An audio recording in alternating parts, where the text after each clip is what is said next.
Autobiography of a Yogi by Paramhans Yogananda. Chapter 1. My Parents and Early Life. The characteristic features of Indian culture have long been a search for ultimate varieties and a concomitant disciple-guru relationship. My own path led me to a Christ-like sage whose beautiful life was chiseled for the ages. He was one of the great masters who were India's sole remaining wealth. Emerging in every generation, they have bulwarked their land against the fate of Babylon and Egypt. I find my earliest memories covering the anachronistic features of a previous incarnation. Clear recollections came to me of a distant life, a yogi amidst the Himalayan snows. These glimpses of the past, by some dimension-like link, also afforded me a glimpse of the future. The helpless humiliations of infancy are not banished from my mind. I was resentfully conscious of not being able to walk or express myself freely. Prayerful surges arose within me as I realized my bodily impotence. My strong emotional life took silent form as words in many languages. Among the inward confusion of tongues, my ear gradually accustomed itself to the circumvenient Bengali syllables of my pupil. The beguiling scope of an infant's mind, adultery considered limited to toys and toes, psychological ferment, and my unresponsive body brought me to many obstinate crying spells. I recall the general family bewilderment at my distress. Happier memories too crowd in on me, my mother's caresses, and my first attempt at lip-sync phrases and tottering step. These early triumphs usually forgotten quickly and yet a natural basis of self-confidence. My far-reaching memories are not unique. Many yogis are known to have retained their self-consciousness without interruption by the dramatic transition to and from life and death. If many be solely a body, its loss indeed places the final period to identity. But if prophets down the millenniums spake with truth, man is essentially of incorporeal nature. The persistent core of human egoity is only temporarily allied with sense perception. Although odd, clear memories of infancy are not extremely rare. During travels in numerous lands, I have listened to early recollections from the lips of various men and women. I was born in the last decade of the 19th century and passed by my first 8 years at Gorakhpur. This was my birthplace in the United Provinces of northeastern India. We were 8 children, 4 boys and 4 girls. I, Mukund Lal Ghosh, was the second son and the fourth child. Father and mother were Bengalis of the Kshatriya caste. Both were blessed and with saintly nature. Their mutual love, tranquil and dignified, never expressed itself frivolously. A perfect parental harmony was the calm center for the revolving tumult of 8 young lives. Father Bhagwati Charan Ghosh was fine, grave, at times stern, loving him dearly. We children yet observed a certain reverential distance. An outstanding mathematician and logician, he was guided principally by his intellect, but mother was a queen of hearts and taught us only through love. After her death, father displayed more of his inner tenderness. I noticed then that his gaze often metamorphosed into my mother's. In mother's presence, we tasted our earliest bittersweet acquaintance with the scriptures. Tales from the Mahabharata and Ramayana were resourcefully summoned to meet the exigencies of discipline. Instruction and chastisement went hand in hand.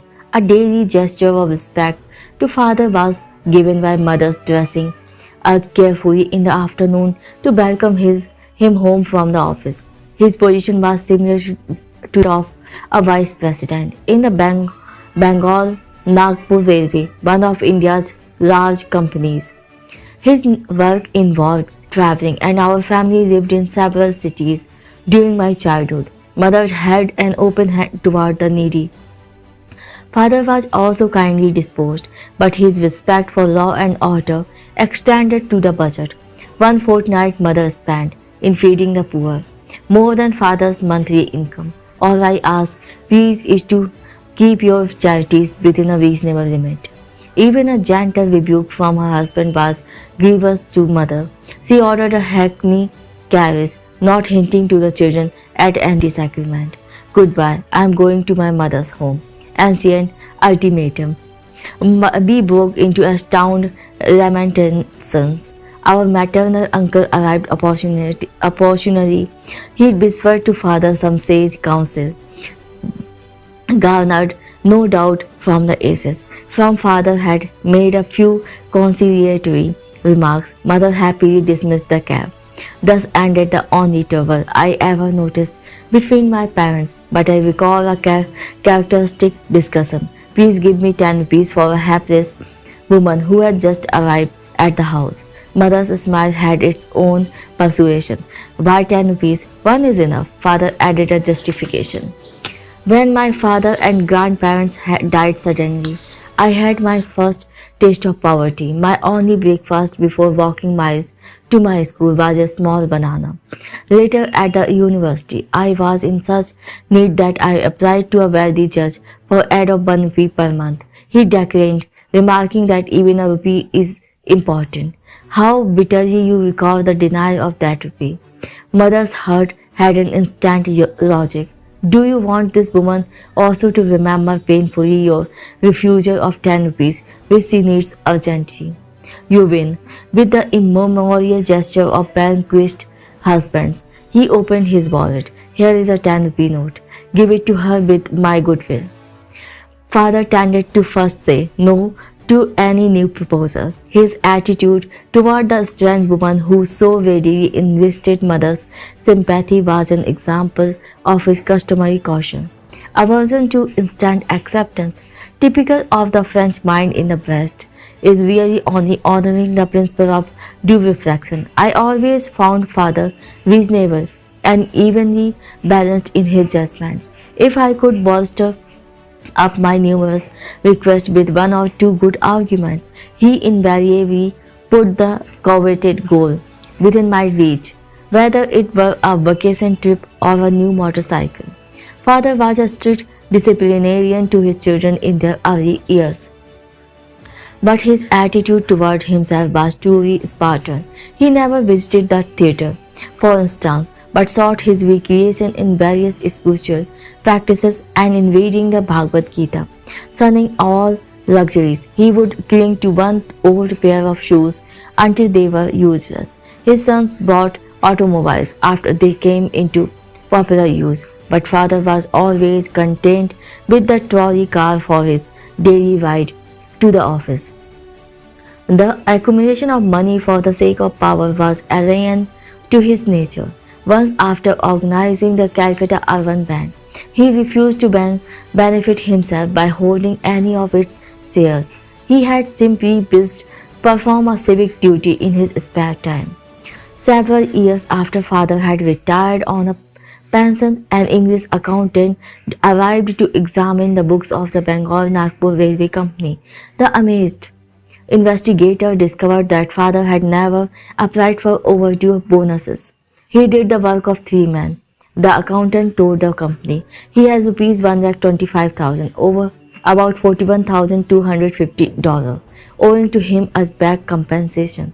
The official presented father with a check for his amount. He thought so little about it that he overlooked any mention to the family. Much later he was questioned by my youngest brother, Vishnu, who noticed the large deposit on a bank statement. Why be elated by material benefit? Father replied, the one who pursues a goal of even-mindedness is neither jubilant with gain or depressed by loss. He knows that man arrives penniless in this world and departs without a single rupee. Early in their married life, my parents became disciples of a great master, Rahiri Mahasaya of Benares. This contact strengthened father's naturally ascetical temperament. Mother made a remarkable admission to my eldest sister Roma. Your father and myself lived together as a man and wife only once a year for the purpose of having children. Father first met Rahiri Mahasaya about Avinash Babu, an employee in the Gorakhpur office of the Bengal Nagpur Railway. Avinash instructed my young ears with engrossing tales of many Indian saints. He invariably concluded with a tribute to the superior glories of his own guru. Did you ever hear of extraordinary circumstances under which your father became a disciple of Lahiri Mahasaya? It was a lazy summer afternoon, as Avinash and I sat together in the compound of my home, that he put this intriguing question. I shook my head with a smile of anticipation. Years ago, before you were born, I asked my superior officer, your father, to give me a week's leave from my Gorakhpur duties in order to visit my guru in Benares. Your father ridiculed my plan. Are you going to become a religious fanatic? He inquired. Concentrate on your office work if you want to forge ahead. Sadly, walking home along a woodland path that day, I met your father in a palanquin. He dismissed his servants and conveyance and fell into a step beside me, seeking to console me. He pointed out the advantages of striving for worldly success, but I heard him listlessly. My heart was repeating, Rahari Mahasaya, I cannot live without seeing you. Our path took us to the edge of a tranquil field, where the rays of the late afternoon sun were still crowning the tall ripple of the wild grass. We paused in admiration. There in the field, only a few yards from us, the form of my great guru suddenly appeared. Bhagwati, you are too hard on your employees. His voice was resonant in our astounded ears. He vanished as mysteriously as he had come. On my knees, I was explaining, Rahari Mahasaya, Rahari Mahasaya. Your father was motionless with stupefaction for a few moments. Avinash, not only do I give you leave, but I give myself leave to start for Benares tomorrow. I must know this great Rahari Mahasaya, who is able to materialize himself at will in order to intercede for you. I will take my wife and ask this master to initiate us in spiritual path. Will you guide us to him? Of course. Joy filled me at the miraculous answer to my prayer and the quick, favorable turn of events. The next morning, your parents and I entrained for Benares. We took a horse cart the following day, and then one had to walk through narrow lanes to my guru's secluded home.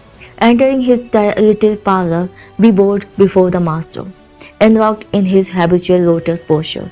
He blinked his piercing eyes and leveled them on your father. Bhagwati, you are too hard on your employees.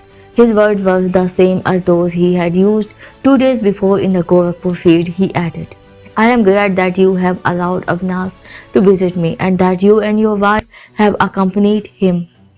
To their joy, he initiated your parents in the spiritual practice of Kriya Yoga. Your father and I, as brother's disciple, have been close friends since the memorable day of the vision. Rahari Mahasaya took a definite interest in your own birth.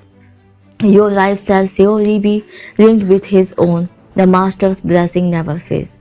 Rahari Mahasaya left this world shortly after I had entered it.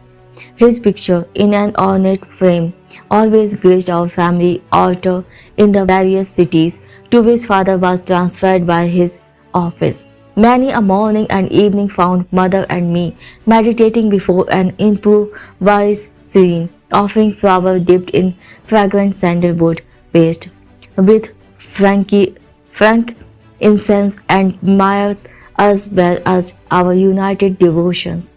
We honored the divinity with heartful expression. Rahari Mahasaya.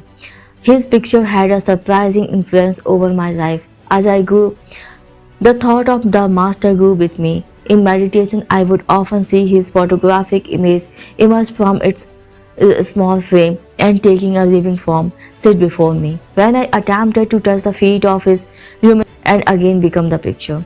As childhood slipped into boyhood, I found Rahari Mahasaya transformed in my mind from little image kept in a frame to a living, enlightening presence. I frequently prayed to him in moments of trial or confusion, finding within me his sourcing direction.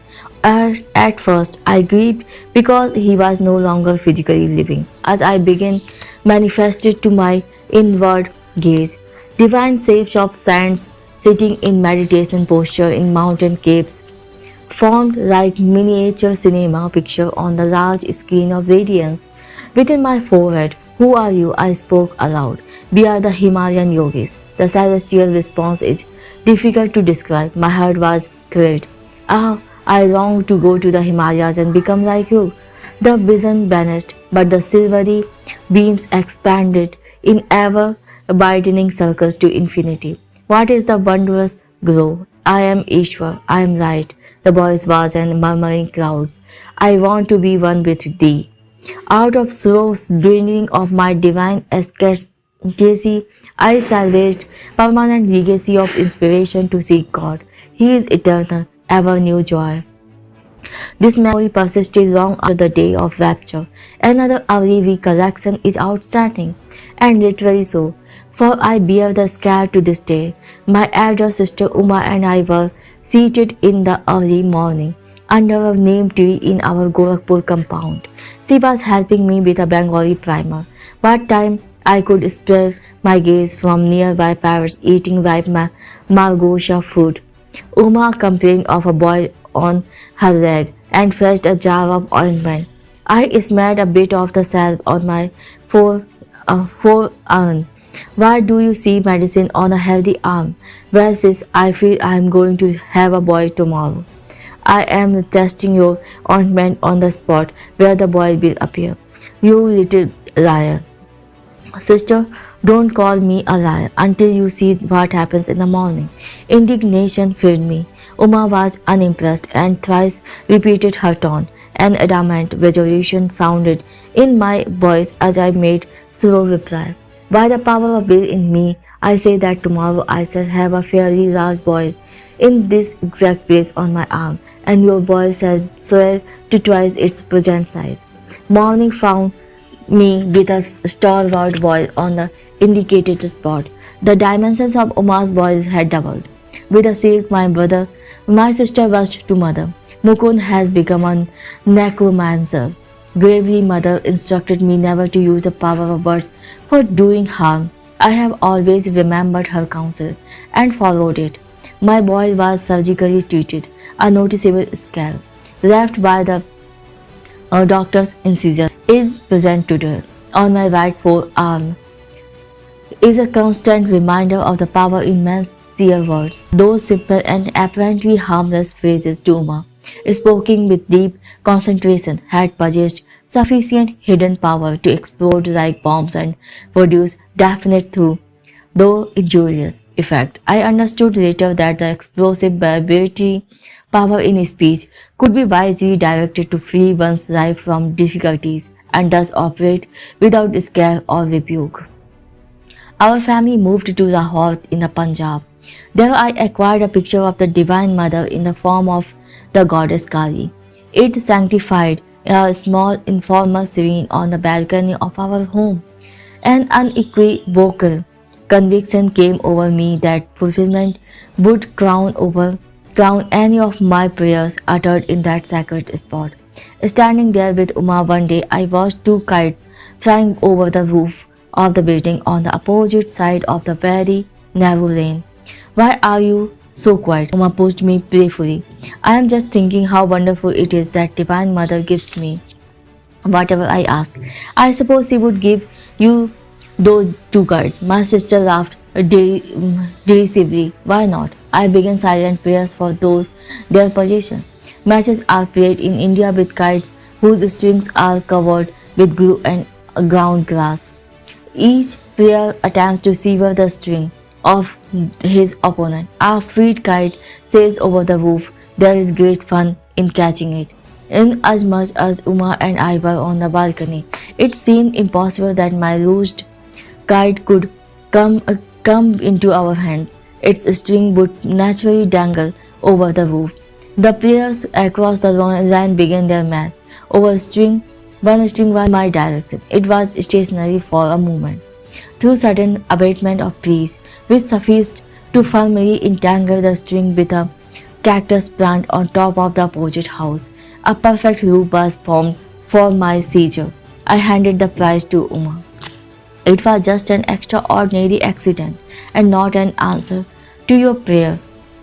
If the other kite comes to you, then I shall believe. Sister's dark eyes conveyed more amazement than her words. I continued my prayer with a crescendo. A forcible tug by the other player resulted in the abrupt loss of his kite. It headed toward me, dancing in the wind. My helpful assistant, the cactus plant, again secured the kite's string in the necessary loop by which I could grasp it. I presented my second trophy to Uma. Indeed, Divine Mother listens to you. This is all too uncanny for me. Sister bolted away like a frightened fawn. Chapter 2. My mother's death and mystic amulet. My mother's greatest desire was the marriage of my brother. Ah, when I behold the face of Ananta's wife, I shall find heaven on this earth. I frequently heard mother express in these words her strong Indian sentiment for family continuity. I was about 11 years old at the time of Ananta's betrothal. Mother was in Calcutta joyously supervising the wedding preparations. Father and I alone remained at our home in Bareilly in northern India, whence father had been transferred after 2 years at Lahore. I had previously witnessed the splendor of nuptial rites for my two elder brothers, Roma and Uma, but for Ananta as the eldest son, plans were truly elaborate. Mother was welcoming numerous relatives, daily arriving in Calcutta from distant homes. She lodged them comfortably in a large newly acquired house at 50 Amherst Street. Everything was in readiness. The banquet delicacies, the gay throne on which brother was to be carried to the home of the bride-to-be, the rows of colorful rides, the mammoth cardboard elephants and camels, the English, Scottish and Indian orchestras, the professional entertainers, the priest for the ancient rituals. Father and I, in gala spirits, were planning to join the family in time for the ceremony. Shortly before the great day, however, I had an ominous vision. It was in Bareilly on a midnight, as I sat beside father on the piazza of our bungalow. I was awakened by a peculiar flutter of the mosquitoes netting over the bed. The flimsy curtains parted and I saw the beloved form of my mother. Awaken your father. Her voice was only a whisper. Take the first available train at 4 o'clock this morning. Rush to Calcutta if you would see him. The wraith-like figure vanished. Father, father, mother is dying. The terror in my tongue aroused him instantly. I sobbed out of the fatal tidings. Never mind that hallucinations of yours. Father gave his characteristic negation to a new situation. Your mother is in excellent health. If we get any bad news, we shall leave tomorrow. You shall never forgive yourself for not starting now. Anguish caused me to add bitterly, nor shall I ever forgive you. The melancholy morning came with explicit words. Mother dangerously ill, marriage postponed, come at once. Father and I left distractedly. One of my uncles met us en route at a transfer point. A train thundered towards us, looming with telescopic increase. From my inner tumult, an abrupt determination arose to hurl myself on the railroad tracks already bereft. I felt of my mother. I could not endure a word suddenly barren to the bone. I loved mother as my dearest friend on earth. Her solacing black eyes had been my surest refuge in the stifling tragedies of childhood. Does she yet alive? I stopped for one last question to my uncle. Of course he is alive. He was not slow to interpret the desperation in my face, but I scarcely believed him. When we reached our Calcutta home, it was only to confront the stunning mystery of death. I collapsed into an almost lifeless state. Years passed before my reconciliation entered my heart, storming the very gates of heaven. My cries at last summoned the Divine Mother. Her words brought the final healing to my super suppurating wounds. It is I who have watched over thee, life after life, in the tenderness of many mothers. See in my gaze the two black eyes, the lost beautiful eyes thou seekest. Father and I returned to Bareilly soon after the crematory rites for the well beloved. Early every morning, I made a pathetic memorial pilgrimage to a large cherry tree which shaded the smooth green gold lawn before our bungalow. In poetical moments, I thought that the white cherry flowers were showing themselves with a willing devotion over the grassy altar, mingling tears with the dew. I often observed a strange otherworldly light emerging from the dawn. Intense pangs of longing for God assailed me. I felt powerfully drawn to the Himalayas. One of my cousins, fresh from a period of travel in the holy hills, visited us in Bareilly. I listened eagerly to his tales about the high mountain abode of yogis and swamis. Let us run away to the Himalayas. My suggestion wandered to Dwarkapadas, the young son of our landlord in Bareilly, fell on unsympathetic ears. He revealed my plan to my elder brother, who had just arrived to see father. Instead of laughing lightly over this impractical scheme of a small boy, Ananta made it a definite point to ridicule me. Where is your orange robe? You can't be a Swami without that. But I was inexplicably thrilled by this word. They brought a clear picture of myself roaming about India as a monk. Perhaps they awakened memories of a past life. In any case, I began to see with what natural ease I would bear the garb of that anciently founded monastic order. Chatting one morning with Dwarka, I felt a love for God descending with avalanchic force. My companion was only partly attentive to the ensuing eloquence, but I was wholeheartedly listening to myself. I fared that afternoon toward Nainital in the Himalayan foothills. Ananta gave determined chase. I was forced to return sadly to Bareilly. The only pilgrimage permitted me was the customary one at dawn to the Seori tree. My heart wept for the lost mothers, human and divine. The rent left in the family fabric by mother's death was irreparable. Father never remarried during his nearly 40 remaining years.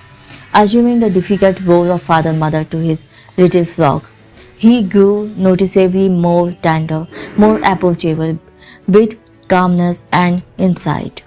He solved the various family problems. After office hours, he retired like a hermit to the cell of his room, practicing Kriya Yoga in a sweet serenity. Long after mother's death, I attempted to engage an English nurse to attend to details that would make my parents' life more comfortable, but father shook his head.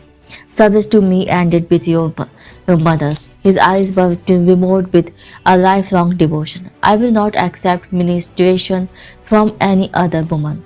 14 months after mother's passing, I learned that she had left me a momentous message. Ananta was present at his deathbed and had recorded her words.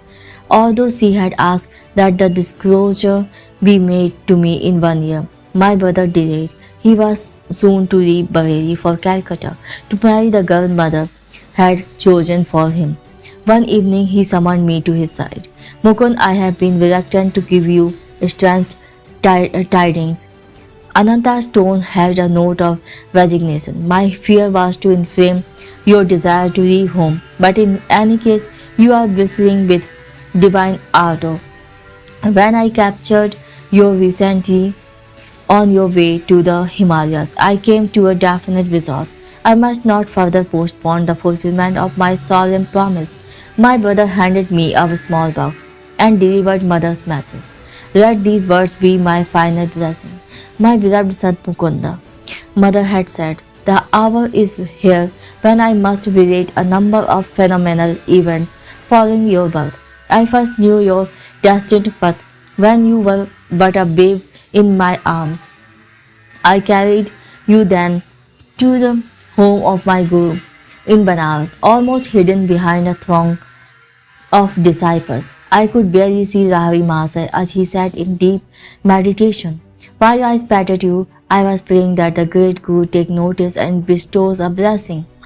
As my silent devotional demand grew in intensity, he opened his eyes and beckoned me to approach. The others made a way for me. I bowed at the sacred feet. My master seated you on his lap, placing his hand on your forehead by way of spiritually baptizing you. Little mother, the son will be a yogi. As a spiritual engine, he will carry many souls to God's kingdom. My heart leaped with joy to find my secret prayer granted by the omniscient Guru. Shortly before your birth, he had told me your Buddha path, his path. Later, my son, your vision of the great light was none to me, and your sister Roma, as from the next room, we observed you motionless on the bed. Your little face was illuminated. Your voice rang with iron resolve as you spoke of going to the Himalayas in quest of the divine. In these days, dear son, I came to know that your road lies far from worldly ambitions. The singular event in my life brought further confirmation, an event which now impairs my deathbed message. It was an interview while our family was living in Lahore. One morning the servant came precipitately into my room. Mr. Strange Sadhu's here. He insists that he see the mother of Mukund. See the mother of Mukund. These words struck a profound chord within me. I went at once to greet the visitor, bowing at his feet. I sensed that before me was a true man of God. Mother, he said, the great masters wish you to know that your stay on earth will not be long. Your next illness stall shall prove to be your last. There was a silence, during which I felt no alarm, but only a vibration of great peace. Finally, he addressed me again. You are to be the custodian of a certain silver amulet. I will not give it to you today, to demonstrate the truth in my words. The talisman shall materialize in your hands tomorrow as you meditate on your deathbed. You must instruct your eldest son Ananta to keep the amulet for 1 year and then to hand it over to your second son. Mukunda will understand the meaning of the talisman from the great ones. He should receive it about the time he is ready to renounce all worldly hopes and starts his vital search for God. When he has retained the amulet for some years and when it has served its purpose, it shall vanish, even if kept in the most secret spot. It shall return whence it came. I proffered arms to the saint and bowed before him in great reverence. Not taking the offering, he departed with a blessing. The next evening, as I sat with folded hands in meditation, a silver amulet materialized between my palms. Even as the sadhu had promised, it made itself known by the cold, smooth touch. I have jealously guarded it for more than 2 years and now leave it in Ananta's keeping. Do not grieve for me, as I shall have been ushered by my great Guru into the arms of the infinite. Farewell, my child, the cosmic mother will protect you. A blaze of illumination came over me with possession of the amulet. Many dormant memories awakened. The talisman, round and anciently quaint, was covered with Sanskrit characters. I understood that it came from teachers of past lives who were invisibly guiding my steps. A further significance there was indeed, but one does not reveal fully the heart of an amulet how the talisman finally vanished amidst deeply unhappy circumstances of my life. Loss was herald of my gain of a guru cannot be told to this chapter, but the small boy thwarted in his attempt to reach the Himalayas daily traveled far on the wings of his amulet. Chapter 3 The Saint with Two Bodies. Father, if I promise to return home without coercion, may I take a sightseeing trip to Benares? My keen love of travel was seldom hindered by father. He permitted me, even as a mere boy, to visit many cities and pilgrimage spots. Usually, one or more of my friends accompanied me. We would travel comfortably on first class passes provided by father. His position as a railroad official was fully satisfactory to the nomads in the family. Father promised to give my request due consideration. The next day he summoned me and held out a road trip pass from Bareilly to Banaras. A number of rupees, note and two letters. I have a business matter to propose to a Banaras friend, Kedarnath Babu. Unfortunately, I have lost his address, but I believe you will be able to get this letter to him through our common friends. Swami Prabhavanand. Prabhavanand. The Swami, my brother disciple, has attained an exalted spiritual stature. You will benefit by his company. This second note will serve as your introduction. Father's eyes twinkled as he added, mind no more flights from home. I set forth with the gist of my 12 years, though time has never dimmed my delight in new scenes and strange faces. Reaching Benares, I proceeded immediately to the Swami's residence. The front door was open. I made my way to a long, hall-like room on the second floor. A rather stout man, bearing on a loincloth, was seated in lotus posture on a slightly raised platform. His head and unwrinkled face were clean shaven. A beatific smile played about his lips. To dispel my thoughts that I had intruded, he greeted me as an old friend.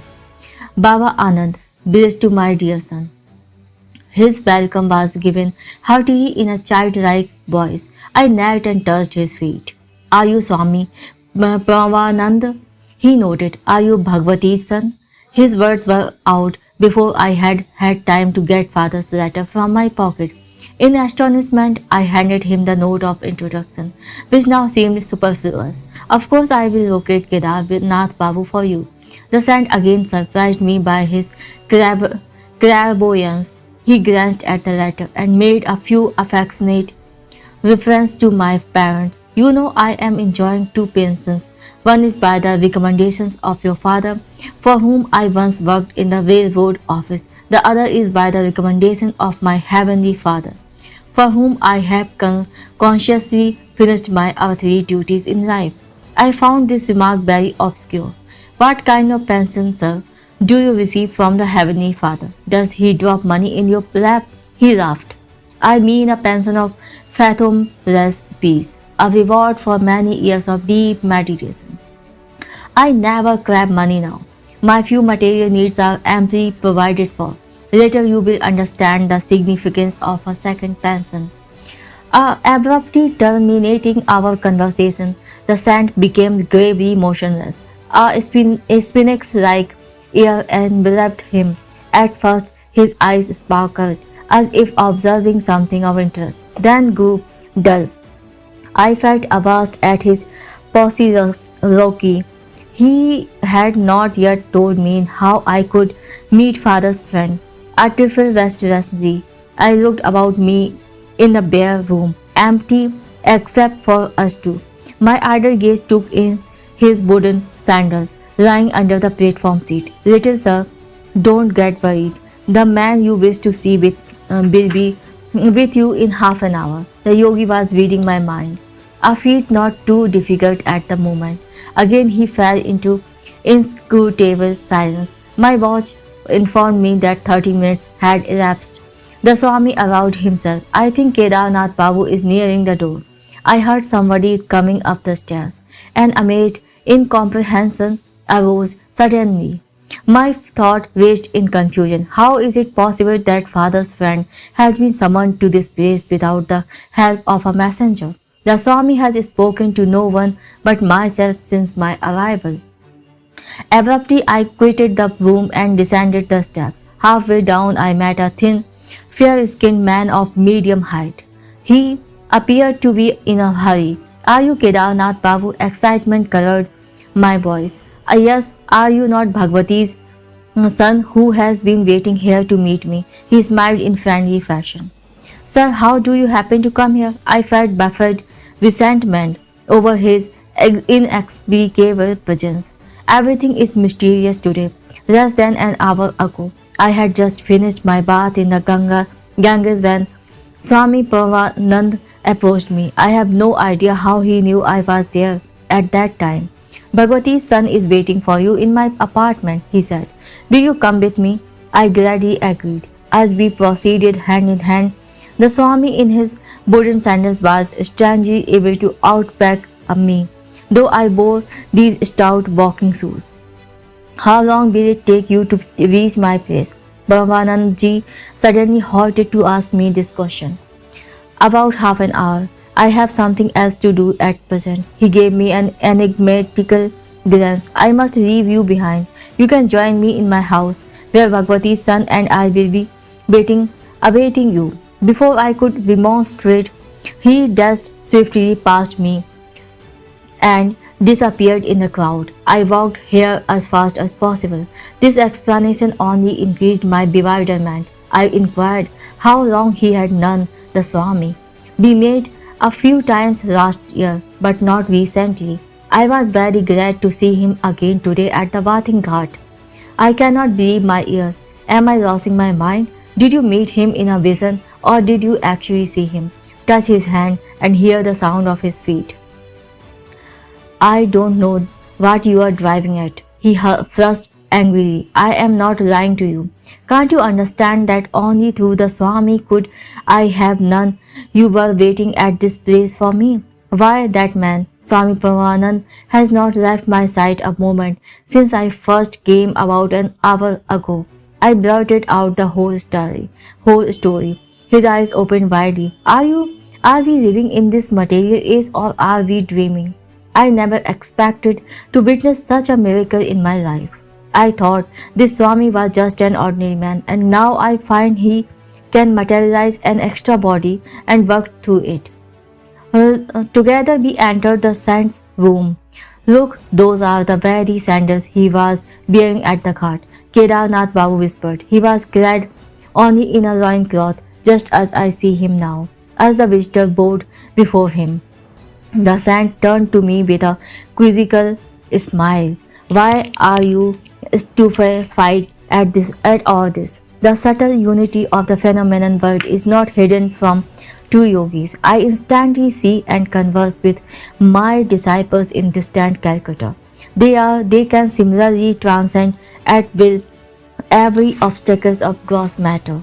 It was probably in an effort to stir spiritual ardor in my young breast that the Swami had condescended to tell me of his powers of astral radio and television. But instead of enthusiasm, I experienced only an awe-stricken fear, inasmuch as I was destined to undertake my divine search through one particular guru, Sri Yukteswar, whom I had not yet met. I felt no inclination to accept Permanand as my teacher. I glanced at him doubtfully, wondering if it were he or his counterpart before me.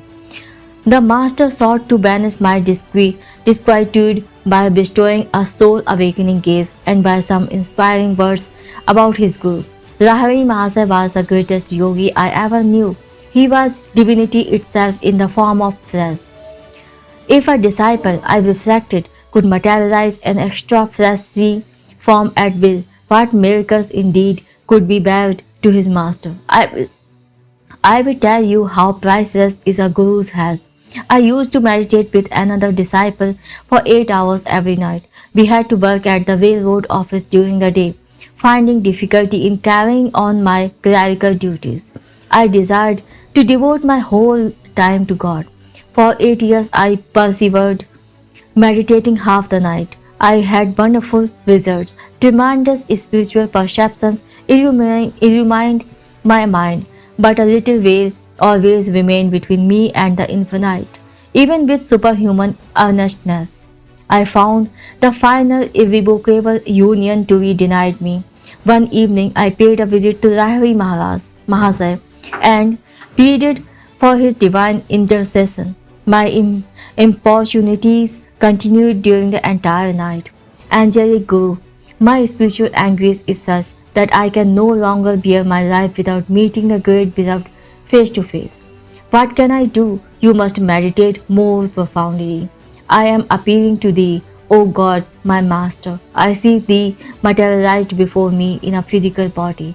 Bless me that I may perceive thee in thine infinite form. Rahul Mahasa extended his hand in a benign gesture. You may go now and meditate. I have interceded for you with Brahma. Immeasurably uplifted, I returned to my home in meditation. That night, the burning goal of my life was achieved. Now I ceaselessly enjoy the spiritual pension. Never from that day has the blissful Creator remained hidden from my eyes behind any screen of delusion. Brahmanand's face was suffused with divine light. The peace of another world entered my heart. All fear had fled. The saint made a further confidence. Some months later, I returned to Rahari Mahasaya and tried to thank him for his bestowal of the infinite gift. Then I mentioned another matter. Divine Guru, I can no longer work in the office. Please release me. Brahma keeps me continuously intoxicated. Apply for a pension from your company. What reason shall I give so early in my service? Say what you feel. The next day I made my application. The doctor inquired the grounds for my premature request. At work I find an overpowering sensation rising in my spine. It permeates my whole body, unfitting me for the performance of my duties. Without further questioning, the physician recommended me highly for a pension, which I soon received. I know the divine will of Lahiri Mahasaya worked through the doctor and the railroad officials, including your father. Automatically, they obeyed the great Guru's spiritual direction and freed me for a life of unbroken communion with the beloved. After this extraordinary revelation, Swami Paramanand retired into one of his long silences. As I was taking leave, touching his feet reverently, he gave me his blessings. Your life belongs to the path of renunciation and yoga. I shall see you again with your father later on. The years brought fulfillment to both these predictions. Kedarnath Babu walked by my side in the gathering darkness. I delivered father's letter, which my companion read under a street lamp. Your father suggests that I take a position in a Calcutta office of his railroad company. How pleasant to look forward to at least one of the pensions that Swami Paramanand enjoys, but it is impossible. I cannot leave Benares. Alas, two bodies are not yet for me. Chapter 4. My interrupted flight toward the Himalayas. Leave your classroom on some trifling pretext and engage a hackney carriage. Stop in a lane where no one in my house can see you. These were my final instructions to Amar Mittal, a high school friend who planned to accompany me to the Himalayas. We had chosen the following day for our flight. Precautions were necessary, as Ananta exercised a vigilant eye. He was determined to foil the plan of escapes, which he suspected was uppermost in my mind. The amulet, like a spiritual east, was silently at work within me. Amidst the Himalayan snows, I hoped to find the master whose face often appeared to me in visions. The family was living now in Calcutta, where father had been permanently transferred.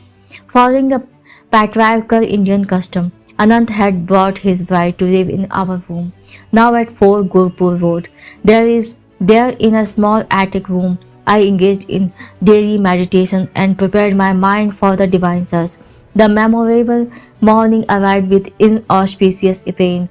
Hearing the wheeze of Amar's carriage in the road, I hastily tied together a blanket, a pair of sandals, Sri Lahari Mahasaya's picture, a copy of the Bhagavad Gita, a string of prayer beads, and two loincloths. This bundle I threw from my third story window. I ran down the steps and passed my uncle, buying fish at the door. What is the excitement? His gaze roved suspiciously over my person.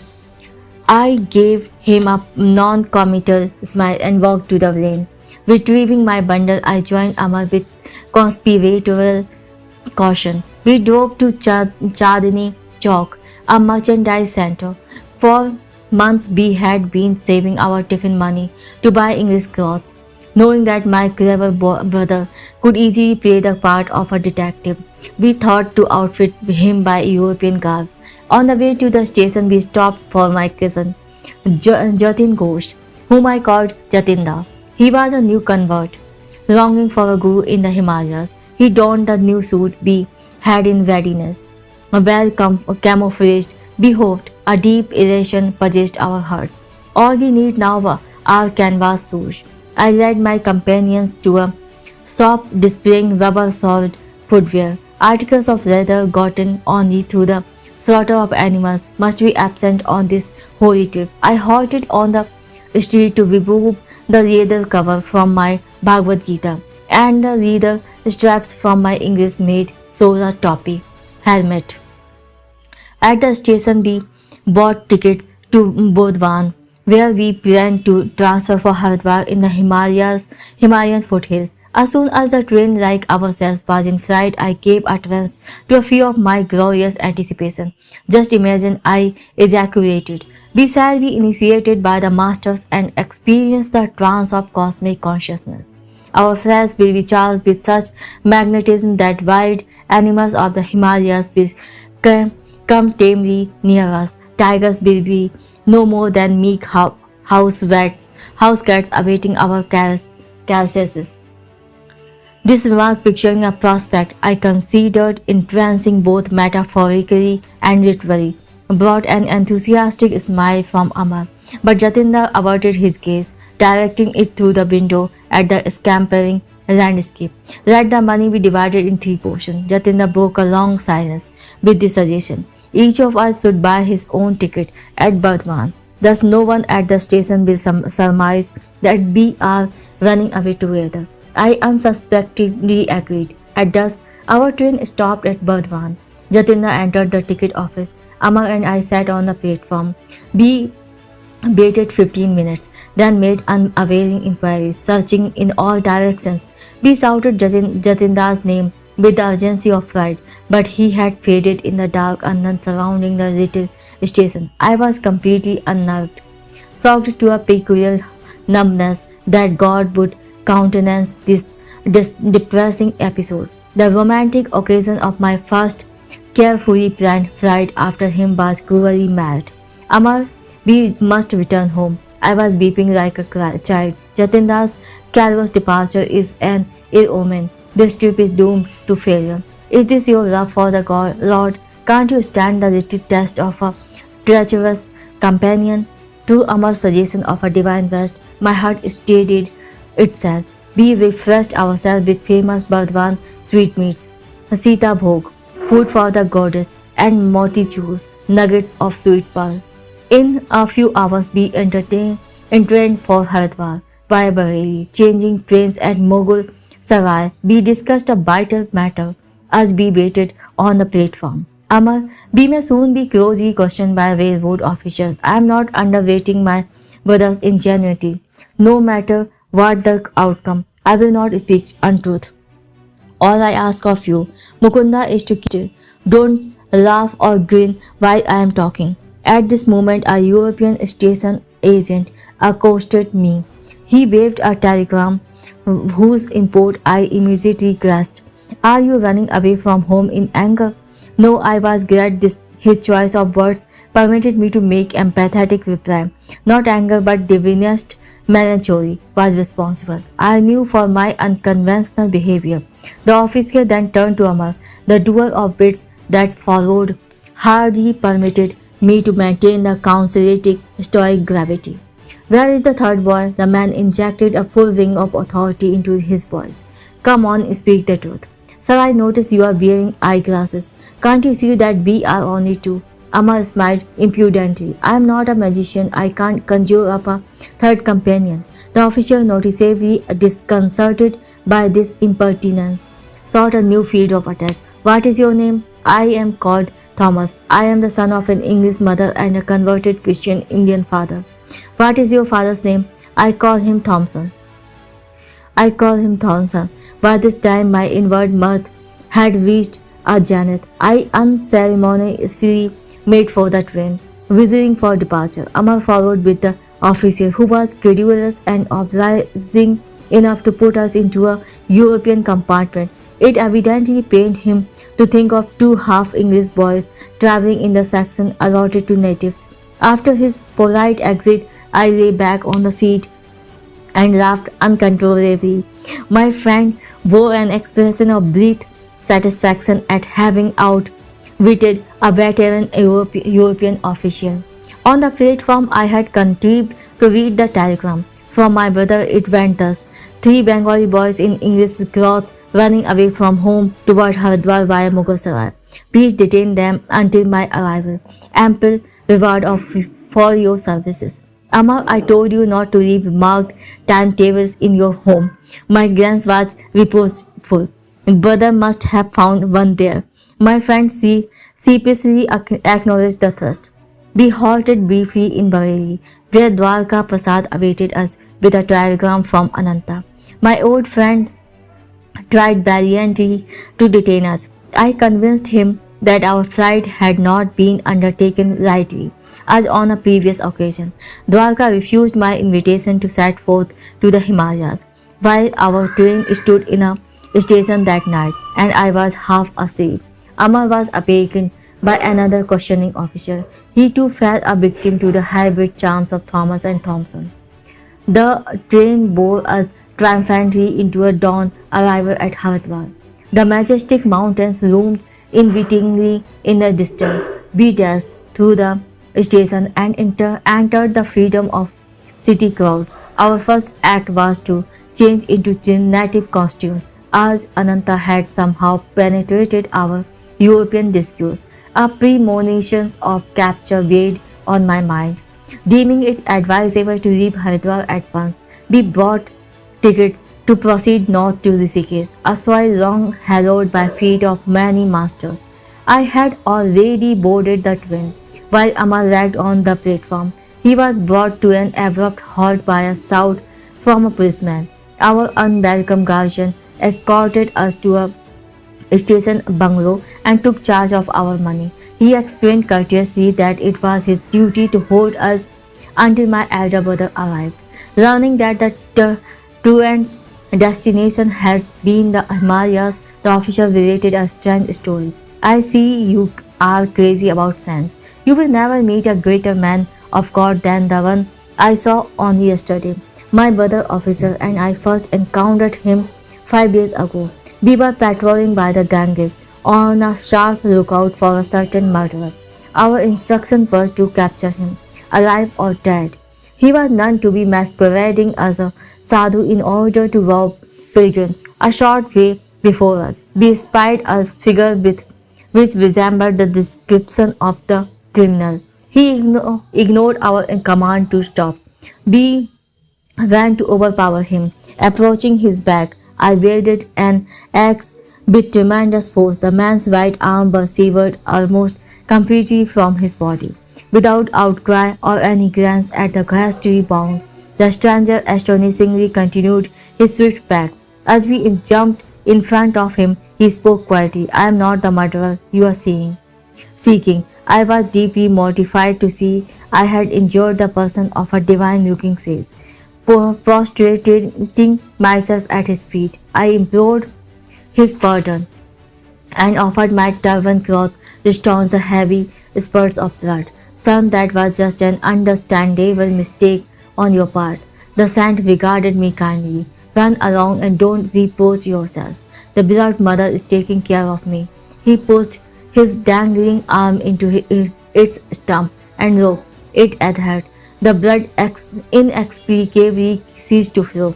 Come to me under yonder tree in 3 days, and you will find me fully healed. Thus you will feel no remorse. Yesterday my brother officer and I were eagerly to the designated spot. The sadhu was there and allowed us to examine his arm.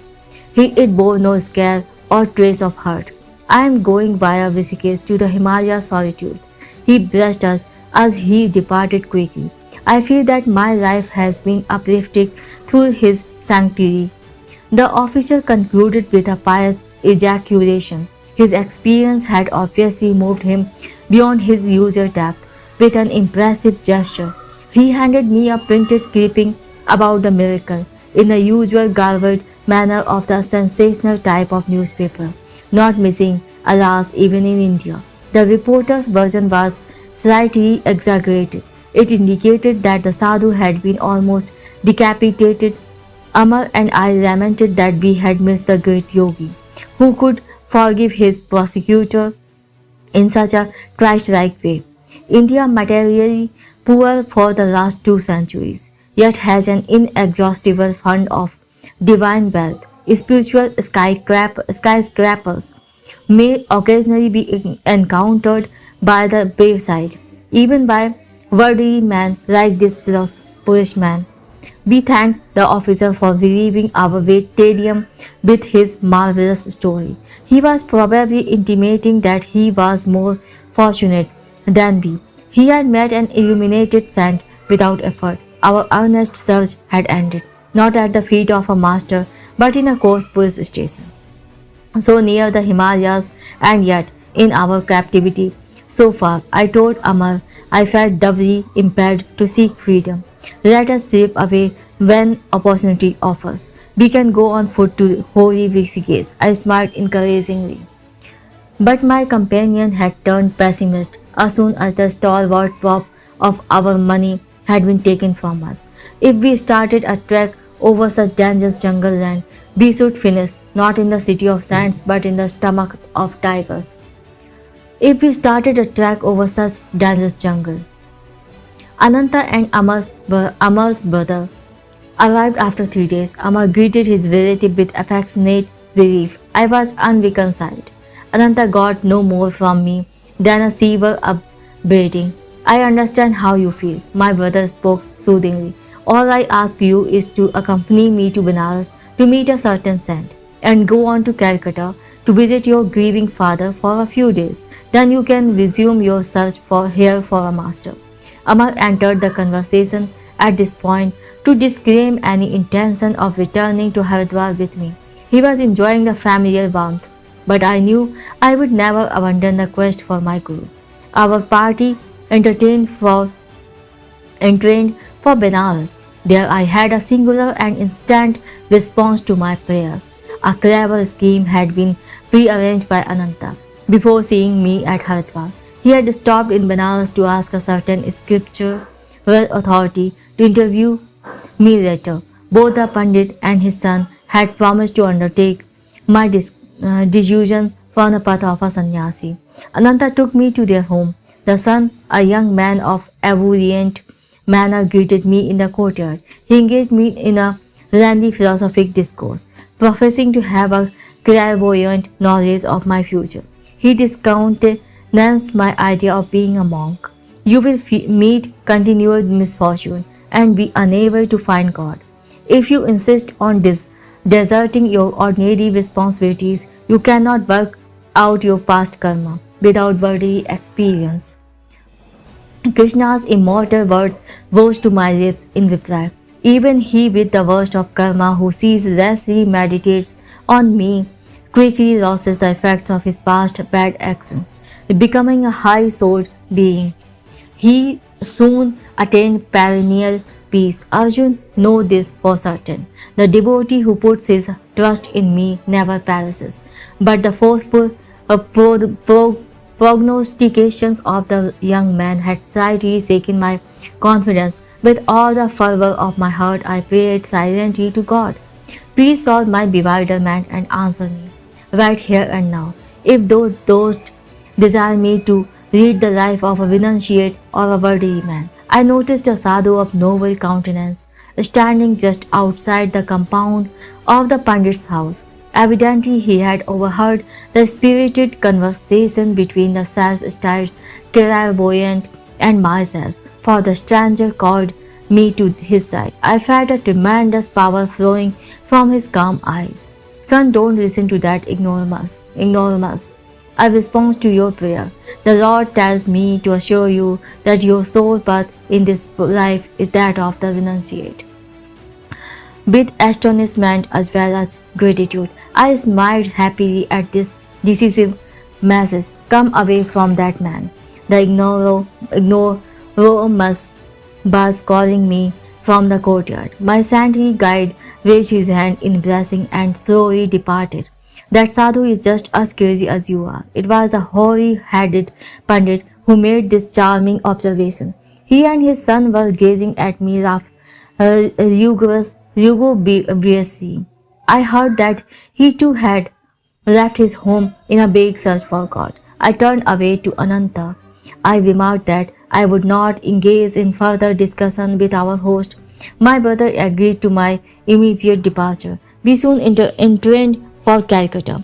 Mr. Detective, how did you discover I have fled with two companions? I vented my lively curiosity to Ananta. During our homeward journey, he smiled mischievously. At your school, I found that Amar had left his classroom and had not returned. I went to his home the next morning and unearthed a marked timetable.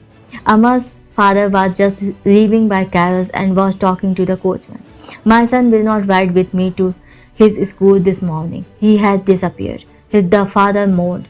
I heard from a brother coachman that your son and two others, dressed in European suits, boarded the train at Harbour Station. The man stated. They made a present of their leather shoes to the cab driver. Thus I had three clues: the timetable, the trio of boys, and the English clothing. I was listening to Ananta's disclosure with mingled mirth and vexation. Our generosity to the coachman had been slightly misplaced. Of course, I rushed to send telegram to station official in all the cities which Amar had underlined in the timetable. He had checked Bareilly, so I buried your friend Dwarka there. After inquiries in our Calcutta neighborhood, I learned that cousin Jatinda had been absent one night but had arrived home the following morning in European garb. I sought him out and invited him to dinner. He accepted, quite disarmed by my friendly manner. On the way, I led him unsuspectingly to a police station. He was surrounded by several officers whom I had previously selected for their ferocious appearance. Under their formidable gaze, Jatinda agreed to account for his mysterious conduct. I started for the Himalayas in a buoyant spiritual mood. He explained, inspiration filled me at the prospect of meeting the masters, but as soon as Mukunda said, during our escapades in the Himalayan caves, tiger will be spellbound and sit around us like tame pushy. My spirits froze. Beads of perspiration formed on my brow. What then, I thought, if the vicious nature of the tiger be not changed through the power of our spiritual trance, shall they treat us with the kindness of house cats? In my mind's eyes, I already saw myself the compulsory inmate of some tiger's stomach, entering there not at once with the whole body, but by installments of its several parts. My anger at Jatinda's banishment was evaporated in laughter. The hilarious sequel on the train was worth all the anguish he had caused me. I must confess to a slight feeling of satisfaction. Jatinda too had not escaped an encounter with the police. Anant, you are a born sleuthhound. My glance of amusement was not without some exasperation, and I shall tell Jatinda. I am glad he was prompted by no mood of treachery, as it appeared, but only by the prudent instinct of self-preservation. At home in Calcutta, father touchingly requested me to curb my roving feet until at least the completion of my high school studies. In my absence, he had lovingly hatched a plot by arranging for a Santri Pandit, Swami Kevalanand, to come regularly to house. The sage will be your Sanskrit tutor, my parent announced confidently. Father hoped to satisfy my religious yearnings by instructions from a learned philosopher, but the tables were certainly turned. My new teacher, far from offering intellectual aridities, fanned the embers of my God aspiration. Unknown to Father Swami Kevalananda was an exotic disciple of Rahmi Mahasaya. The peerless Guru had possessed thousands of disciples, silently drawn to him by the irresistibility of his divine magnetism. I learned later that Rahani Mahasaya had often characterized Kevalanand as busy or illuminated sage. Luxuriant curls framed my tutor's handsome face. His dark eyes were guileless with the transparency of a child's. All the movement of his right body were marked by a restful deliberation, ever gently and loving. He was firmly established in the infinite consciousness. Many of our happy hours together were spent in deep, clear meditation. Kevalanand was a noted authority on the ancient Shastras or sacred books. His erudition had earned him the title of Shastri Mahasaya, by which he was usually addressed, but my progress in Sanskrit scholarship was unnoteworthy. I sought every opportunity to forsake prosaic grammar and to talk of yoga and Rahmi Mahasaya. My tutor obliged me one day by telling me something of his own life with the master.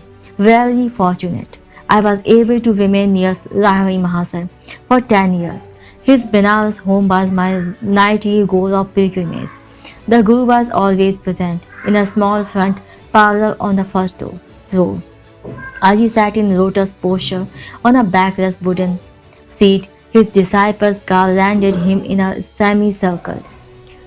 His eyes sparkled and danced with the joy of the divine. They were ever half closed, peering through the inner telescopic orb into a sphere of eternal bliss. He seldom spoke at length. Occasionally his gaze would focus on a student in need of help.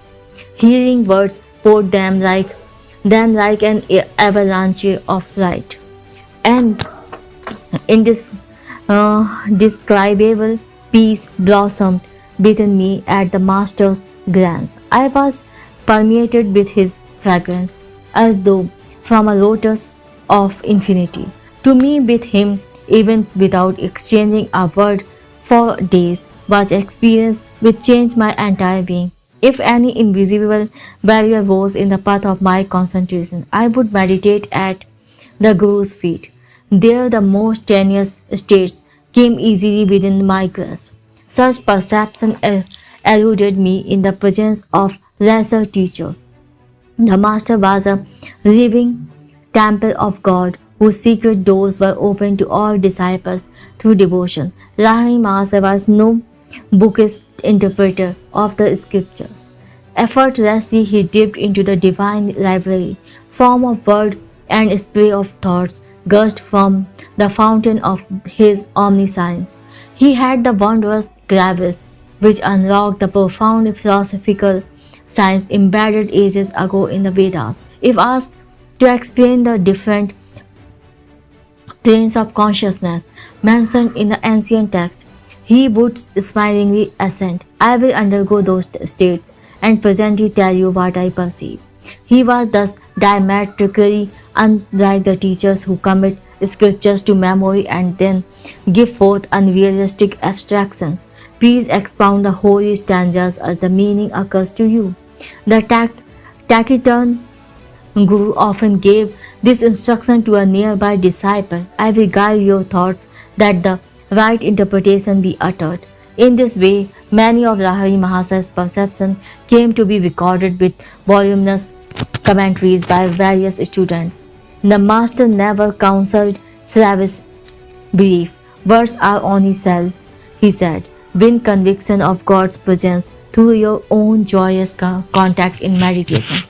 No matter what the disciple's problem, the Guru advised Kriya Yoga for its solution. The yogic key will not lose its efficiency when I am no longer present in the body to guide you. These teachings cannot be bound, played, and forgotten. In a manner of theoretical inspirations, continue ceaselessly on your path to liberation through Kriya, whose power lies in practice. I myself consider Kriya the most effective device of salvation through self-effort ever to be evolved in man's search for the infinite. Kevalananda concluded with this earnest testimony.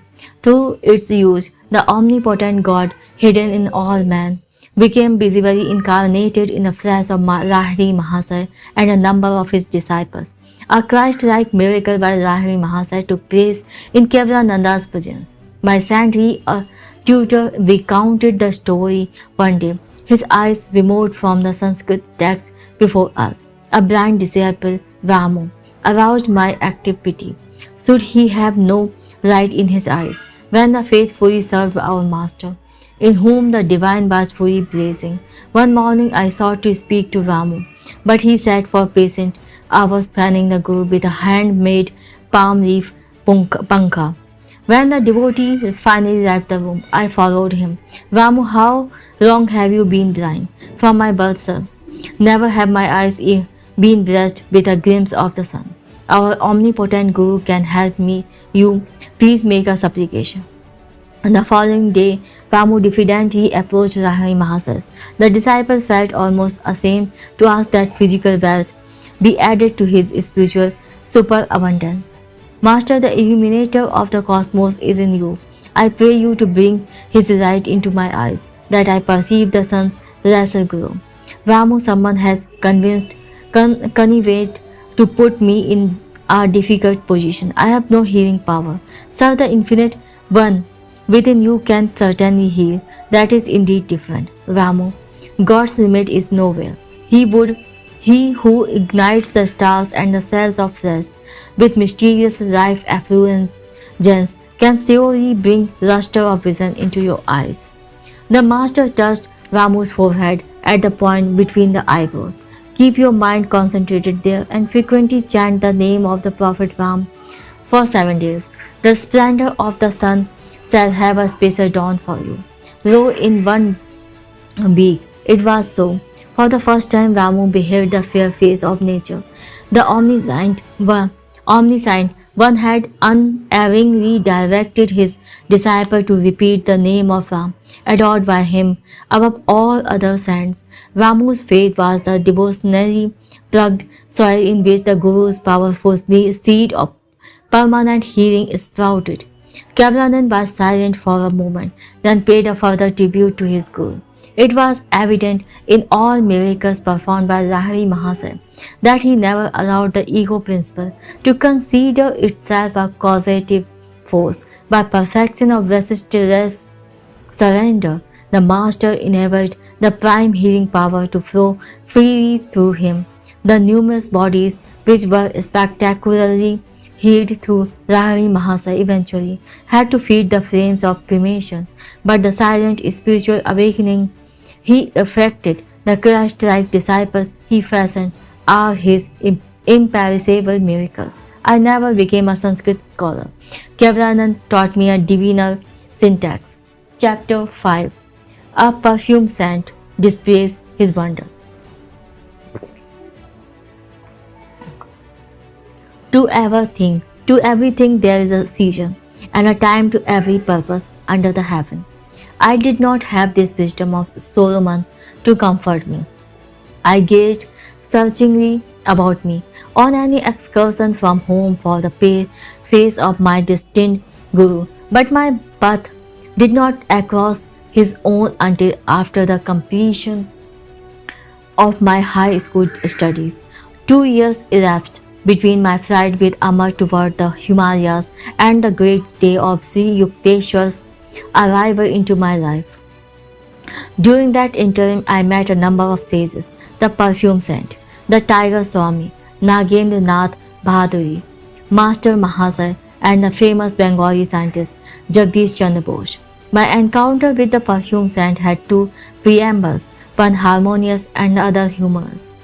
God is simple Everything else is complex. Do not seek absolute values in the relative world of nature.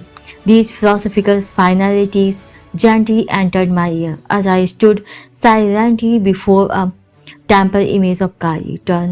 Turning, I confronted a tall man whose garb, or lack of it, revealed him a wandering sadhu. You have indeed penetrated the bewilderment of my thoughts. I smiled gratefully.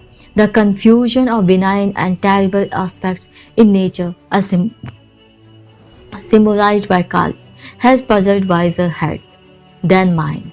Few there be who solve her mystery. Good and evil is the challenging riddle which life places sphinx like before every intelligence, attempting no solution. Most men pay forfeit with their lives, penalty now even as in the days of thieves. Here and there a towering, lonely figure never cries defeat. From the mayas of duality, he plucks the grievous truth of unity. You speak with wisdom, with conviction, sir. I have long exercised an honest introspection, the excusatory, painful approach to wisdom, self-scrutiny, relentless observations of one's thought is a stark and shattering experience. It pulverizes the stoutest ego, but true self-analysis mathematically operates to produce tears. The way of self expression, individual acknowledgments results in egotists sure of the right to their private interpretations of God and the universe. Truth humbly retires, no doubt. Behold such arrogant originality. I was enjoying the discussion. Man can understand no eternal verity until he has freed himself from pretensions.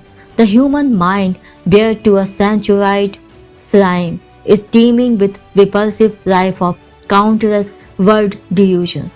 The struggles of the battlefields pale into insignificance here. When man first contends with inward enemies, no mortal foes there to be overcome by harrowing array of might. Omnipresent, unresting, pursuing man, even in sleep, subtly is equipped with a miasmic weapon. These soldiers of ignorant lust seek to slay us all. Thoughtless is the man who buries his ideas. Surrendering to the common fate, can he seem other than impotent, burdened, ignominious? Respected sir, have you no sympathy for the bewildered masses? The sage was silent for a moment, then answered obliquely, to love both the invisible God, repository of all virtues, and visible man, apparently possessed of none, is often baffling. But ingenuity is equal to the mass. Inner research soon exposes a unity in all human minds, the stalwart kinship of selfish motive. In one sense at least, the brotherhood of man stands revealed, and aghast humility follows this ravening discovery. It ripens into compassion for one's fellows, blind to the healing potencies of the soul, awaiting exploration. The saint of every age, sir, have felt like yourself for the sorrows of the world. Only the shallow man loses responsiveness to the woes of others' lives as he sinks into narrow suffering of his own. The sadhu's austere face was noticeably softened. The one who practiced a scalpel self-dissection will know an expansion of universal pity. Release is given him from the deafening demand of his ego. The love of God flowers on such soil. The creatures finally turn to his Creator, if for no other reason than to ask in anguish, why, Lord, why? By ignoble whips of pain, man is driven at last into the infinite presence, whose beauty alone should lure him. The sage and I were present in Calcutta's Kalighat temple, whither I had gone to view its famed magnificence. With a sweeping gesture, my chance companion dismissed the ornate dignity Bricks and mortar sing a no audible tune. The heart opens only to the human chant of being. Be installed to the inviting sunshine at the entrance, where throngs of devotees were passing to and fro. You are young, the sage surveyed me thoughtfully. India too is young. The ancient VCs laid down in irrevocable patterns of spiritual livings. Their hoary dictums suffice for this day, and land not outmoded, not unsophisticated against the guides of materialism. The disciplinary precept mode India still. By millenniums, more than embarrassed scholars care to compute. The skeptic Times has validated Vedic work. Take it for your heritage. As I was reverently bidding farewell to the eloquent sadhu, he revealed a clairvoyant perception. After you leave here today, an unusual experience will come your way. I quitted the temple uh, precincts and wandered along aimlessly. Turning a corner, I ran into an old acquaintance, one of those long-winded fellows whose conversational powers ignore time and embrace eternity. I will let you go in very short while, if you will tell me all that has happened during the 6 years of our separation. What a paradox! I must leave you now. But he held me by the hand, forcing out tidbits of information. He was like a ravenous wolf, I thought in amusement. The longer I spoke, the more hungrily he sniffed for news. Inwardly, I petitioned the goddess Kali to devise a graceful means of escape. My companion left me abruptly. I signed with relief and doubled my pack, dreading my relapse into the garrulous fever. Hearing rapid footsteps behind me, I quickened my speed. I dared not look back, but with a bound, the youth rejoined me, jovially clasping my shoulder. I forget to tell you of Gandh Baba, perfume scent, who is gracing yonder house. He pointed to a dwelling a few yards distant. Do meet him. He is interesting. You may have an unusual experience. Goodbye. And he actually left me. The similarly worded predictions of the sadhu at Kalighat temple flashed to my mind. Definitely interviewed. I entered the house and was ushered into a commodious parlor. A crowd of people were sitting orient-wise here and there on a thick orange-colored carpet. An odd whisper reached my ears. Behold Gandh Baba on the leopard skin. He can give the natural perfume of any flower to a scentless one, or revive a wilted blossoms, or make a person's skin exude delightful fragrance. I looked directly at the scent. His quick gaze rested on me. He was plump and bearded, with dark skin and large, gleaming eyes. Son, I am glad to see you. Say what you want. Would you like some perfume? What for? I thought his remark rather childish. To experience the miraculous way of enjoying perfumes, harnessing God to make odors. What of it? God makes perfume anyway. Yes, but he fashions frail bottles of petals for fresh use and discard. Can you materialize flowers? I materialize perfumes, little friend. Then scent factories will go out of business. I will permit them to keep their trade. My own purpose is to demonstrate the power of God. Sir, is it necessary to prove God? Isn't He performing miracles in everything everywhere? Yes, but we too should manifest some of His infinite creative varieties. How long did it take to master your art? 12 years. For manufacturing scents by astral means, it means by honored scent. You have been wasting a dozen years for fragrances which you can obtain with a few rupees from a florist shop. Perfumes fade with flowers. Perfumes fade with death.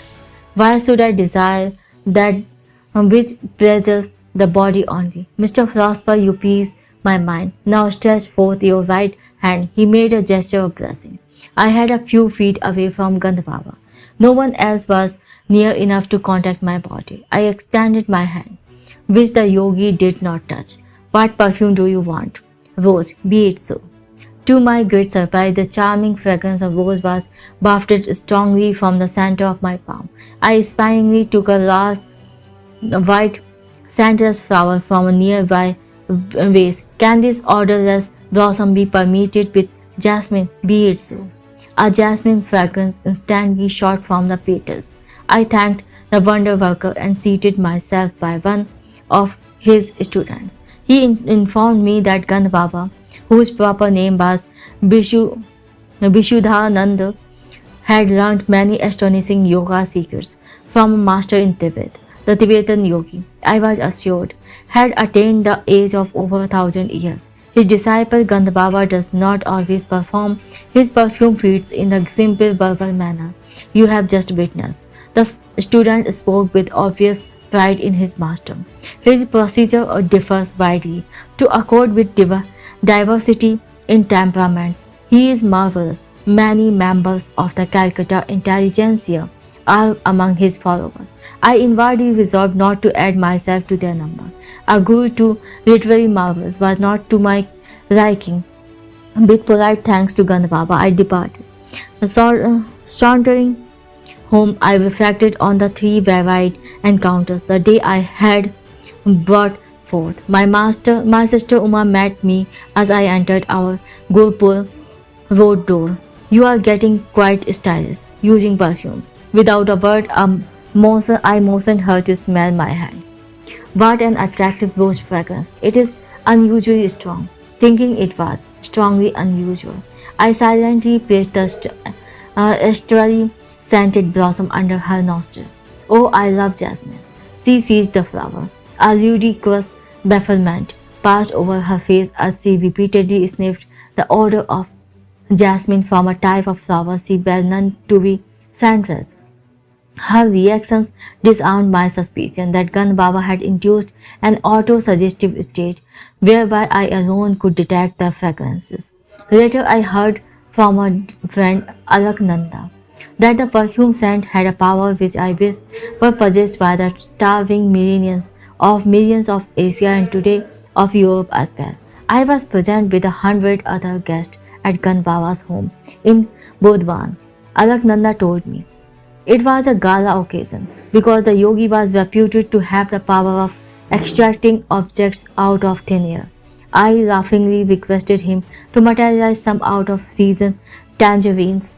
Immediately the lychees, which were present on all the banana leaf plates, became puffed up.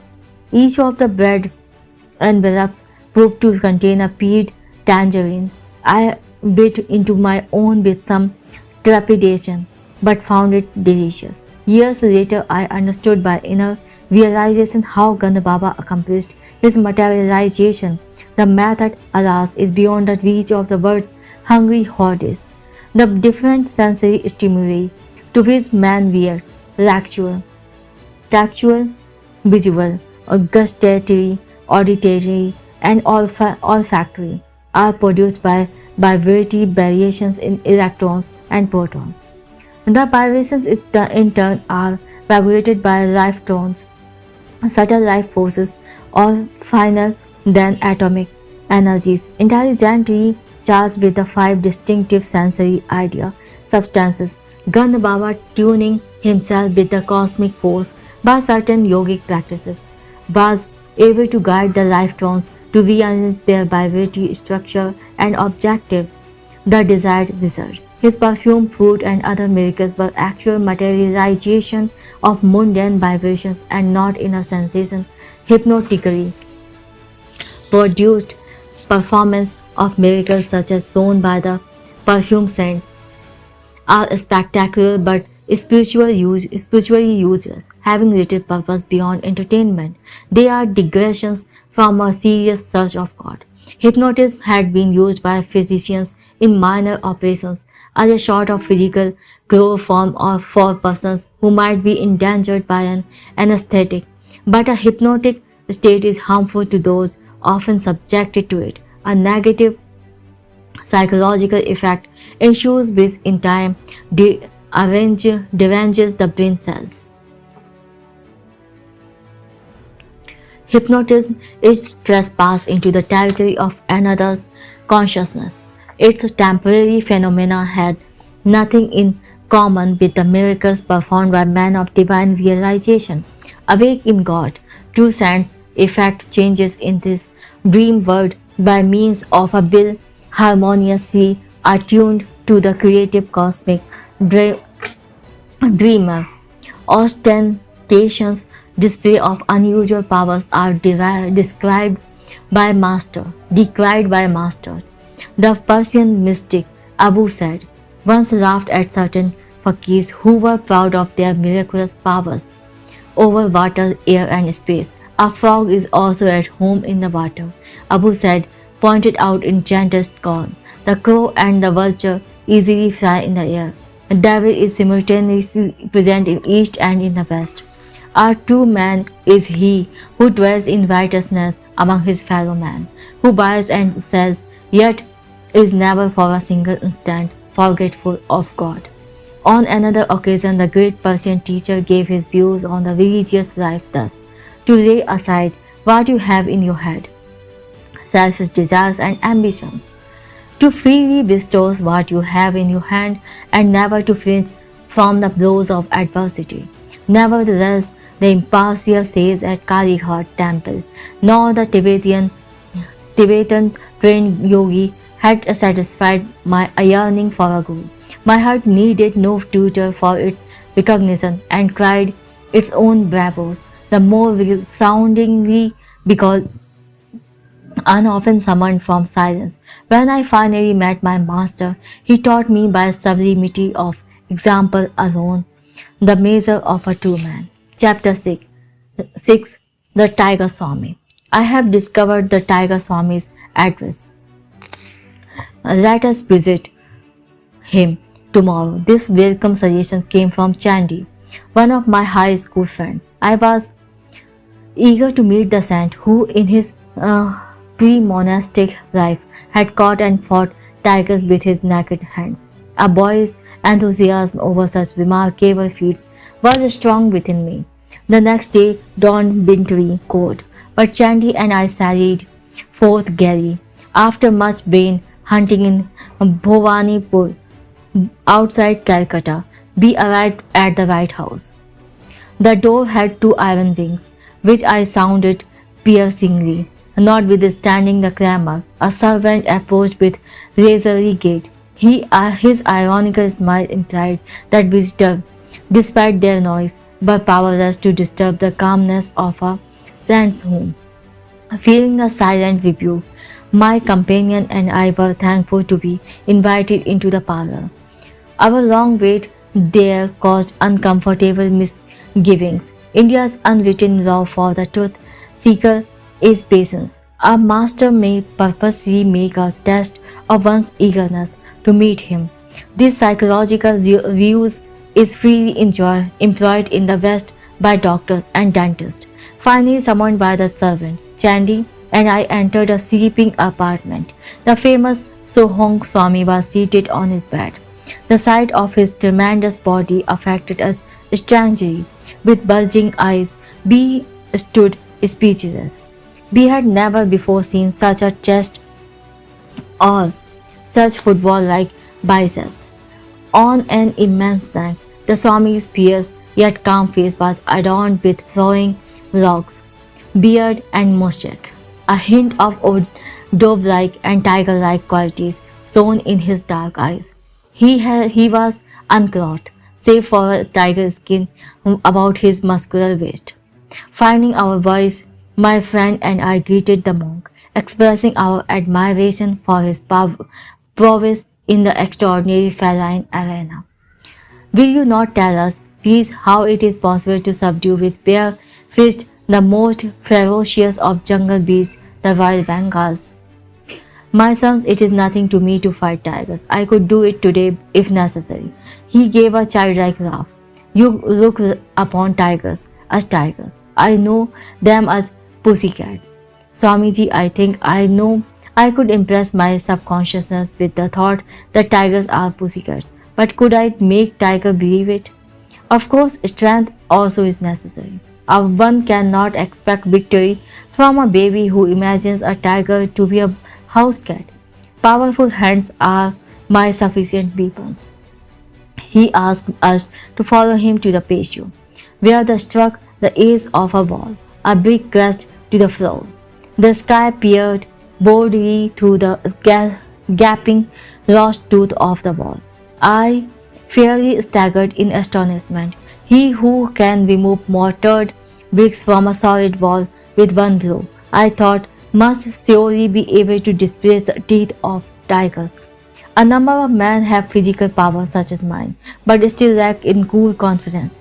Those who are bodily but not mentally stalwart may find themselves fainting at mere sight of a wild beast bounding freely in a jungle. Tiger, in its natural ferocity and habitat, is vastly different from the opium-fed circus animal. Many a man with Herculean strength was nonetheless being terrorized into abject helplessness before the onslaught of a royal Bengal. Thus the tiger has converted the man, in his own mind, to a state as nerveless as the pussycat. It is possible for a man owning a fairly strong body and an immensely strong determination to turn the tables on the tiger and force it to a conviction of pussycat defenselessness. How often I have done just that. I was quite willing to believe that the titan before me was able to perform the tiger pussycat metamorphosis. He seemed in a didactic mood. Chandy and I listened respectfully. Mind is the bearder of muscles. The force of hammer blow depends on the energy applied. The power expressed by a man's bodily instrument depends on his aggressive will and courage. The body is literally manufactured and sustained by mind through pressure of instincts from past lives. Strength or weaknesses percolate gradually into human consciousness. They express urge habits, which in turn oscillate into a desirable or an undesirable body. Outward frailty has mental origin in a vicious circle, the habit-bound body toward the mind.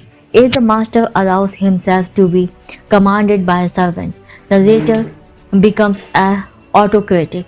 The mind is similarly enslaved by submitting to bodily dictation. At our entreaty, the impressive Swami consented to tell us something of his own life. My earliest ambition was to fight tigers. My will was mighty, but my body was feeble. An ejaculation of surprise broke from me. It appeared incredible that this man, now with Atlantean shoulders fit to bear, could ever have none weakness.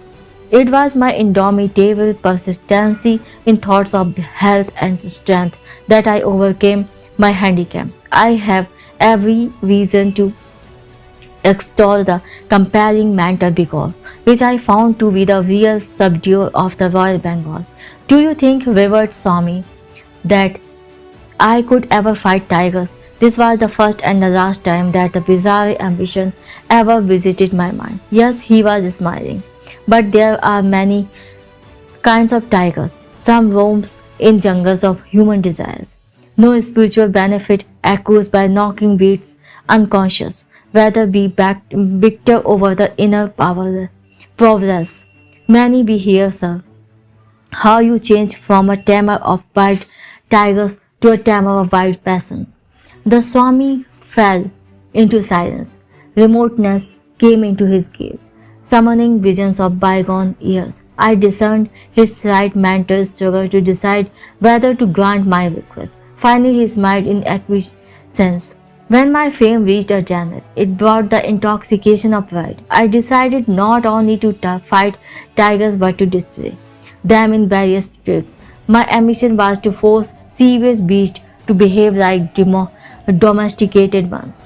I began to perform my feats publicly with gratifying success.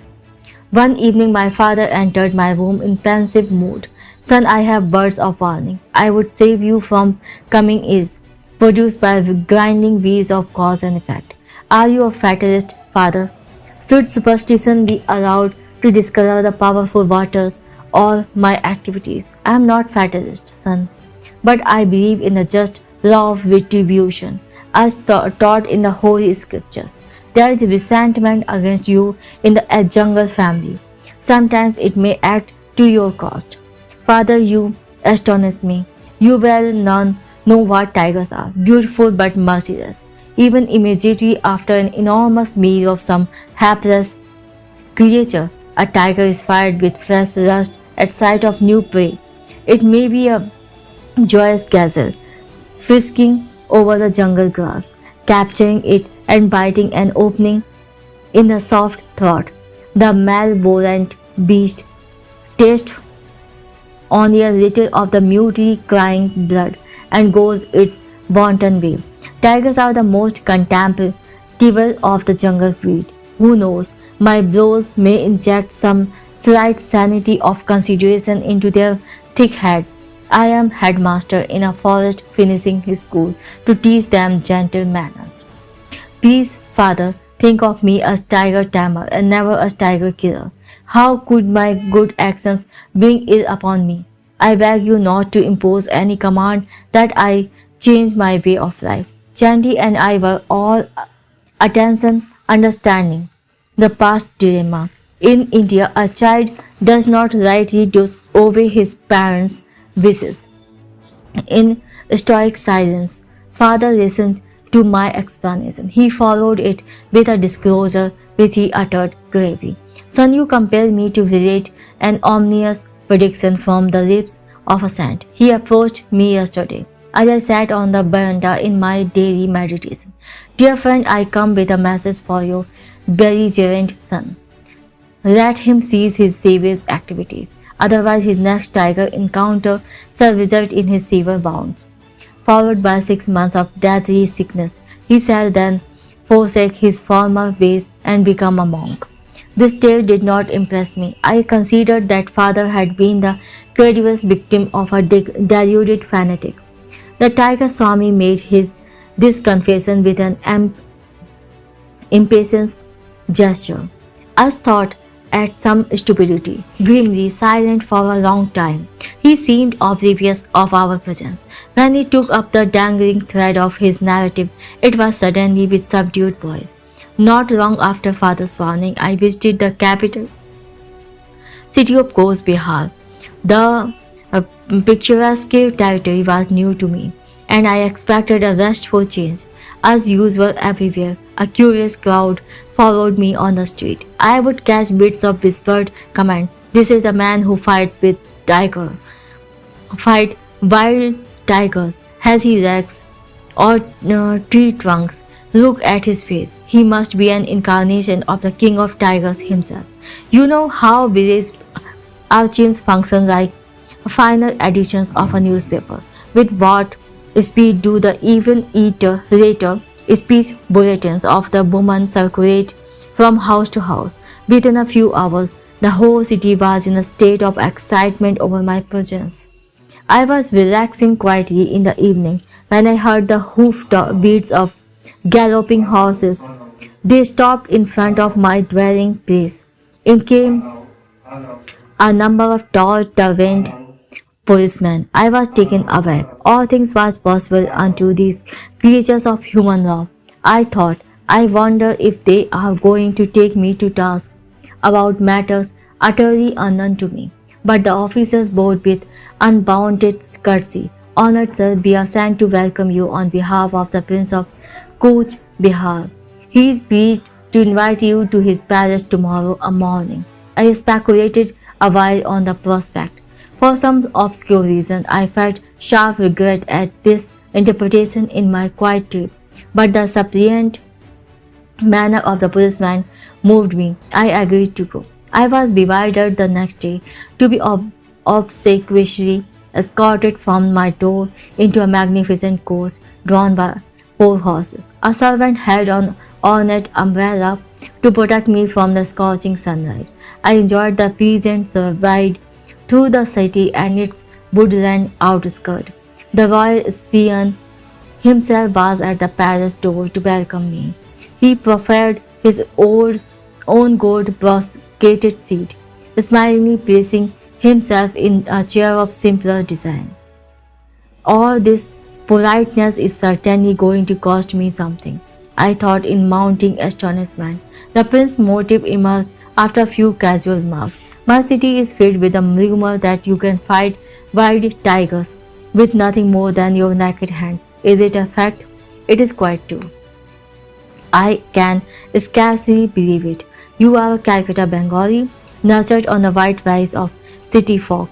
Be frank, please, have you not been fighting only spineless, opium-fed animals? His voice was loud and sarcastic, tinged with provincial accent. I vouchsafed no reply to his insulting question. I challenge you to fight my newly caught tiger Raja Begum.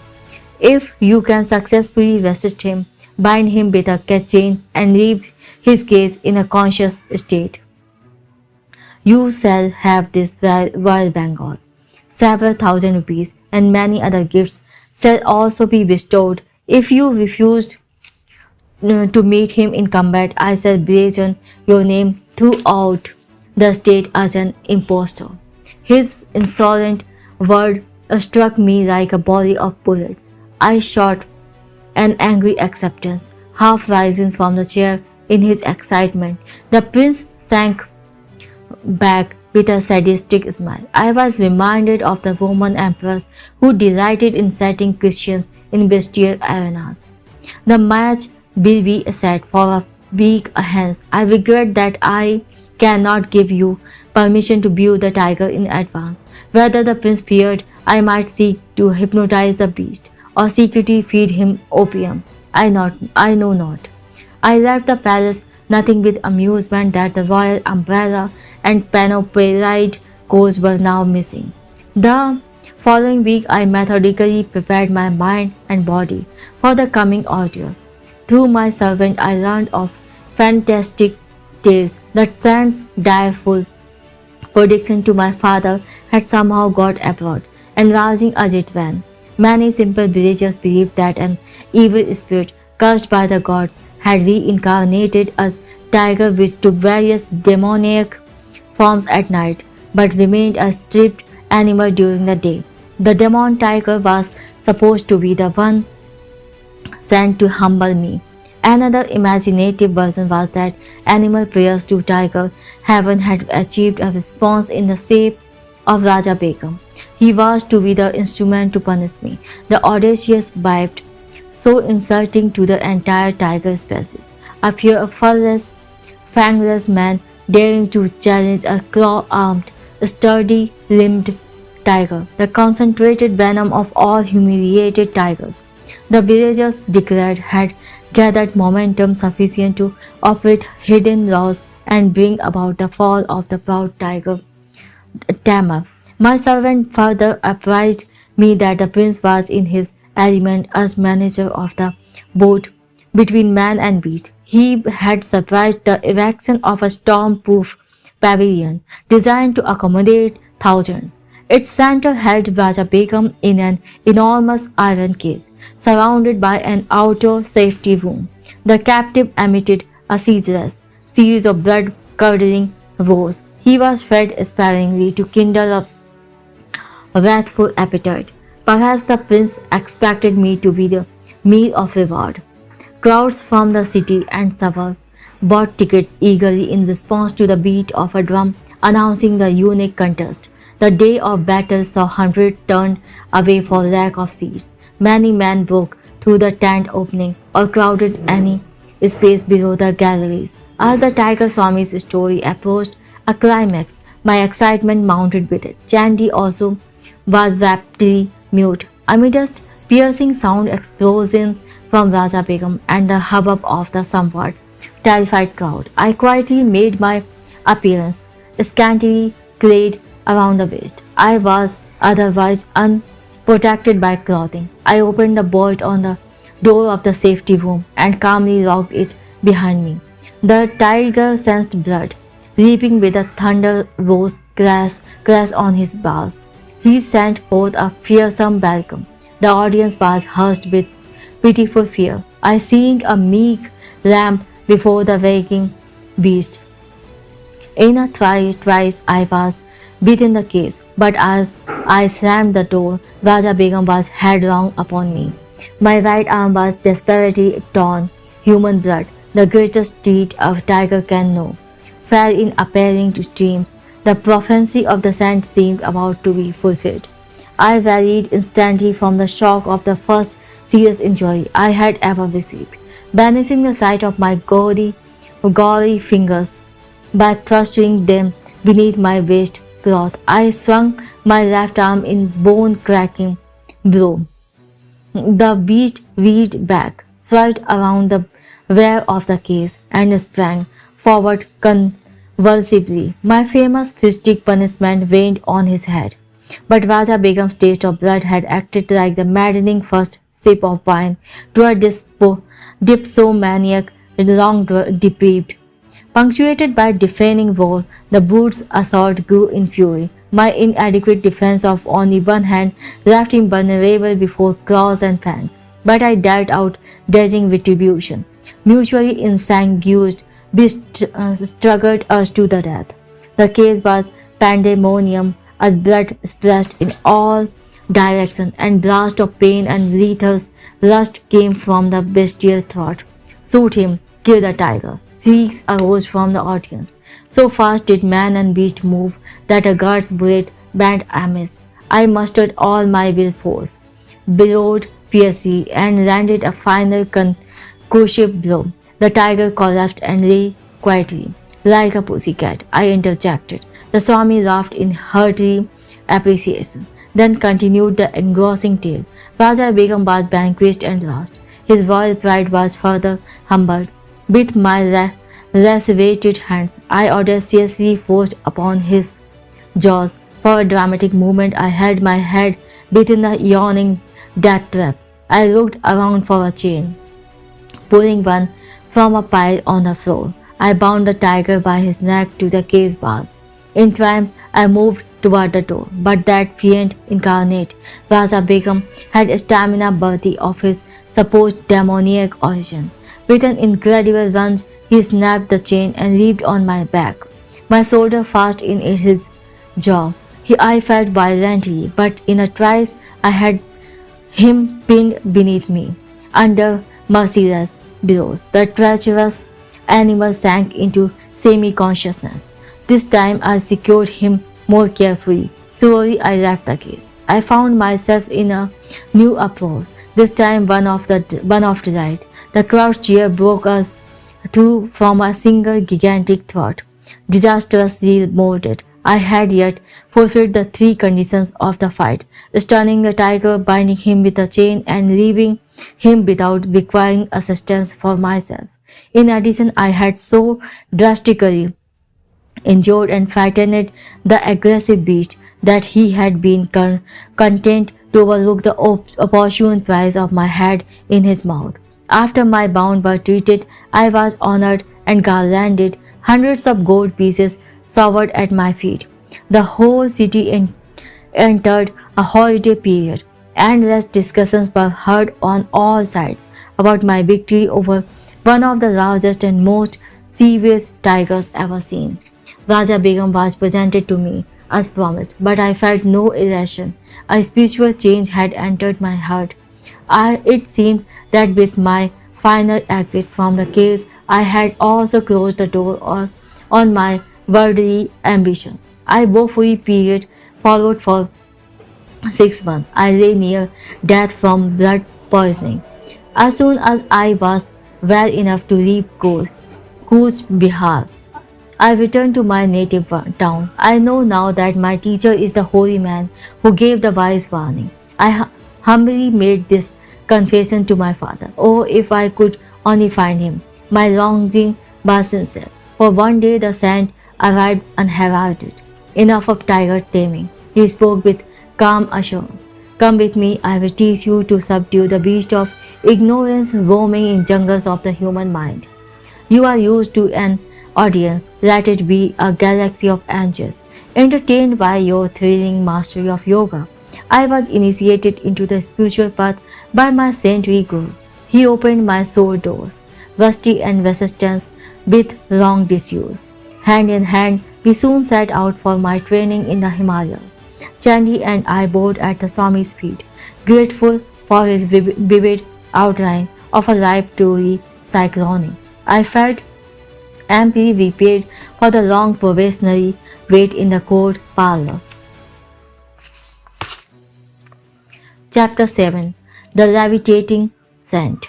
I saw a yogi remain in the air, several feet above the ground, last night at a group meeting. My friend Upendra Mohan Chaudhary spoke impressively. I gave him an enthusiastic smile. Perhaps I can guess his name. Was it Bhaduri Mahasaya of Upper Circular Road? Upendra nodded, a little crestfallen, not to be a news bearer. My inquisitiveness about scents was well known among my friends. They delighted in setting me on a fresh track. The yogi lives so close to my home that I often visit him. My words brought keen interest to Upen's face, and I made a further confidence. I have seen him in remarkable feats. He has expertly mastered the various pranayams of the ancient eightfold yoga outlined by Patanjali. Once Bhaduri Mahasaya performed the Bhastik pranayam before me with such amazing force that it seemed an actual storm had arisen in the room. Then he extinguished the thundering breath and remained motionless in a high state of superconsciousness. The aura of peace after the storm was vivid, beyond forgetting. I heard that the saint never leaves his home. Upendra's tone was a trifle incredulous. Indeed, it is true. He had lived indoors for the past 20 years. He slightly relaxes his self-imposed rule at the times of our holy festivals, when he goes as far as his front sidewalk. The beggars gather there, because Saint Bhaduri is known for his tender heart. How does he remain in the air, defying the law of gravitation? A yogi's body loses its grossness after use of certain pranayamas. Then it will levitate or hop about like a leaping frog. Even saints who do not practice a formal yoga have been known to levitate during a state of intense devotion to God. I would like to know more of this age. Do you attend his evening meetings? Upendra's eyes were sparkling with curiosity. Yes, I go often. I am vastly entertained by the wit in his wisdom.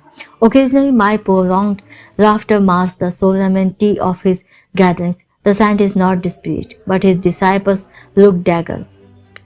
On my way home from school that afternoon, I passed Bahaduri's Mahasaya's cloister and decided on a visit. The yogi was inaccessible to the general public. A lone disciple occupying the ground floor guarded his master's privacy. The student was something of a martinet. He now inquired formally if I had an engagement. His guru put in an appearance just in time to save me from summary injections. Let Mukunda come when he will. The sage's eyes twinkled. My rule of seclusion is not for my own comfort, but for that of the others. Worthy people do not like the candor which shatters their delusions. Saints are not only rare but disconcerting. Even in scriptures, they are often found embarrassing. I found Bhaduri Mahasaya to his austere quarters on the top floor, from which he seldom stirred. Master often ignored the panorama of the world's ado, out of focus still centered in the aces.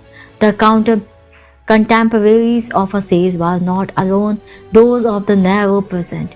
Maharishi, you are the first yogi I have known who always stays indoors. God plants his saints sometimes in unexpected soul, lest we think we may reduce him to a rule. The sage rocked his vibrant body in the lotus posture in his 70s. He displayed no unpleasing signs of age or sedentary life. Stalwart and straight, he was ideal in every respect. His face was that of a busy, as described in the ancient text. Noble-headed, abundantly bearded, he always sat firmly upright, his quiet eyes fixed on an omnipresence. The saint and I entered the meditative state. After an hour, his gentle voice roused me. You go often into the silence, but have you developed Anubhava? He was reminding me to love God more than meditation. Do not mistake the technique for the goal. He offered me some mangoes with that good humored wit that I found so delightful in his grave nature. He remarked pupils in general are more fond of Jali Yoga, union with food, than of Dhyan Yoga, union with God. His yogic pun affected me uproariously. What a laugh you have! An affectionate gleam came into his gaze. His own face was always serious, yet touched with an ecstatic smile. His large, lotus eyes held a hidden but divine laughter. Those letters come from far off America. The sage indicated several thick envelopes on a table. I correspond with a few societies there whose members are interested in yoga. They are discovering India anew with a better sense of direction than Columbus. I am glad to help them. The knowledge of yoga is free to all who will receive, like the ungarnishable daylight. What we see is perceived as essential for human salvation need not be diluted for the West, alike in soul, though diverse in outer experience. Neither West nor East will flourish if some form of disciplinary yoga be not practiced. The saint held me with his tranquil eyes. I did not realize that his speech was a weighted prophet guidance. It is only now, as I write these words, that I understand the full meaning in the casual intimation he often gave me that someday I would carry India's teachings to America. Mahasi, I wish you would write a book on yoga for the benefit of the world. I am training disciples. They and their students be living volumes. Proof against the natural disintegration of time and the unnatural interpretations of the critics. Bhaduri's wit put me into another gale of laughter. I remained alone with the yogi until his disciples arrived in the evening. Bhaduri Mahasaya entered one of his inimitable discourse. Like a peaceful flood, he swept away the mental debris of his listeners, floating them Godward. His striking parables were expressed in a flawless Bengali. This evening Bhaduri expounded various philosophical points connected with the life of life of Mirabai, a medieval Rajputani princess who abandoned her court life to seek the company of sadhus. One great sannyasi refused to receive her because she was a woman. Her reply brought him humbly to her feet. Tell the master, she had said, that I did not know there was any male in the universe save God, or be all not females before him. A scriptural conception of the Lord as the only positive creation principle, his creation being not but a passive Maya. Mirabai composed many ascetic songs which are still treasured in India. I translated one of them here. If by bathing daily God could be realized, sooner would I be a whale in the deep. If by eating roots and fruits he could be none, gladly I choose the form of a god. If the counting of rosaries uncovered him, I would say my prayers on mammoth beads. If bowing before stone images unveiled him, a flinty mountain I would humbly worship. If by drinking milk the Lord could be imbibed, many calves and children would know him. If abandoning one's wife would summon God, would not thousands be eunuchs? Mirabai knows that to find the Divine One, the only indispensable is love. Several students put rupees in Bhaduri's slippers, which lay by his side as he sat in yoga postures. This respectful offering, customary in India, indicates that the disciple places his material goods at the Guru's feet. Grateful friends are only the Lord in disguise, looking after his own. Master, you are wonderful. A student, taking his leave, gazed ardently at the patriarchal says, "You have renounced riches and comforts to seek God and teach us wisdom." It was well known that Bhaduri Mahasar had forsaken great family wealth in his early childhood.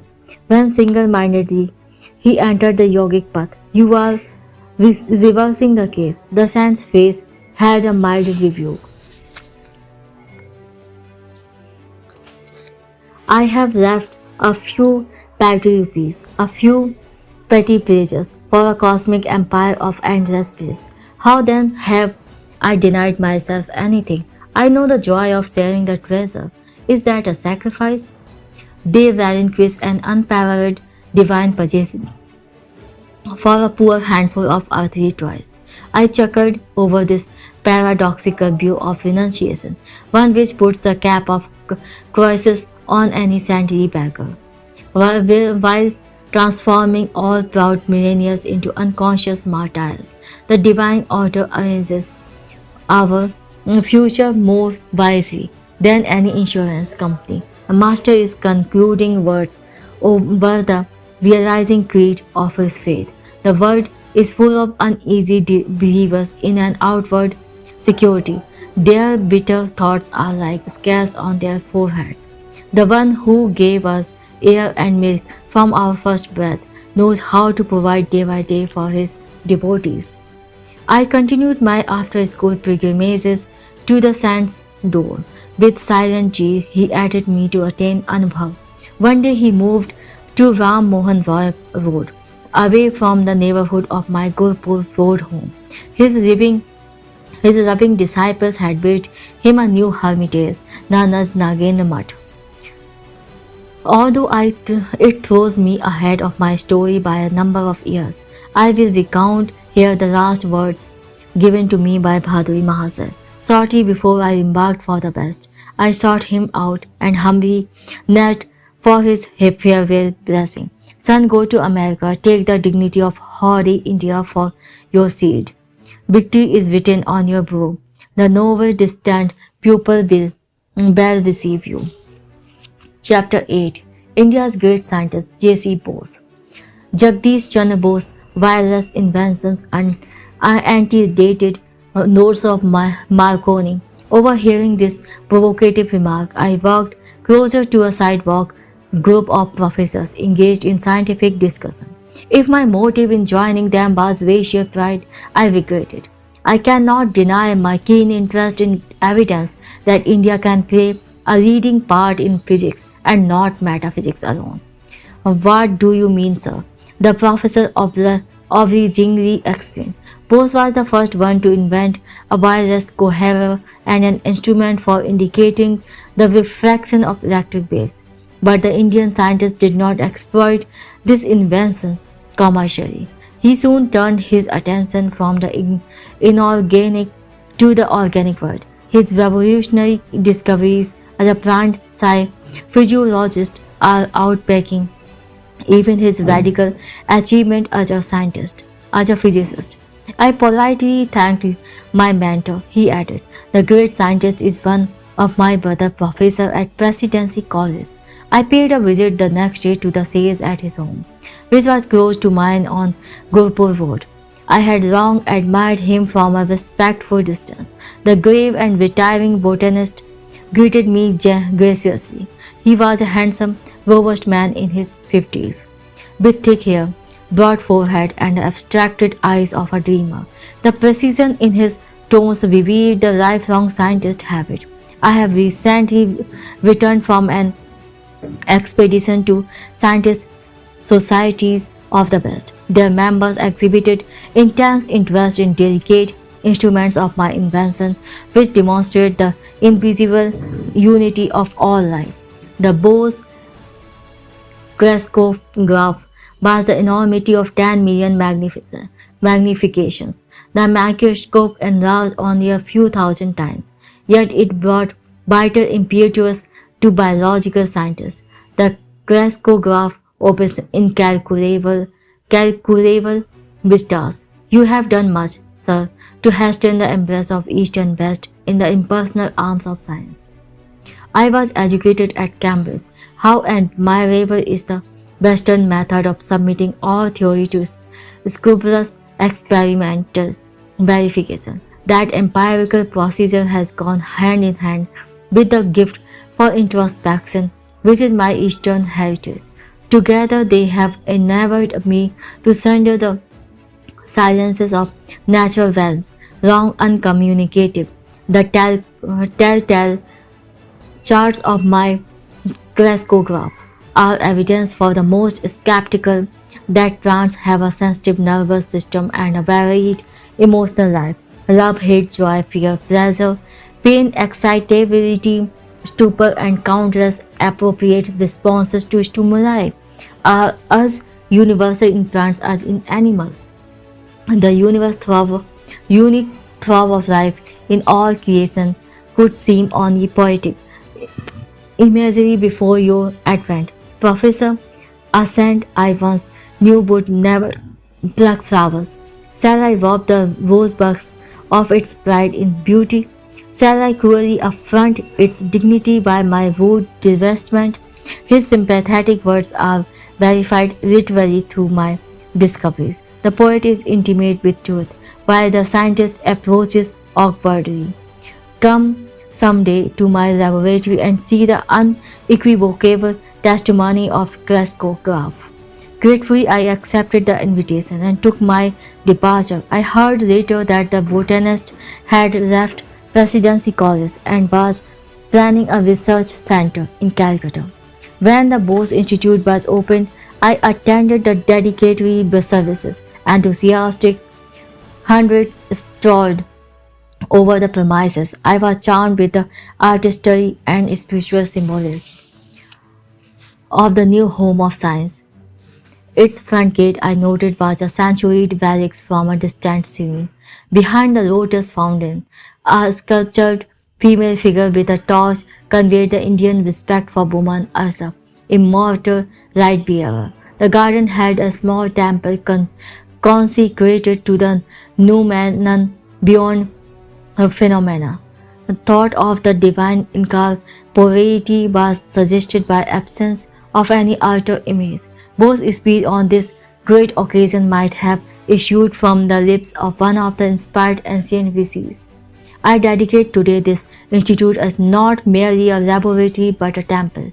His reverent solemnity stole like an unseen clock over the crowded auditorium. In the pursuit of my investigation, I was unconsciously led into the broader vision of physics and physiology. To my amazement, I found boundary lines vanishing and points of contact emerging between the realms of the living and the non-living. Inorganic matter was perceived as anything but inert. It was ethereal under the action of multitudinous forces. A universal reaction seemed to bring matter, plant, and animal under a common law. They all exhibited essentially the same phenomena of fatigue and depression, with possibilities of recovery and of exaltation, as well as the permanent irresponsiveness associated with death. Filled with awe at this stupendous generalization, it was with great hope that I announced my result before the Royal Society, results demonstrated by experiments. But the physiologist represent advised me to continue myself to physical investigations, in which my success had been assured, rather than encroached on their preserves. I had unwittingly stayed into the domain of an unfamiliar caste system, and so offered its etiquettes. An unconscious theological bias was also present, which confound ignorance with faith. It is often forgotten that He who surrounded us with this ever-evolving mystery of creation has also implanted in us the desire to question and understand. Through my years of miscomprehension, I came to know that the life of a devotee of science is inevitably filled with unending struggle. It is for him to cast his life as an ardent offering, regarding gain and loss, success and failure as one. In time, the leading scientists, societies of the world accepted my theories and results and recognized the importance of the Indian contribution to science. Can anything small or circumscribed ever satisfy the mind of India? By a continuous living tradition and a vital power of rejuvenescence, this land has readjusted itself through unnumbered transformations. Indians have always arisen who discarding the immediate and absorbing prize of the hour have sought for the realization of the highest ideas in life, not through passive renunciation, but through active struggle. The weakening who has refused the conflict, acquiring nothing, has had nothing to renounce. He alone who has a striven and born can enrich the world by bestowing the fruits of his victorious experience. The work already carried out in both laboratory on the response of matter and the unexpected revelation in plant life have opened out very extended visions of inquiries in physics, in physiology, in medicine, in agriculture, and even in psychology. Problems hitherto regarded as insoluble have now been brought within the sphere of experimental investigation. But high success is now not to be obtained without rigid exactitude. Hence the long battery of supersensitive instruments and apparatus of my design, which stand before you today in their cases in the entrance hall. They tell you of the protracted efforts to get behind the deceptive seeming into the reality that remains unseen, of the continuous toil and persistence and resourcefulness called forth to overcome human limitations. All creative scientists know that the true laboratory is the mind, where behind illusions they uncover the laws of truth. The lectures given here will not be mere repetitions of second-hand knowledge. They will announce new discoveries demonstrated for the first time in these halls. Though through regular publication of the work of the Institute, these Indian contributions will reach the whole world. They will become public property. Not patents will ever be taken. The spirit of our national culture demands that we should forever be free from the discretion of utilizing knowledge only for personal gain. It is my future further wish that the facilities of the Institute be available as so far as possible to workers from all countries. In this, I am attempting to carry on the tradition of my country so far back as 25 centuries. India welcomed to its ancient universities at Nalanda and Taxila scholars from all parts of the world. Although science is neither of the East nor the West, but rather international in its universality, yet India is especially fitted to make great contributions.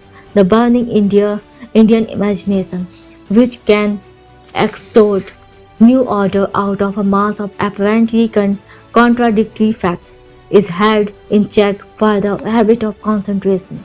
This restraint confers the power to hold the mind to the pursuit of truth with an infinite patience.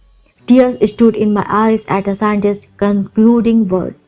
Is patience not indeed a synonyms of India, confounding time and historians alike?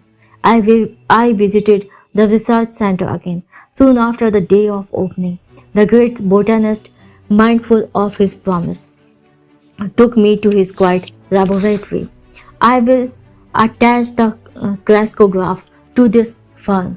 The magnification is tremendous. If a snail's crawl were enlarged in the same proportion, the creature would appear to be traveling like an express train.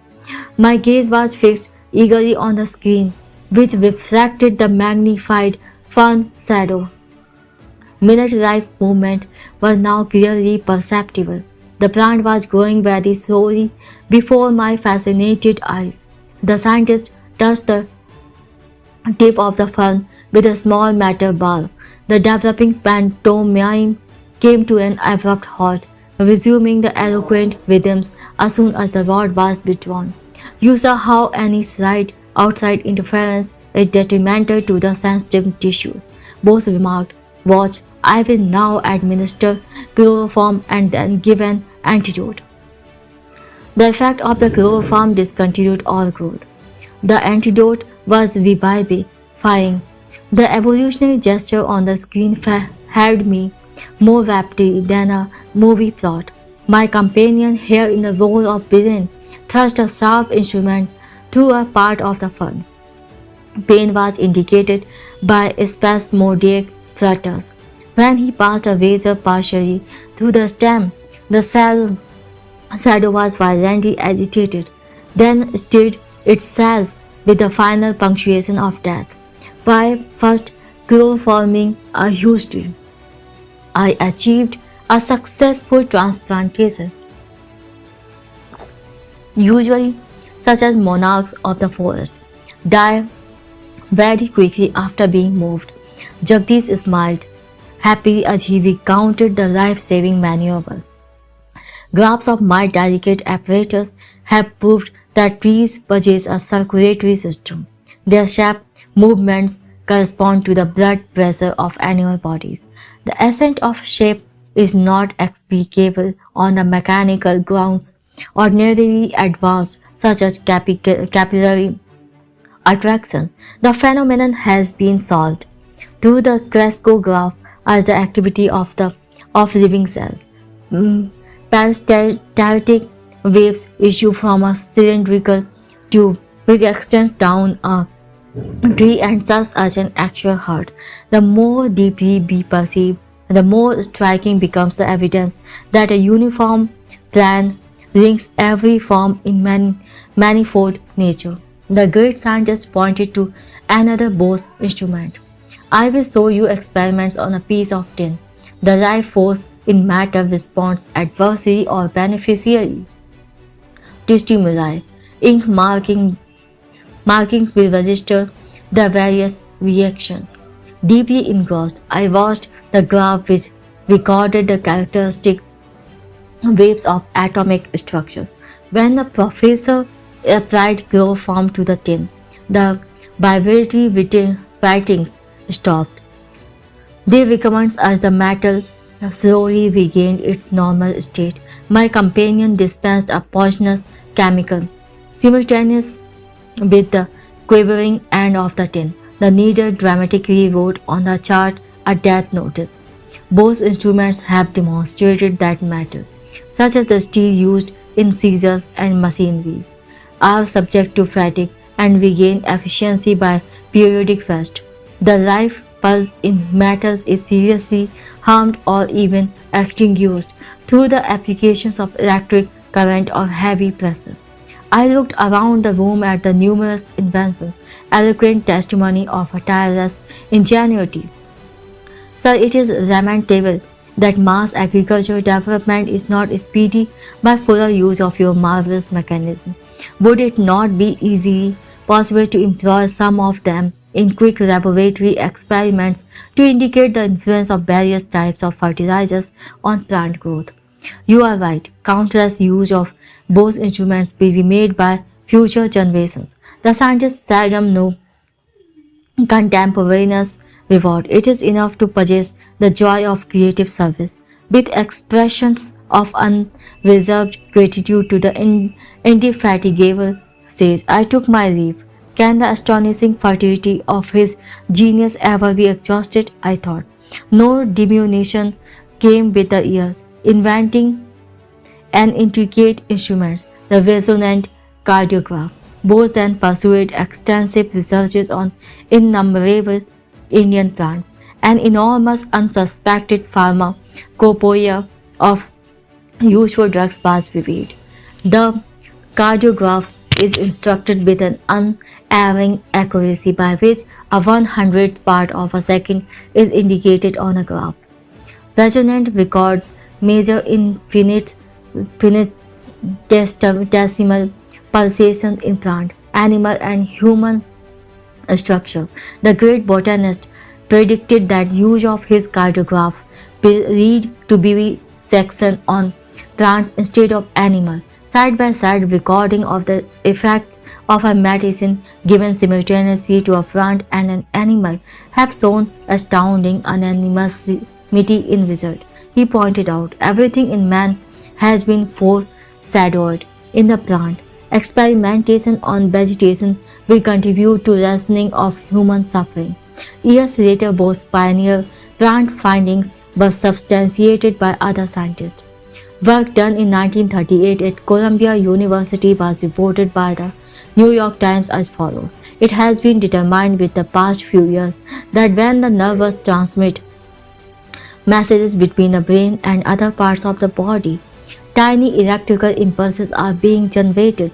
These impulses have been measured by delicate galvanometers and magnified millions of times by modern amplifying apparatus. Until now, no satisfactory method had been found to study the passage of the impulses along the nerve fibers in living animals or man because of the great speed with which these impulses travel. Doctors K.S. Corey and H.J. Curtis reported having discovered that the long single cells of the freshwater plant Nitera, used frequently in goldfish bows, are virtually identical with those of single nerve fibers. Furthermore, they found that Nitera fibers on being excited propagate electrical waves that are similar in every way, except velocity, to those of the nerve fibers in animals and man. The electrical nerves impulse in the pulses in the plant were bound to be much slower than those in animals. This discovery was therefore seized upon by the Columbia workers as a means for taking slow motion pictures of the passage of the electrical impulse in nerves. The Nitera plant thus may become a sort of Rosetta Stone for deciphering the closely guarded secrets close to the very borderland of mind and matter. The poet Rabindranath Tagore was a stalwart friend of India's idealistic scientist to him. To him, the sweet Bengali singer addressed the following lines: O hermit, call thou in authentic verse of that old hymn called Psalm, rise awake. Call to the man who boasts his sastric lore from vain pedantic wranglings profitless. Call to that foolish braggart to come forth out on the face of nature, this broad earth. Send forth this call unto the scholar band, together round by thy sacrifice of fire. Let them all gather. So may our India, our ancient land, unto herself return. O ounce, again return to steadfast work, to duty and devotion, to her trance of earnest meditation. Let her sit once more unruffled, greedless, strifeless, pure. O once again upon her lofty seat and platform teacher of all lands. Chapter 9. The Blissful Devotee and His Cosmic Romance. Little sir, please be seated. I am talking to my Divine Mother. Silently I had entered the room in great awe. The angelic appearance of Master Mahasaya fairly dazzled me, with silky white beard and large lustrous eyes. He seemed an incarnation of purity. His upraised chin and folded hands apprised me that my first visit had disturbed him in the midst of his devotions. His simple words of greeting produced the most violent effect my nature had so far experienced. The bitter separation of my mother's death I had thought the measure of all anguish. Now an agony at separation from Divine Mother was an indescribable torture of the spirit. I fell mourning to the floor. Little sir, quiet yourself. The saint was sympathetically distressed, abandoned in some oceanic desolation. I crushed his feet as the sole raft of my rescue. Holy sir, the intercession Ask Divine Mother if I find my any favor in her sight. This promise is one not easily bestowed. The master was constrained to silence. Beyond reach of doubt, I was convinced that Master Mahasaya was in intimate converse with the Universal Mother. It was deep humiliation to realize that my eyes were blind to her, who even at this moment was perceptible to the faultless gaze of the saint, seamlessly gripping his feet, deaf to his gentle remonstrances. I besought him again and again for his intervening grace. I will make your plea to the beloved. The master's capitulation came into with a slow, compassionate smile. What power in those few words! That my being should know release from its stormy exile. So remember your place. I shall return soon for her message. Joyful anticipation rang in my voice that only a moment ago had been sobbing in sorrow. Descending the long stairway, I was overwhelmed by memories. This house at 50 Amherst Street, now the residence of Master Mahasar, had once been my family home, scene of my mother's death. Here my home, human heart had broken for the vanished mother, and here today my spirit had been as though crucified by absence of the Divine Mother. Hallowed walls, silent witness of my grievous hurts and final healing. My steps were eager as I returned to my Gurpal road home, seeking the seclusion of my small attic. I remained in meditation until 10 o'clock. The darkness of the warm Indian night was suddenly lit with a wondrous vision. Hallowed in splendor, the Divine Mother stood before me, her face tenderly smiling, was beautified itself. Always have I loved thee, ever shall I love thee. The celestial tones still ringing in the air, she disappeared. The sun on the following morning had hardly risen to an angle of decorum when I paid my second visit to Master Mahasaya. Climbing the staircase in the house of poignant memories, I reached his fourth floor room. The knob of the closed door was wrapped around with a cloth, a hint I felt that the saint desired privacy. As I stood irresolutely on the landing, the door was opened by the master's welcoming hand. I knelt at his holy feet. In a playful mood, I bore a solemn mask over my face, hiding the divine elation. Sir, I have come very early, I confess. For your message, did the beloved mother say anything about me? Mischievous little sir, not another remark would he make. Apparently my assumed gravity was unimpressive. Why so mysterious, so evasive? Do saints never speak plainly? Perhaps I was a little provoked. Must you test me? His calm eyes were full of understanding. Could I add a single word this morning to the assurance you received last night at 10 o'clock from the beautiful mother herself? Master Mahasaya possessed control over the floodgates of my soul. Again I plunked prostrate at his feet, but this time my tears welled from a bliss and not a pain, past bearing. Think you that your devotion did not touch the infinite mercy? The motherhood of God that you have worshipped informs both human and divine, could never fail to answer your forsaken cry. Who was this simple saint, whose reached request to the universal spirit met with sweet acquiescence? His role in the whole on the world was humble, as befitted the greatest man of humility I ever knew. In this Amherst Street house, Master Mahasaya conducted a small high school for boys. No words of chastisement passed his lips. No rule and fair rule maintained his discipline. Higher mathematics indeed were taught in these modest classrooms, and a chemistry of love absent from the textbooks. He spread his wisdom by spiritual contagion rather than impermeable precept. consumed by an unsophisticated passion for the Divine Mother. The saint no more demanded the outward forms of respect than a child. I am not your guru. He shall come a little later. He told me, through his guidance, your experiences of the divine in terms of love and devotion shall be translated into his terms of fathomless wisdom. Every late afternoon, I betook myself to Amherst Street.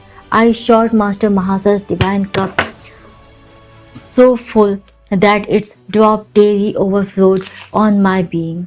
Never before had I bowed in utter reverence. Now I felt it an immeasurable privilege even to tread the same ground which Master Mahasa sanctified. Sir, please bear this champak garland I have fashioned especially for you. I arrived one evening, holding my chain of flowers, but shyly the drew away. Repeatedly refusing the honor, perceiving my hurt, he finally smiled consent. Since we are both devotees of the Mother, you may put the garland on this bodily temple, as offering to her who dwells within.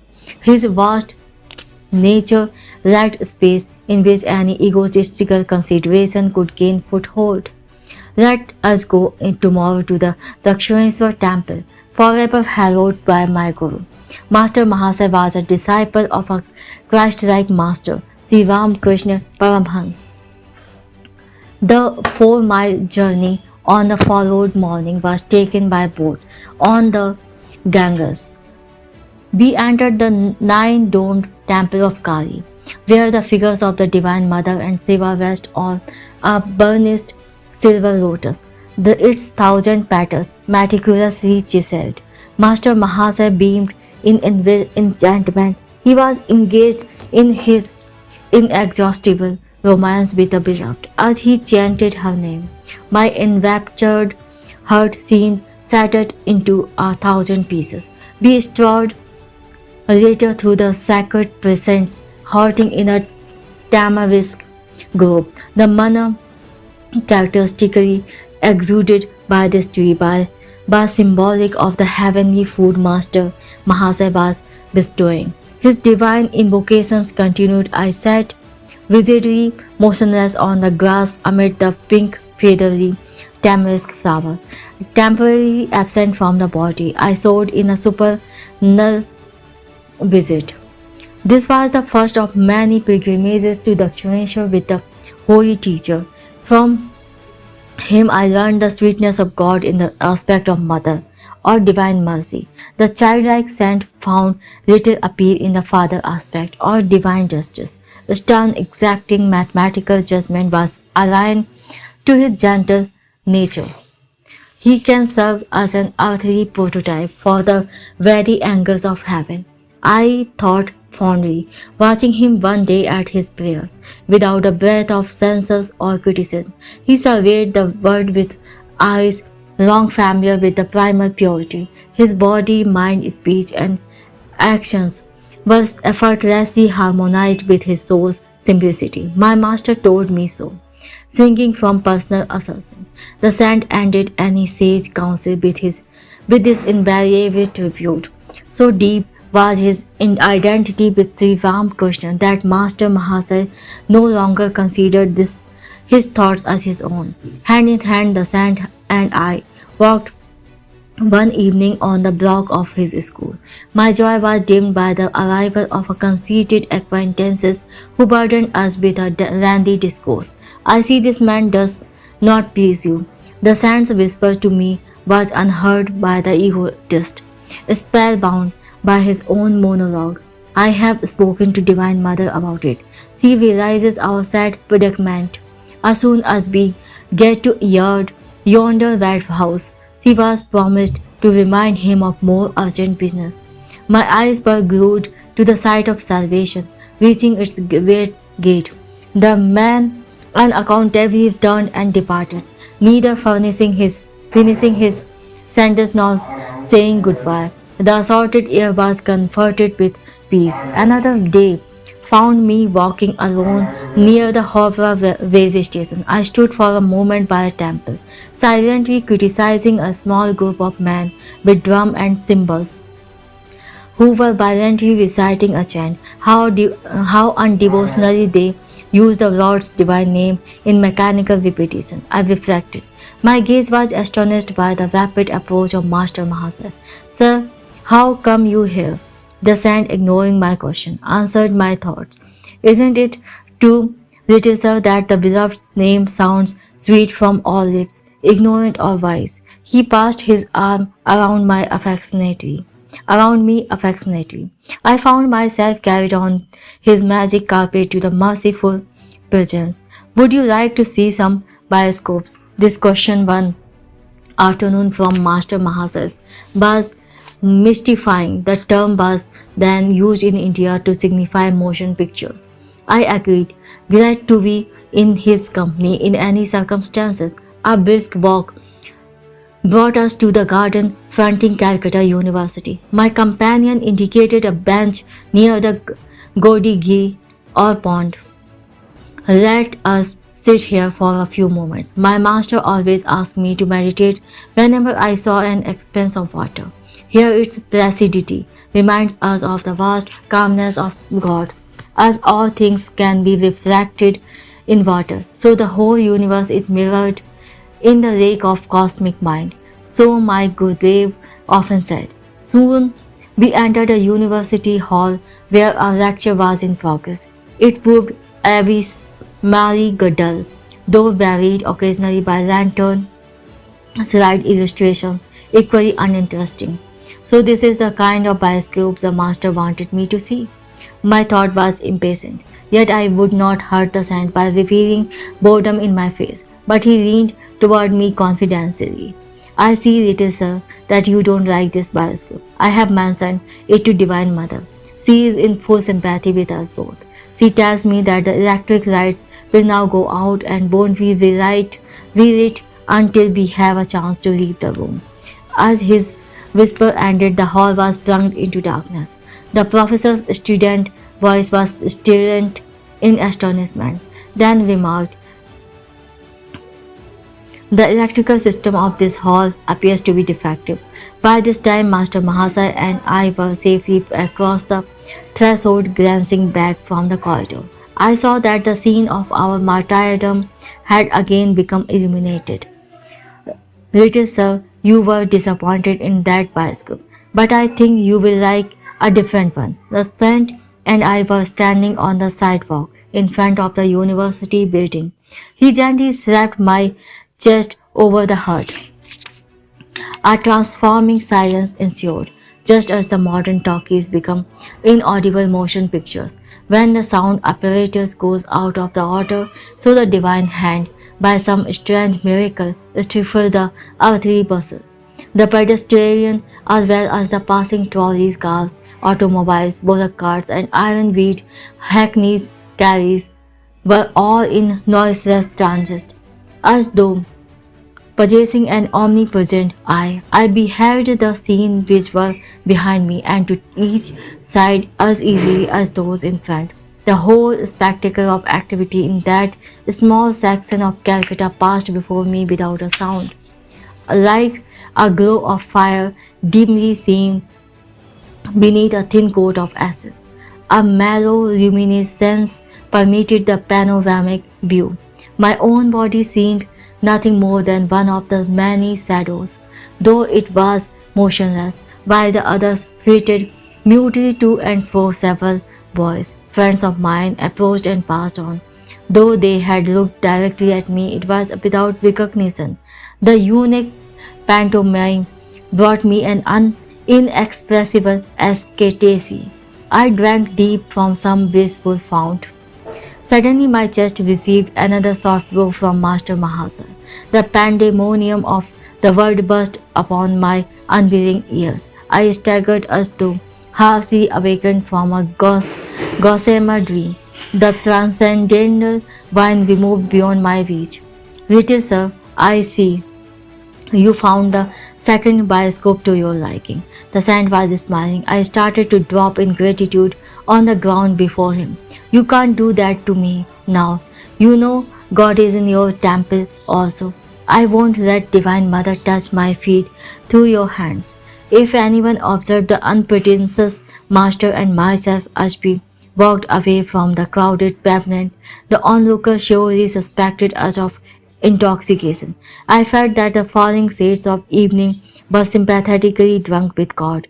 When darkness recovered from its nightly zone, I faced the new morning bereft of my ascetic mood, but ever enshrined in memory is the seraphic son of the Divine Mother, Master Mahas, trying with poor words to do justice to his benignity. I wonder if Master Mahasa and other among the deep visioned saints whose paths crossed mine knew that years later in a western land I would be writing about their lives as divine devotees. Their foreknowledge would not surprise me nor. I hope my readers who have come thus far with me. Chapter 10. I meet my master Sri Yukteswar. Faith in God can produce any miracle except one, passing an examination without study. Distastefully, I closed the book I had picked up in an idle moment. The writer's exception shows his complete lack of faith. I thought, poor chap, he has great respect for the midnight oil. My promise to father had been that I would complete my high school studies. I cannot pretend to diligence. The passing months found me less frequently in the classroom than in secluded spots along the Calcutta bathing ghats. The adjoining crematory grounds, especially gruesome at night, are considered highly attractive by the yogi. He who would find the deathless essence must not be dismayed by a few unadorned skulls. Human inadequacy becomes clear in the gloomy abode of miscellaneous bones. My midnight vigils were thus of a different nature from the scholars. The week of final examination at the Hindu high school was fast approaching. This interrogatory period, like the sculptural horns, inspires a well-known terror. My mind was nevertheless at peace. Braving the goals, I was exhuming a knowledge not found in lectures halls, but it lacked the art of Swami Paramanand, who easily appeared in two places at one time. My educational dilemma was plainly a matter for the infinite ingenuity. This was my reasoning, though to many it seems illogic. The devotee's irrationality springs from the thousand inexplicable demonstrations of God's instancy in trouble. Hello Mukund, I catch hardly a glimpse of you these days. A classmate accosted me one afternoon on Gurpur Road. Hello Nantu. My invisibility at school was actually placed me there in decidedly awkward position. I unburdened myself under his friendly gaze. Nantu, who was a brilliant student, laughed heartily. My predicament was not without a comic aspect. You are utterly unprepared for the finals. I suppose it is up to me to help you. The simple words conveyed divine promise to me, my ears. With alacrity, I visited my friend's home. He kindly outlined the solutions to various problems he considered likely to be set by the instructors. These questions are the bait which will catch many trusting boys in the examination trap. Remember my answers and you will escape without injury. The night was far gone when I departed, bursting with unseasoned erudition. I devoutly prayed it would remain for the next few critical days. None too had coached me in my various subjects, but under press of time, had forgotten my course in Sanskrit. Fervently I reminded God of the oversight.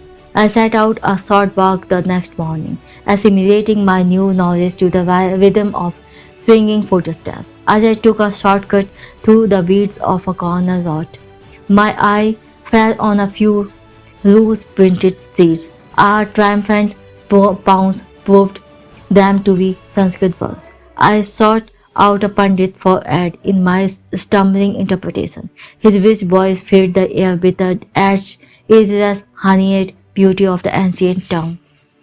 These exceptional stanzas cannot possibly be of aid in your Sanskrit test.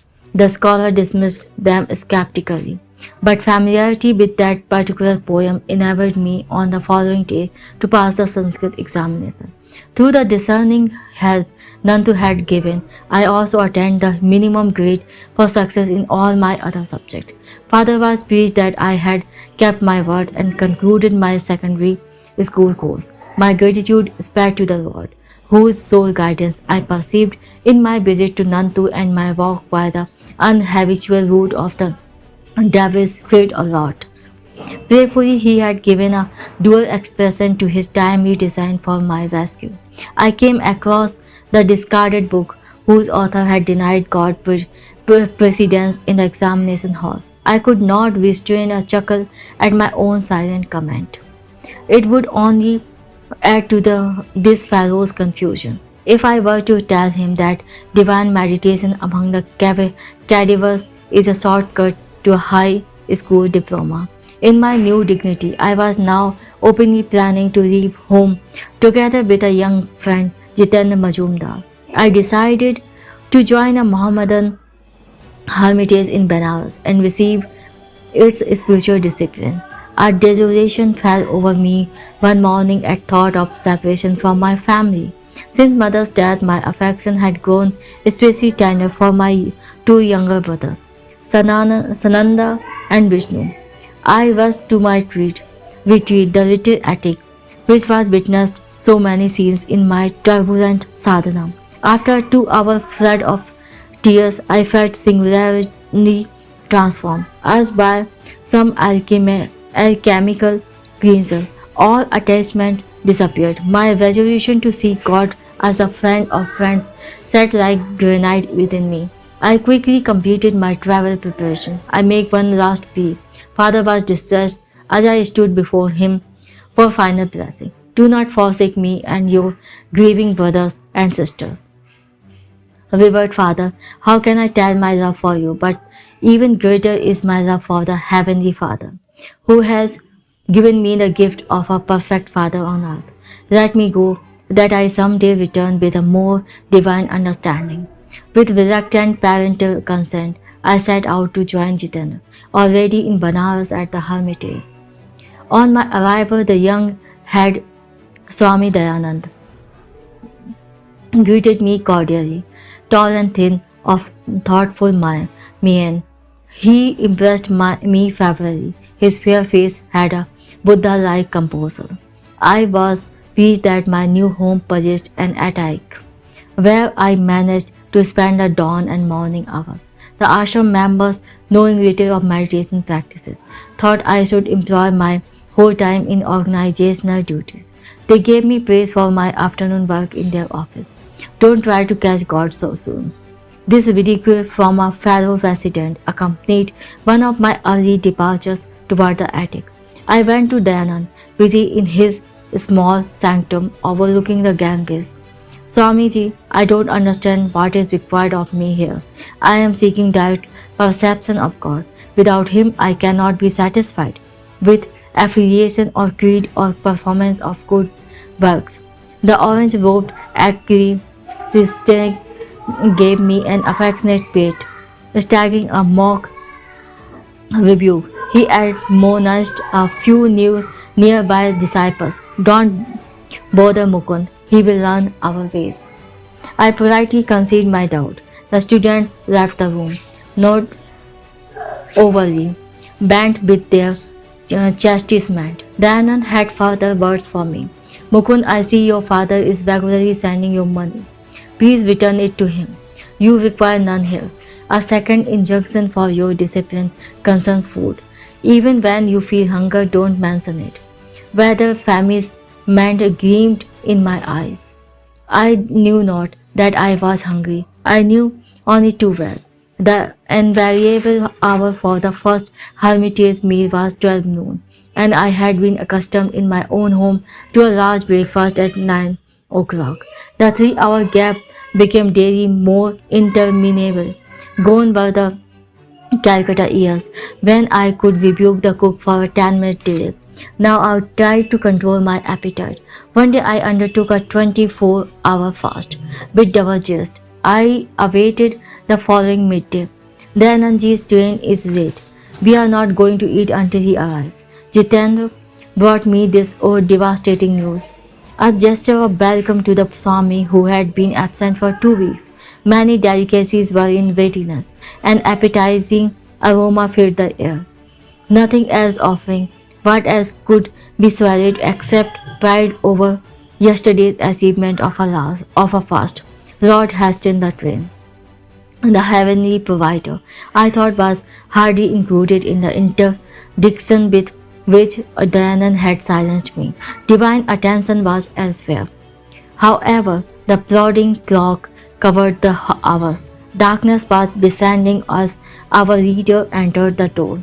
My greetings was one of unfeigned joy. Dayananji will bath and meditate before we can serve food. Jitan approached me again as a word of ill omen.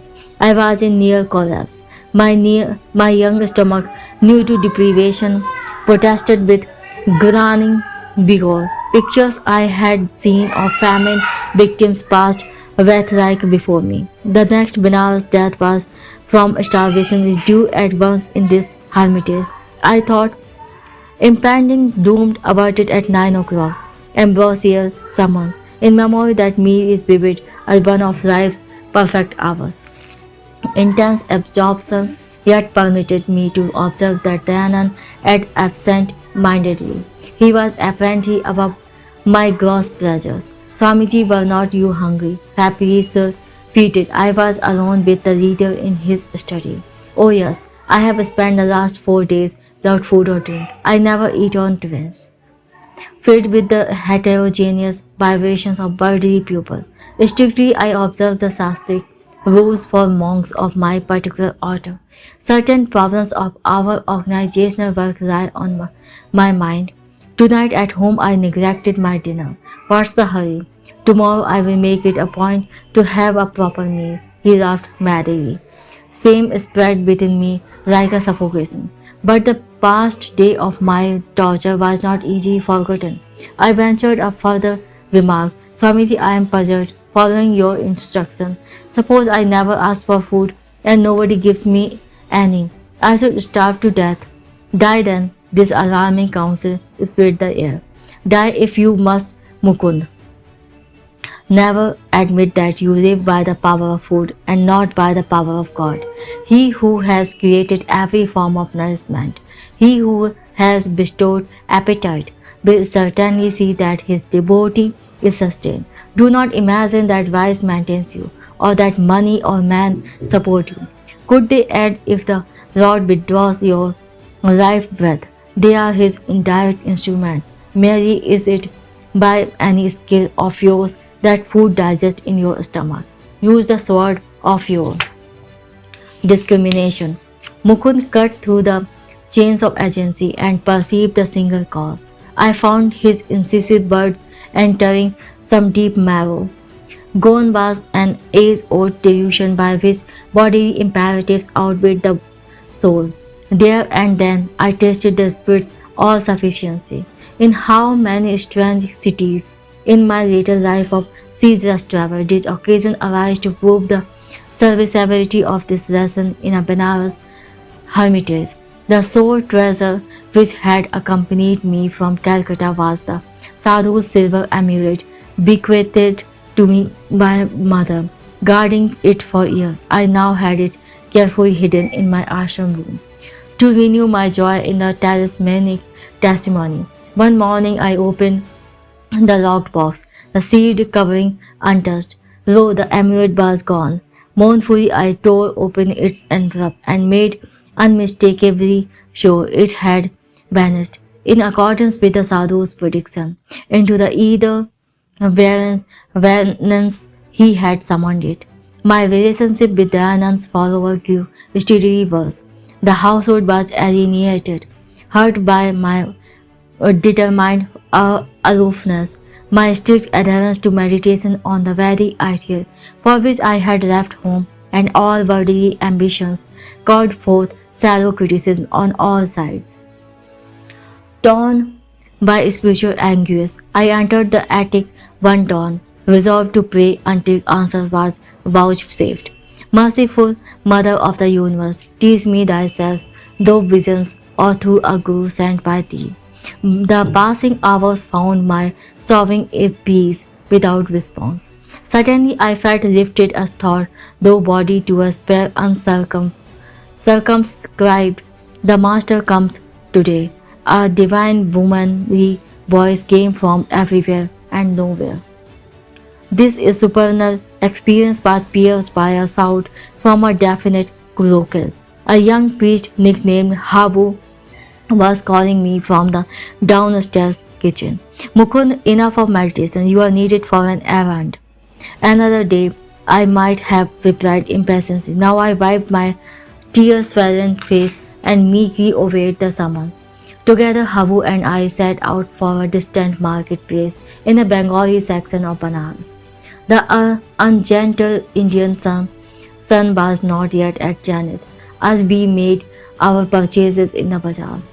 We pushed our way through the colorful medley of housewives, guides, priests, simply clad widows, dignified Brahmins, and the ubiquitous holy bulls, passing an inconspicuous lane. I turned my head and surveyed the narrow length. A Christ-like man in the orchard robes of a Swami stood motionless at the end of the road. Instantly and anciently familiar he seemed. My gaze fed hungrily for a twice. Then doubt assailed me. You are confusing this wandering monk with someone known to you. I thought, dreamer, walk on. After 10 minutes, I felt heavy numbness in my feet, as though turned to stone. They were unable to carry me further.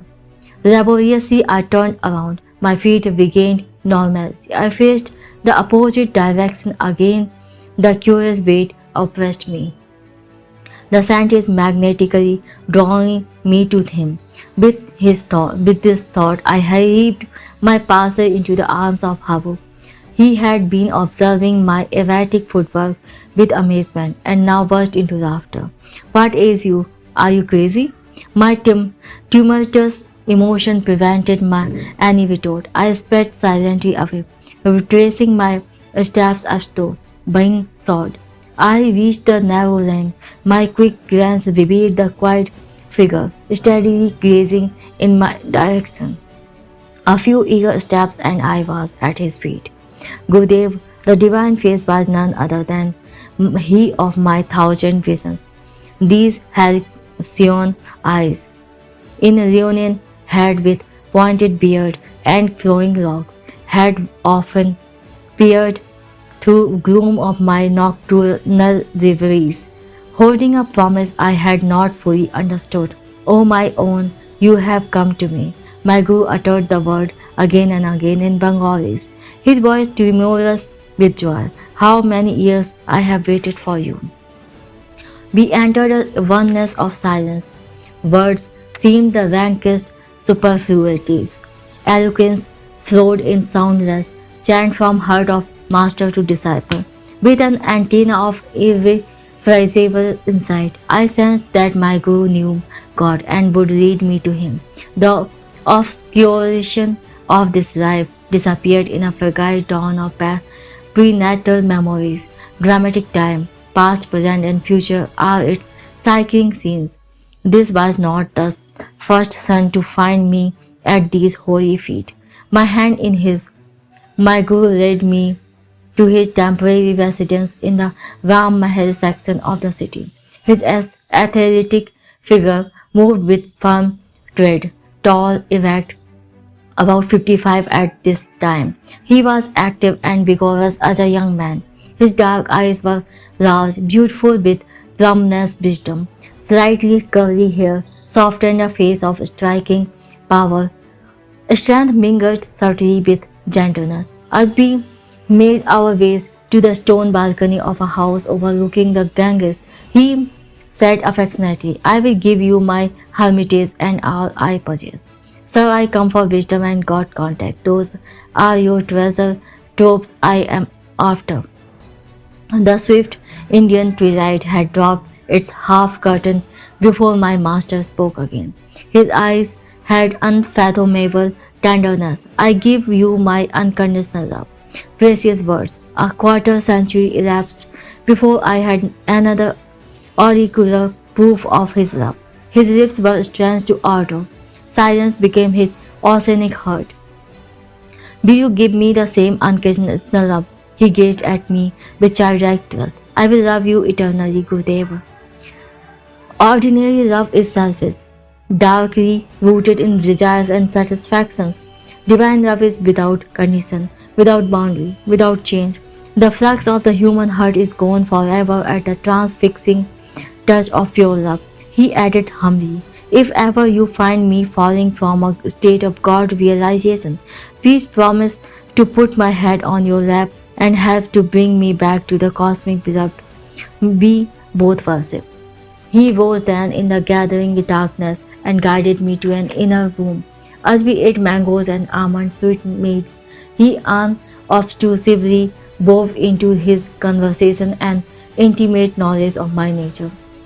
I was awestruck at the grandeur of his wisdom, exquisitely blended with an innate humility. Do not grieve for your amulet. It has served its purpose. Like a divine mirror, my guru apparently had caught a reflection of my whole life.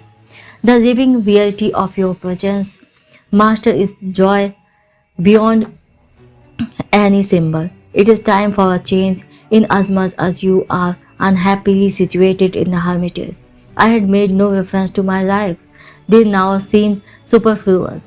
By his natural, unempathetic manner, I understood that he wished no astonished ejaculations at his clairvoyance. You should go back to Calcutta. Why, why exclude relatives from your love of humanity? His suggestion dismayed me. My family was predicting my return, though I had been unresponsive to many pleas by letter. Let the young bird fly in the metaphysical skies, Ananta had remarked. His wings will tire in the heavy atmosphere. We shall yet see him sweep toward home, fold his opinions, and humbly rest in our family nest.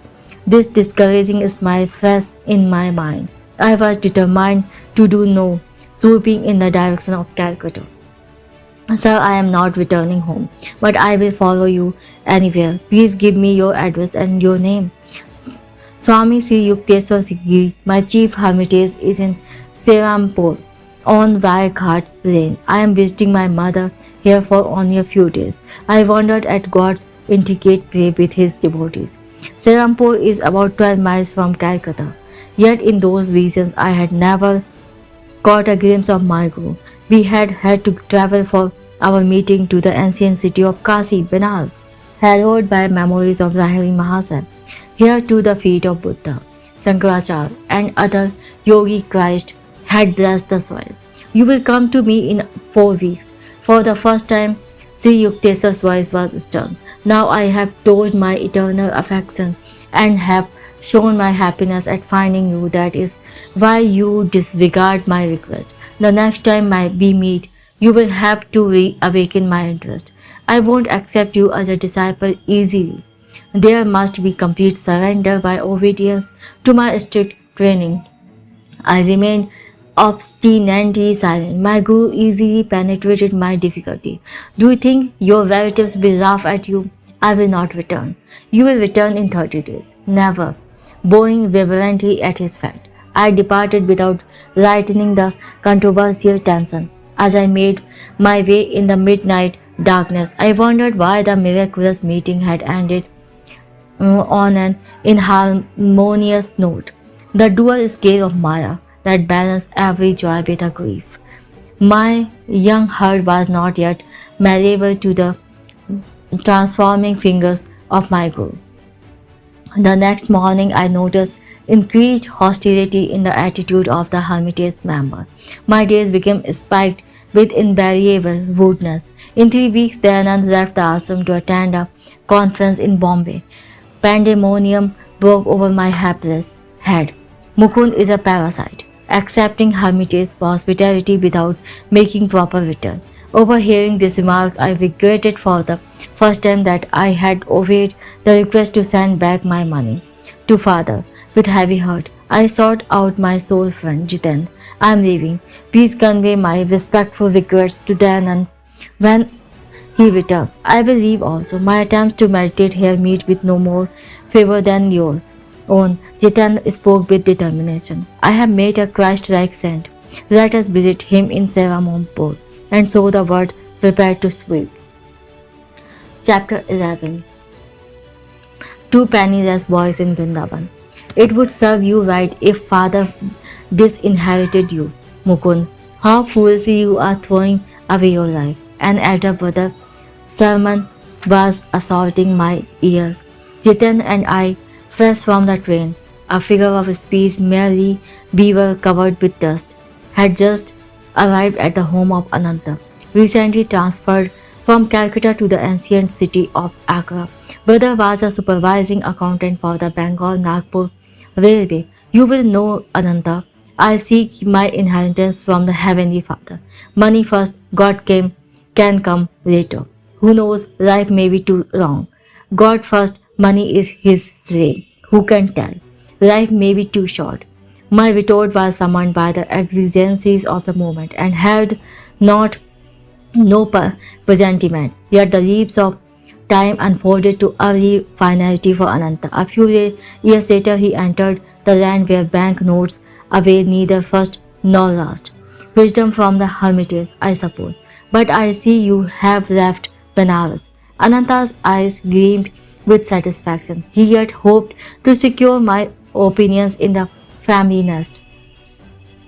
My sojourn in Benares was not in vain. I found there everything my heart had been longing for. You may be sure it was not your Pandit or his son. Ananta joined me in reminiscent laughter. He had to admit that the Banaras clairvoyant he selected was a short-sighted one. What are your plans, my wandering brother? Jitan persuaded me to Agra. We shall view the beauties of the Taj Mahal. Here, I explained. Then we are going to my newly found guru, who has a hermitage in Sarampur. Ananda hospitality we arranged for our comfort. The several times during the evening I noticed his eyes fixed on me reflectively. I know that look. I thought our plot is brewing. The denouncement took place during our early breakfast, so you feel quite independent of father's wealth. Ananta's gaze was innocent as he resumed the bulbs of yesterday's conversation. I am conscious of my dependence on God. Words are cheap. Life has seeded you thus far. What a plight if you were forced to look to the invisible hand for your food and shelter. You would soon be begging on the streets. Never. I would not put faith in passers-by rather than God. He can devise for his devotee 1,000 resources beside the begging bowl. More rhetoric, suppose I suggest that your bonded philosophy be put to a test in this tangible world. I would agree. Do you confine God to a speculative word? We shall see. Today you shall have opportunity either to enlarge or to confirm my own views. Ananta paused for a dramatic moment, then spoke slowly and seriously. I propose that I send you and your fellow disciple Jitendra this morning to the nearby city of Vrindavan. You must not take a single rupee.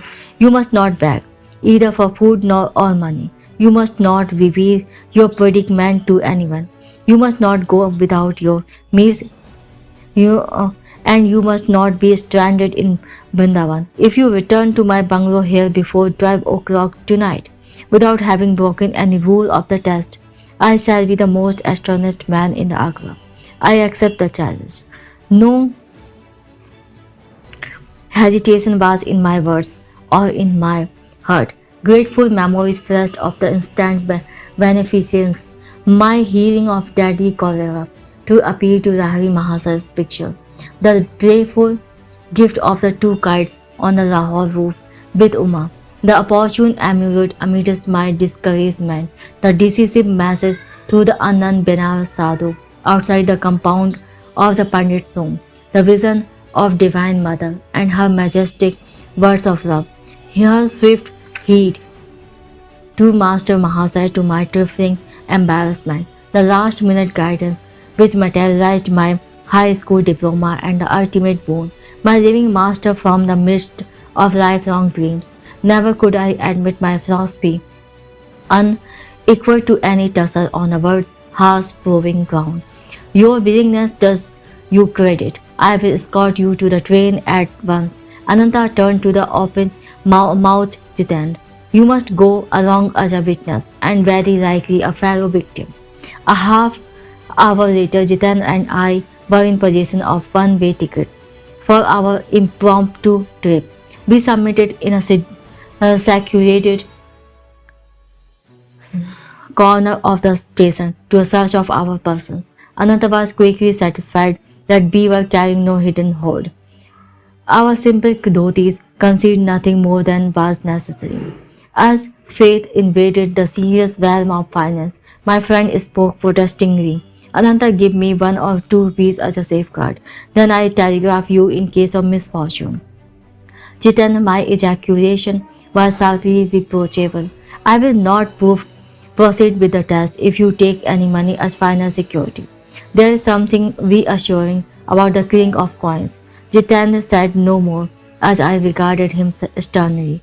Mukunda, I am not heartless. A hint of humility had crept into Ananta's voice. It may be that his conscience was smiting him, perhaps for sending two insolvent boys into a strange city, perhaps for him his own religious skepticism. If by any chance or grace you pass successfully through the Vrindavan ordeal, I shall ask you to initiate me as your disciple. This promise had a certain irregularity. In keeping with the unconventional occasion, the eldest brother in an Indian family seldom bows before his juniors. He receives respect and obedience second only to a father. But no time remained for my command. Our train was at point of departure. Jitan maintained a lugubrious silence as our train covered the miles. Finally, he bestirred himself. Leaning over, he pinched me painfully at an awkward spot. I see no sign that God is going to supply our next meal. Be quiet, doubting Thomas. The Lord is working with us. Can you also arrange that he hurry? Already I am famished merely at the prospect before us. I left Benares to view the Taj mausoleum, not to enter my own. Cheer up, Jitan. Are we not to have our first glimpse of the sacred wonders of Vrindavan? I am in deep joy at thought of treading the ground hallowed by feet of Lord Krishna. The door of our compartment opened. 2 men seated themselves. The next train stop would be the last. Young lads, do you have friends in Vrindavan? The stranger opposite me was taking a surprising interest. None of your business. Rudely I averted my gaze. You are probably flying away from your families under the enchantment of the stealer of hearts. I am of devotional temperament myself. I will make it my positive duty to see that you receive food and shelter from this overpowering heat. No, sir, let us alone. You are very kind, but you are mistaken in judging us to be truants from home. No further conversation ensued. The train came to a halt. Jitan as I descended to the platform. Our chance companion linked arms with us and summoned a horse cab. We are lit before a stately hermitage set amidst the evergreen trees of well-kept grounds. Our benefactors were evidently none here. A smiling lad led us without comment to a parlor. We were soon joined by an elderly woman of dignified bearing. Gaurima, the princess, could not come. One of the men addressed the ashram hostess. At the last moment their plans burned free.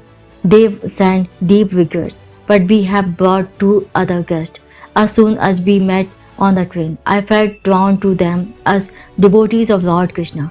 Goodbye, young friends. Our two acquaintances walked to the door. We shall meet again if God be willing. You are welcome here. Gaurima smiled in his motherly fashion on her two unexpected charges. You could not have come on a better day. I was expecting two royal patrons of this hermitage. What a shame if my cooking had found none to appreciate it. These appetizing words had disastrous effect on Jitendra. He burst into tears. The prospect he had feared in Vrindavan was turning out as royal entertainment. His sudden mental adjustment proved too much for him. Our hostess looked at him with curiosity, but without remark. Perhaps he was familiar with adolescent quirks. Lunch was announced. Gorima led the way to a dining patio. Spicy with savory odors, she vanished into an adjoining kitchen. I had been premeditating this moment, selecting the appropriate spot on Jitendra's anatomy. I admired a pinch as resounding as the one he had given me on the train. Doubting Thomas, the Lord works in a hurry too. The hostess we entered with a pankha. She steadily fanned us in the oriental fashion as we squatted on ornate blanket seats. Ashram disciples passed to and fro with some 30 courses. Rather than meal, the discussion can only be a sumptuous repast. Since arriving on this planet, Jitan and I had never before tasted such delicious dishes fit for princes indeed, honored mother. What your royal patrons could have found more urgent than attending this banquet, I cannot imagine. You have given us a memory for a lifetime. Silenced as we were by Ananta's requirement, we could not explain to the gracious lady that our thanks held a double significance. Our sincerity at least was patient. We departed with her blessing and an attractive invitation to revisit the hermitage. The heat outdoors was merciless.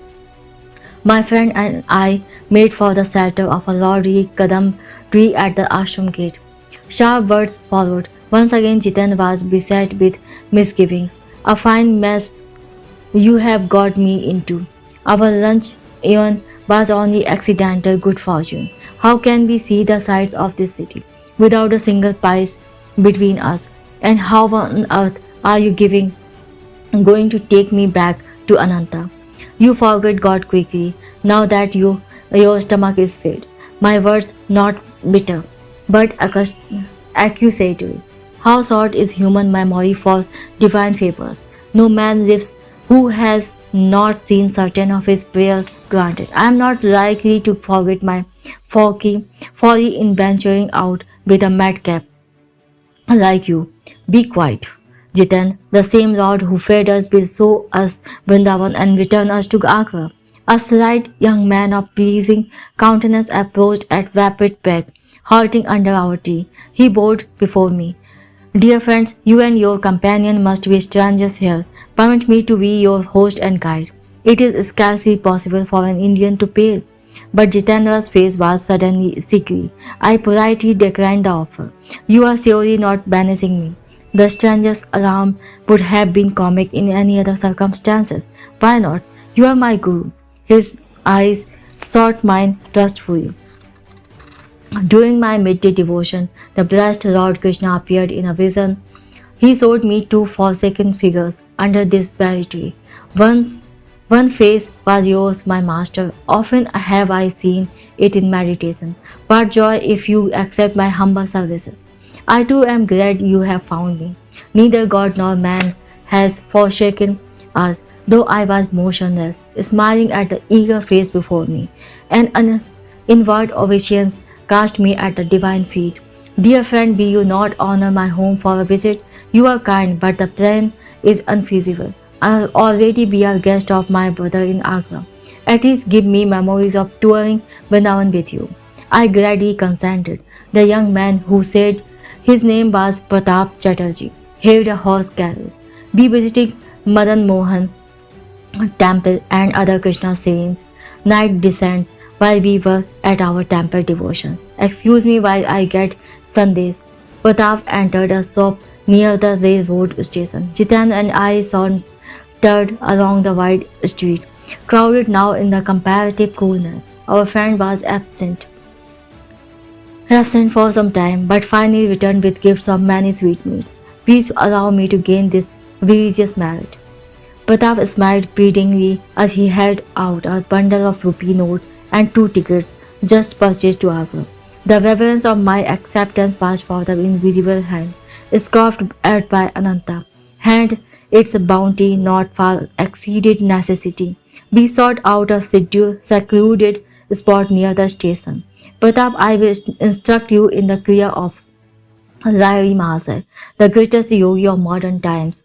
His techniques will be your guru.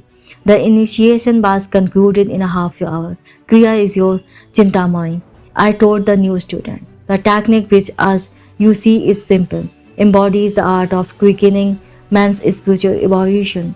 Hindu scriptures teach that the incarnating ego requires a million years to obtain liberation from Maya. This natural period is greatly shortened through Kriya Yoga.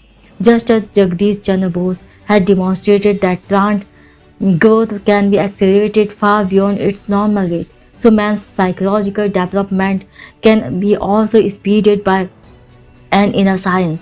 Be faithful in your practice. You will approach the Guru of all gurus. I am transported to find this yogic key. Long sought, Pratap spoke thoughtfully. Its unshaking effect on my sensory bonds will free me for higher space.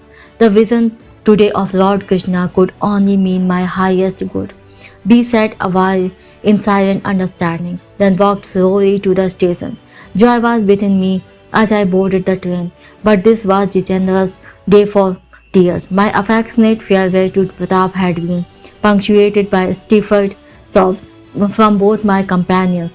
The journey once more found Jitendra in a welter of grief, not for himself this time, but against himself. How shallow my trust! My heart has been stone. Never in future shall I doubt God's protection. Midnight was approaching. The two Cinderellas sent forth penniless entered Ananta's bedroom. His face, as he had promised, was a study in astonishment. Silently, I soured the table with rupees. Jitendra the truth. Ananta's tone was jocular. Has not this youngster been staggering a hold up? But as the tale was unfolded, my brother turned sober, then solemn. The law of demand and supply reaches into subtler realms than I had supposed. Ananta spoke with a spiritual enthusiasm never before noticeable. I understand for the first time your indifference to the balls and vulgar accumulation of the world.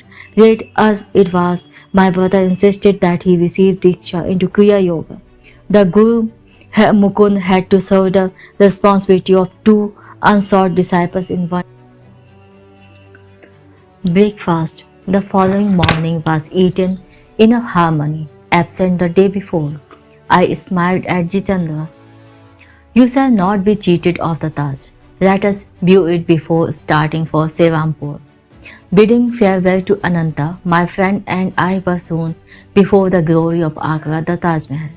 White marble dazzling in the sun. It stands a vision of pure symmetry. The perfect setting is dark cypress, glossy lawn, and tranquil lagoon. The interior is exquisite, with lace-like carving inlaid with semi-precious stones.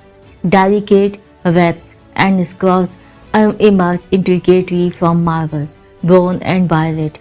Illumination from the dome falls on the cenotaphs of Emperor Shahjahan and Mumtaz Mahal, queen of his realm and his heart. Enough of sightseeing. I was longing for my Guru. Jitendra and I were shortly traveling south by train toward Bengal. Mukund, I have not seen my family in months. I have changed my mind. Perhaps later I shall visit your master in Serampur. My friend, who may mildly be described as vacillating in temperament, left me in Calcutta. By local train, I soon reached Serampur, 12 miles to the north. A throb of wonderment stole over me as I realized that 28 days had elapsed since the Benares meeting with my Guru. You will come to me in 4 weeks. Here I was, heart pounding, standing within his courtyard on quiet Vaighat lane. I entered for the first time the hermitage where I was to spend the best part of next 10 years with India's Jan Gyanavatar, incarnation of wisdom. Chapter 12. Years in my master's hermitage. Years in master's hermitage, you have come. Sri Yukteswar greeted me from a tiger skin on the floor of a balconied sitting room. His voice was cold, his manner unemotional. Yes, my dear, yes, dear, I am here to follow you. Kneeling, I touched his feet. How can that be? You ignore my wishes. No longer, Guruji, you wish or shall be my love. That is better. Now I can assume responsibility for your life. I willingly transfer the burden, Master. My first request then is that you return home to your family. I want you to enter college in Calcutta. Your education should be continued. Very well, sir.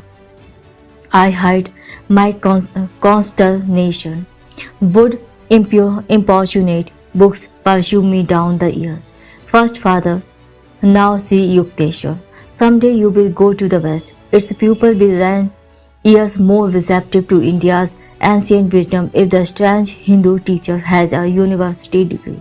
You know best, Guruji. My groom departed. The reference to the best I found puzzling remote. But my opportunity to please Master by obedience was vitally immediate. You will be near in Calcutta. Come here whenever you find time. Every day if possible, Master. Gratefully I accept your authority in every detail of my life. On one condition, yes, that you promise to reveal God to me. An hour-long verbal tussle ensued. A master's word cannot be falsified. It is not rightly given. The implication in the praise open bar out vast metaphysical vistas. A guru must be on intimate terms indeed with the Creator before he can obligate him to appear. I sensed Sri Yukteswar's divine unity and was determined, as his disciple, to press my advantage. You are of exacting disposition. Then Master's consent rang out with compassionate finality. Let your wish be my wish. A lifelong shadow lifted from my heart. The vague search hither and yon was over. I had found eternal shelter in a true guru. Come, I will show you the hermitage. Master rose from his tiger mat. I glanced about me. My gaze fell with astonishment on a wall picture, garlanded with a spray of jasmine. Lahmi Mahasaya. Yes, my divine Guru. Sri Yukteswar's tone was reverently vibrant. Greater he was as man and yogi than any other teacher whose life came within the range of my investigations. Silently I bowed before the familiar picture, sole homage is paid to the peerless master who, blessing my infancy, had guided my steps to this hour. Led by my Guru, I strolled over the house and its grounds, large, ancient and well-built. The hermitage was surrounded by a massive pillared courtyard. Outer walls were moss-covered. Pigeons fluttered over the flat grey roof, unceremoniously sharing the ashram quarters. A rare garden was present with jackfruit, mango and plantains trees. Brush-tilted balconies of upper rooms in the two-storied building faced the courtyard from three sides. A spacious ground floor hall with high ceilings supported by colonnades was made. Master sat chiefly during the annual festivities of Durga Puja. A narrow stairway led to Sri Yukteswar's sitting room, whose small balcony overlooked the street. The ashram was plainly furnished. Everything was simple, clean, and utilitarian. Several Western-styled chairs, benches, and tables were in evidence. Master invited me to stay overnight. A supper of vegetable curry was served by two young disciples who were receiving hermitage training. Guruji, please tell me something of your life. I was squatting on a straw mat near his tiger skin. The friendly stars were very close, it seemed, beyond the balcony. My family name was Priyanath Kaval. I was born here in Serampur, where father was a wealthy businessman. He left me this ancestral mansion, now my hermitage. My former schooling was little. I found it slow and shallow. In early manhood, I undertook the responsibilities of a householder and have one daughter, now married. My middle life was blessed with the guidance of Rani Mahasan. After my wife died, I joined the Swami order and received the new names of Sri Yukteswar Giri. Such are my simple annals. Master smiled at my eager face, like all biographical sketches. His words had given the outward facts without revealing the inner man. Guruji, I would like to hear some stories of your childhood. I will tell you a few, each one with a moral. Sri Yukteswar's eyes twinkled with his warning. My mother once tried to frighten me with an appalling story of a ghost in a dark chamber. I went there immediately and expressed my disappointment at having missed the ghost. The mother never told me another horror tale. Moral, look fear in the face and it will cease to trouble you. Another early memory is my wish for an ugly dog belonging to a neighbor. I kept my household in turmoil for weeks to get that dog. My ears were deaf to offers of pet with more prepossessing appearance. Moral attachment is blinding. It lends an imaginary halo of attractiveness to the objective of desire. A third story concerns the plasticity of the youthful mind. I heard my mother remark occasionally, a man who accepts a job under anyone is a slave. That impression became so indelibly fixed that even after my marriage I refused all positions. I met expenses by investing my family endowment in land. Moral good and positive suggestions should instruct the sensitive ears of children. Their early ideas wrong remain sharply etched. Master fell into tranquil silence. Around midnight he led me to a narrow cot. Sleep was sound and sweet, the first night under my guru's roof. Sri Yukteswar chose the following morning to grant me his Kriya Yoga initiation, the technique I had already received from two disciples of Rani Mahasan, a father and my tutor. Swami Kevalanand, but in Master's presence I felt transforming power. At his touch, a great light broke upon me, my being, like glory of countless suns blazing together, a flood of ineffable bliss, overwhelming my heart to an innermost core. Continued during the following day. It was late that afternoon before I could bring myself to leave the hermitage. You will return in 30 days. As I reached my Calcutta home, the fulfillment of Master's prediction entered with me. None of my relatives made the pointed remarks I had heard about the reappearance of the soaring bird. I climbed to my little attic and bestowed affectionate glances as though on a living presence. You have witnessed my meditations and the tears and storms of my sadhana. Now I have reached the harbor of my divine teacher. Son, I am happy for us both. Father and I sat together in the evening calm. You have found your Guru as in miraculous fashion I once found my own. The holy hand of Rani Mahasan is guarding our lives. Your master had proved no inaccessible Himalayan saint, but one nearby. My prayers have been answered. You have not in your search for God been permanently removed from my sight. Father was also pleased that my formal studies would be reassumed. He made suitable arrangements. I was enrolled the following day at the Scottish Church College in Calcutta. Happy months sped by. My readers have doubtless made the perspicacious surmise that I was little seen in the college classroom. The Serampore Hermitage had a lure too irresistible. Master accepted my ubiquitous presence without comment. To my relief, he seldom referred to the halls of learning, though it was plain to all that I was never cut out for a scholar. I managed to attend minimum passing grades from time to time. Daily life at the ashram floats smoothly, infrequently varied. My guru awoke before dawn, lying down or sometimes sitting on the bed. He entered a state of samadhi. It was simplicity itself to discover when Master had awakened. Abrupt halt of stupendous snores, a sigh or two, perhaps a bodily movement, then a soundless state of breathlessness. He was in deep yogic joy. Breakfast did not follow. First came a long walk by the Ganges. Those morning strolls with my guru, how real and vivid still. In the easy resurrection of memory, I often find myself by his side. The early sun is warning the river. His voice rings out, rich with the authenticity of wisdom. A bath, then the midday meal, its preparation according to Master's daily direction, had been the careful task of young disciples. My guru was a vegetarian. Before embracing monkhood, however, he had eaten eggs and fish. His advice to students was to follow any simple diet which proved suited to one's constitution.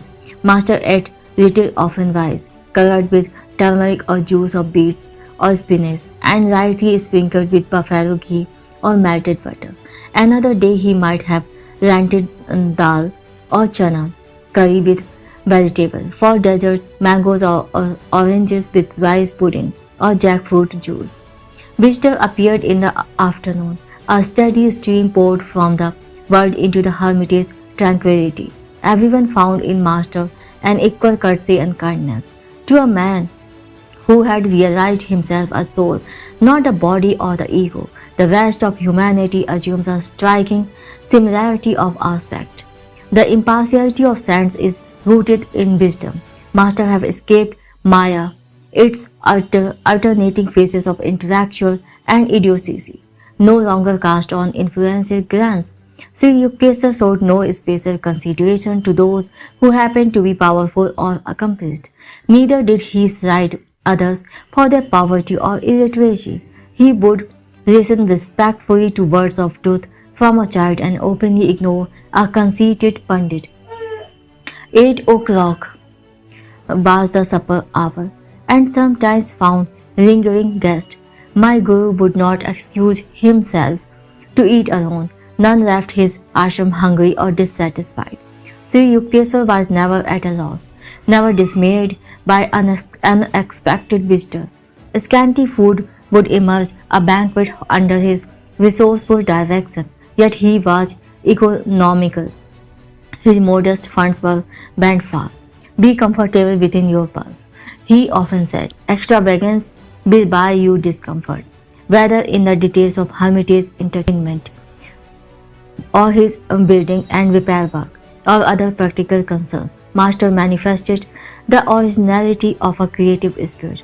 Quiet evening hours often brought one of my guru's discourses, treasures against time. His every utterance was measured and chiseled by wisdom. A sublime self-assurance marked his mode of expression. It was unique. He spoke as none other in my experience ever spoke. His thoughts were weighed in a delicate balance of discrimination before he permitted them an outward garb. The essence of truth, all pervasive with even a psychological aspect, came from him like a fragrant exudation of the soul. I was conscious always that I was in presence of a living manifestation of God. The weight of his divinity automatically bowed my head before him. If late guest detected that Sri Yukteswar was becoming engrossed with the infinite, he quickly engaged them in conversation. He was incapable of striking a pose or of flaunting his inner withdrawal. Always one with the Lord, he needed no separate time for communion. A self-realized master has already left behind the stepping stones of meditation.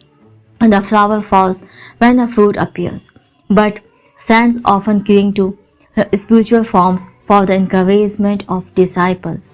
As midnight approached, my guru might fall into a doze with the naturalness of a child.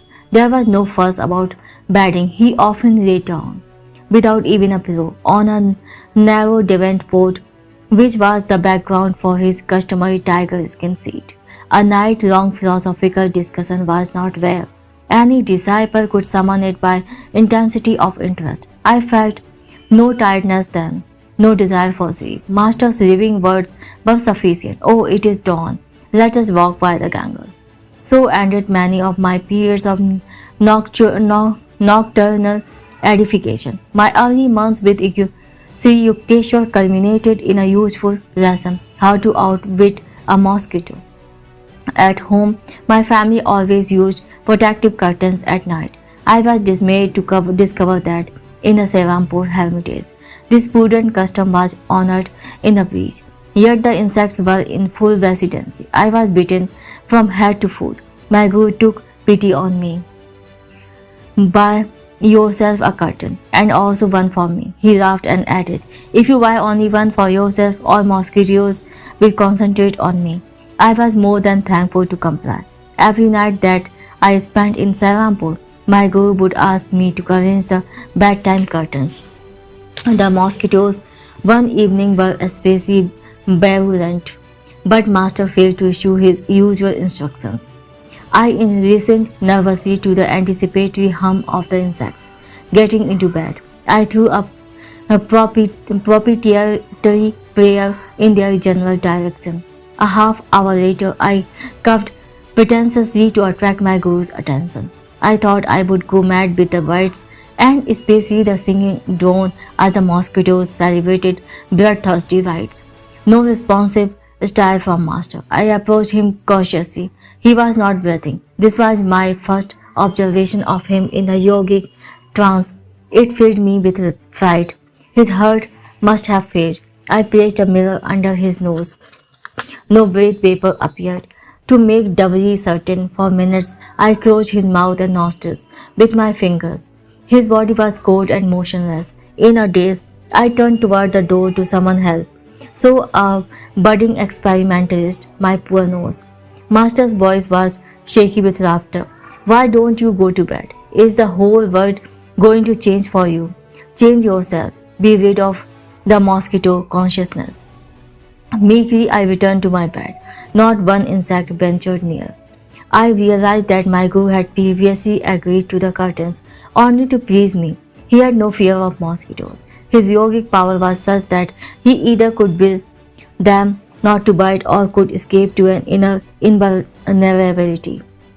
He was giving me a demonstration. I thought that is the yogic state I must strive to attain. A yogi must be able to pass into and continue in the superconsciousness, regardless of multitudinous distractions never absent from this earth, whether in the buzz of insects or the pervasive glare of daylight. The testimony of the senses must be backed. Sound and sight come then indeed, but to words fairer than the banished at Eden. The instructive mosquitoes served for another early lesson at the ashram.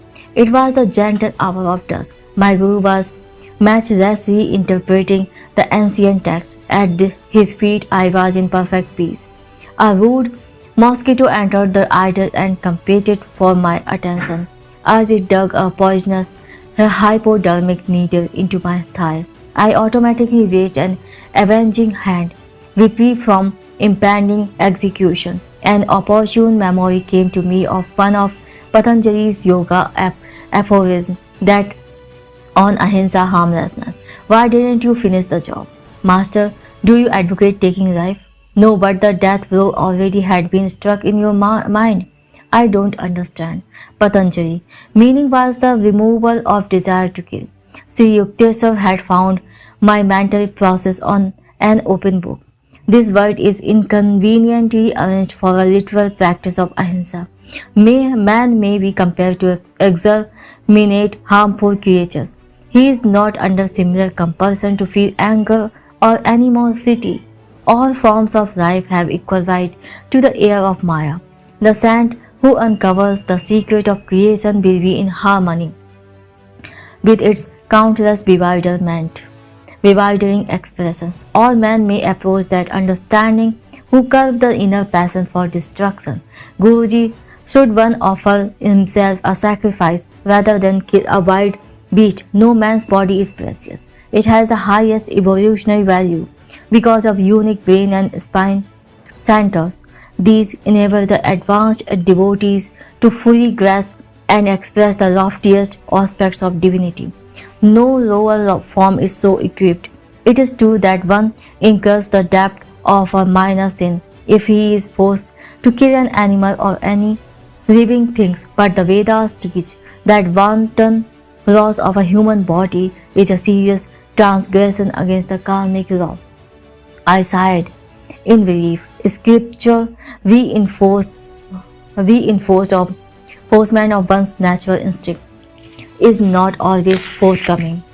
It so happened that I never saw Master at close quarters with a leopard or a tiger, but a daddy cobra once confronted him, only to be conquered by my guru's love. This variety of snake is much feared in India, where it causes more than 5,000 deaths annually. The dangerous encounter took place at Puri, where Sri Yukteswar had a second hermitage, charming situated near the Bay of Bengal. Prafulla, a young disciple of later years, was with Master on this occasion. We were seated outdoor near the ashram. Prafulla told me a cobra appeared nearby, a 4 foot length of sheer terror. Its hood was angrily expanded as it raised up towards us. My guru gave a welcoming chuckle as though to a child. I was beside myself with consternation to see Master engage in a rhythmical clapping of hands. He was entertaining the dread visitor. I remained absolutely quiet, inwardly ejaculating what fervent prayers I could muster. The serpent, very close to my guru, was now motionless, seemingly magnetized by his caressing attitude.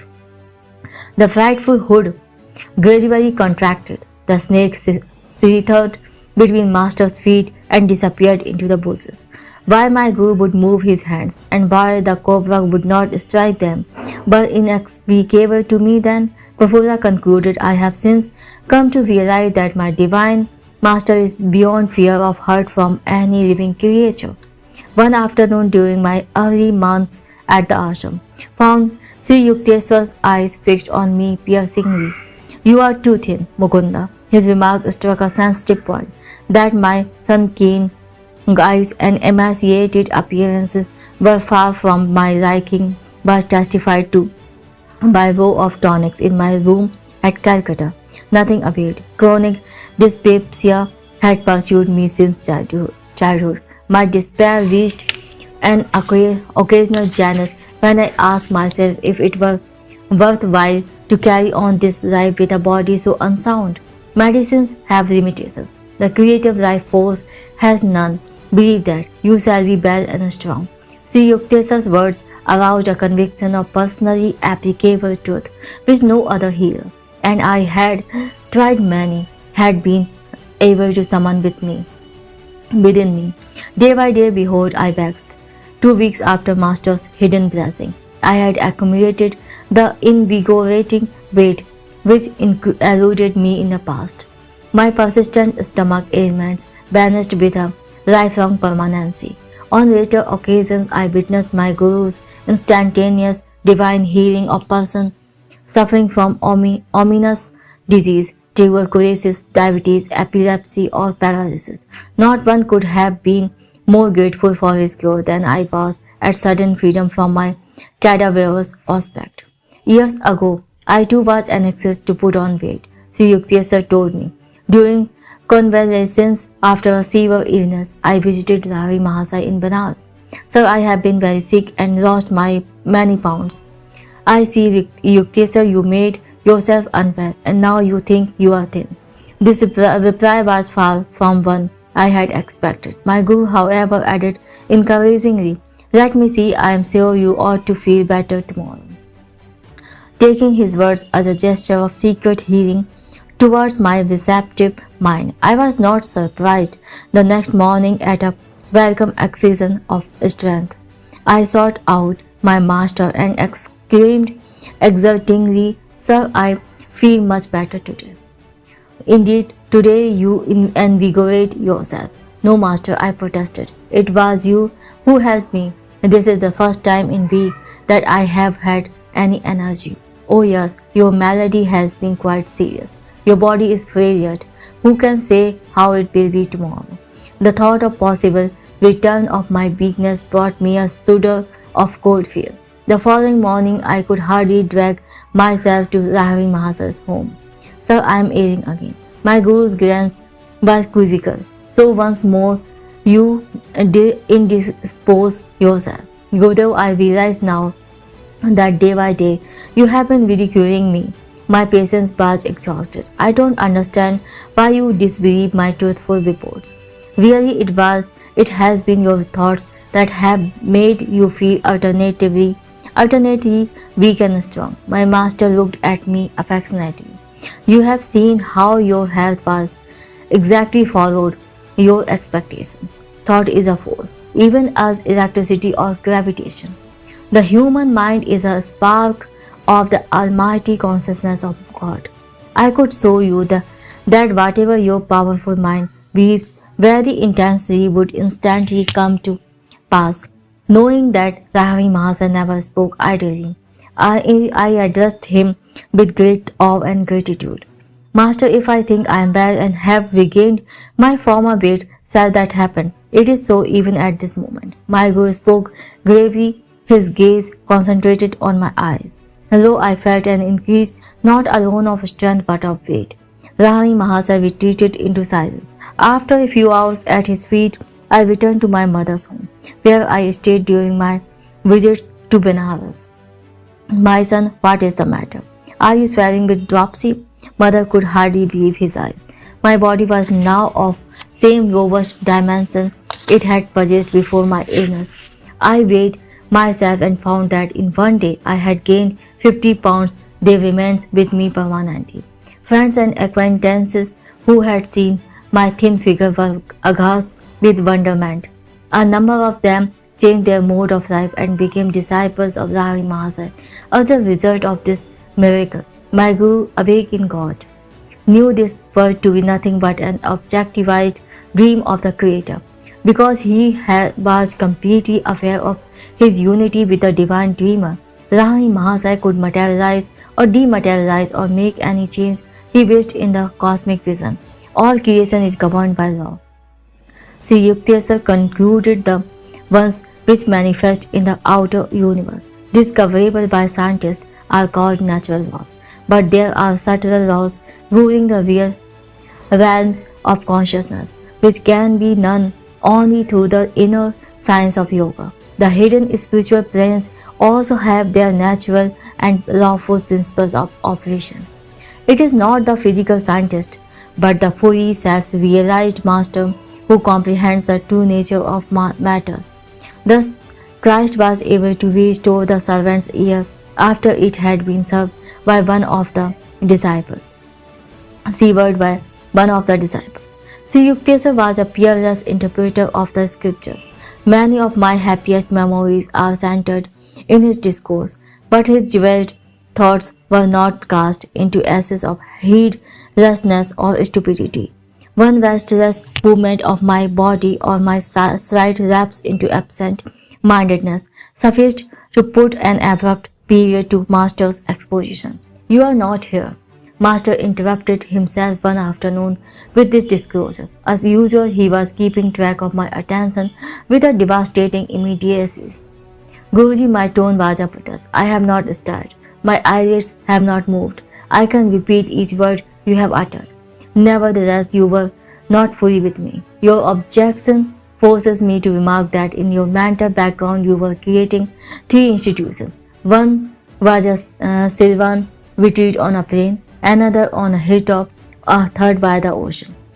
Those vaguely formulated thoughts had indeed been present almost subconsciously. I glanced at him apologetically. What can I do with such a master who penetrates my random musings? You have given me that right. The subtle truths I am expounding cannot be grasped without your complete concentration. unless necessary. I do not invade the seclusions of others' mind. Man has the natural privilege of roaming security among his thoughts.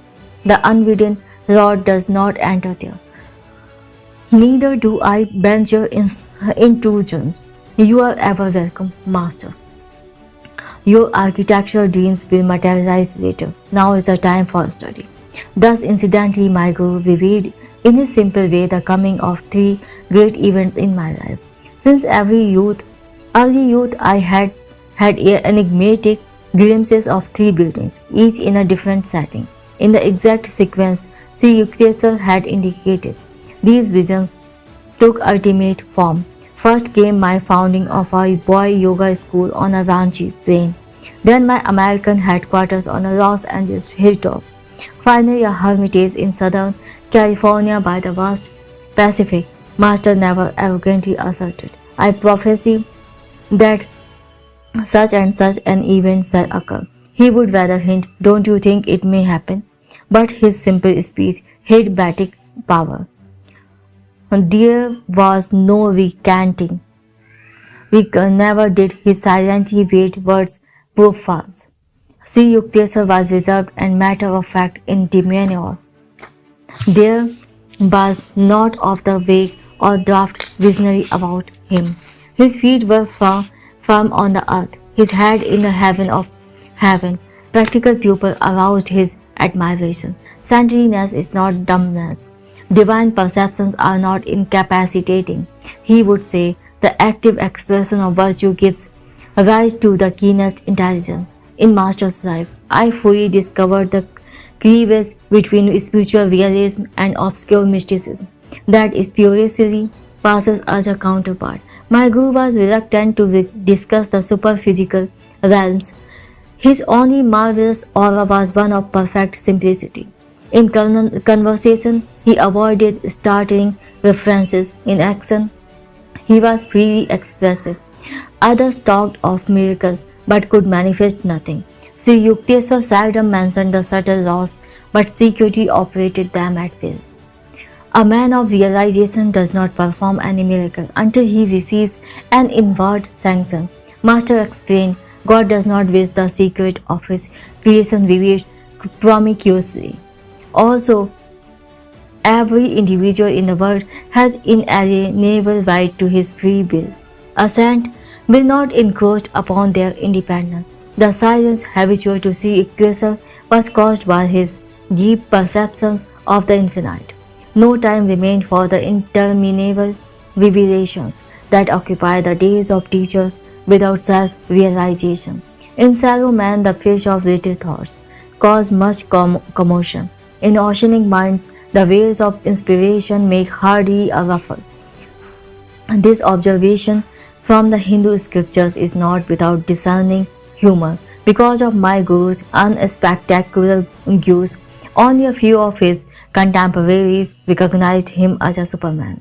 The popular adage, he is a fool that cannot conceal his wisdom, could never be applied to Sri Yukteswar. Though born a mortal like all others, Master had achieved identity with the ruler of time and space. In his life, I perceived a godlike unity. He had not found any unsuperable obstacle to mergence of human with divine. No such barrier exists. I came to understand saving man's spiritual unadventurousness. I always thrilled at the touch of Sri Yukteswar's holy feet.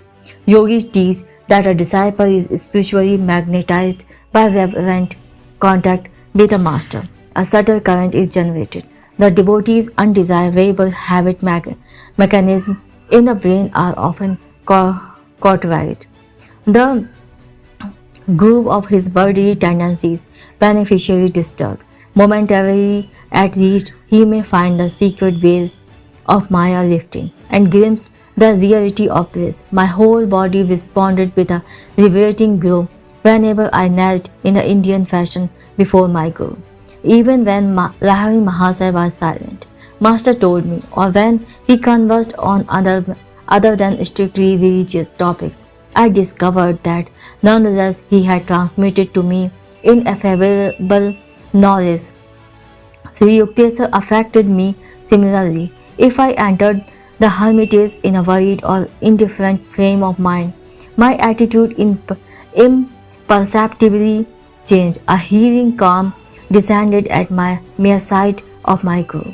Every day with him was a new experience in joy, peace, and wisdom. Never did I find him deluded or intoxicated with greed or emotion or anger or any human attachment.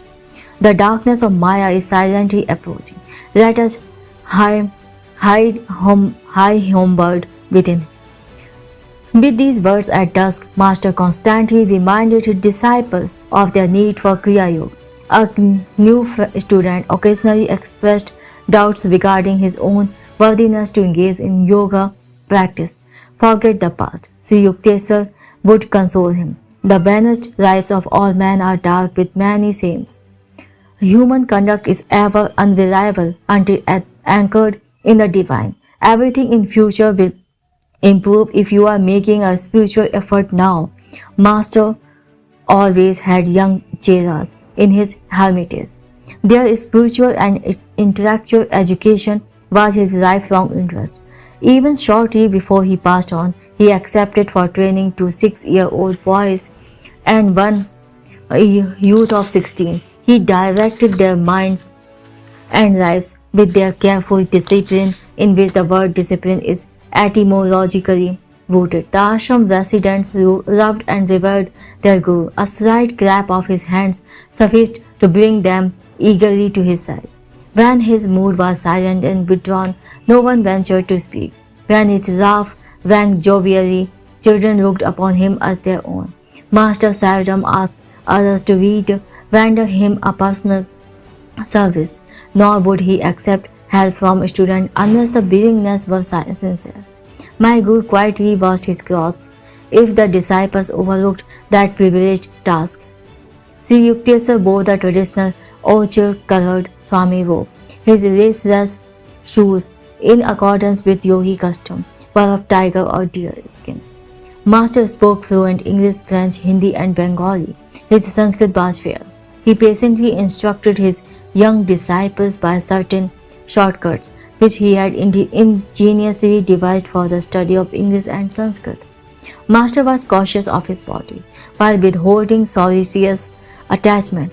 The infinite, he pointed out, properly manifest through physical and mental soundness. He discountenanced any extremes.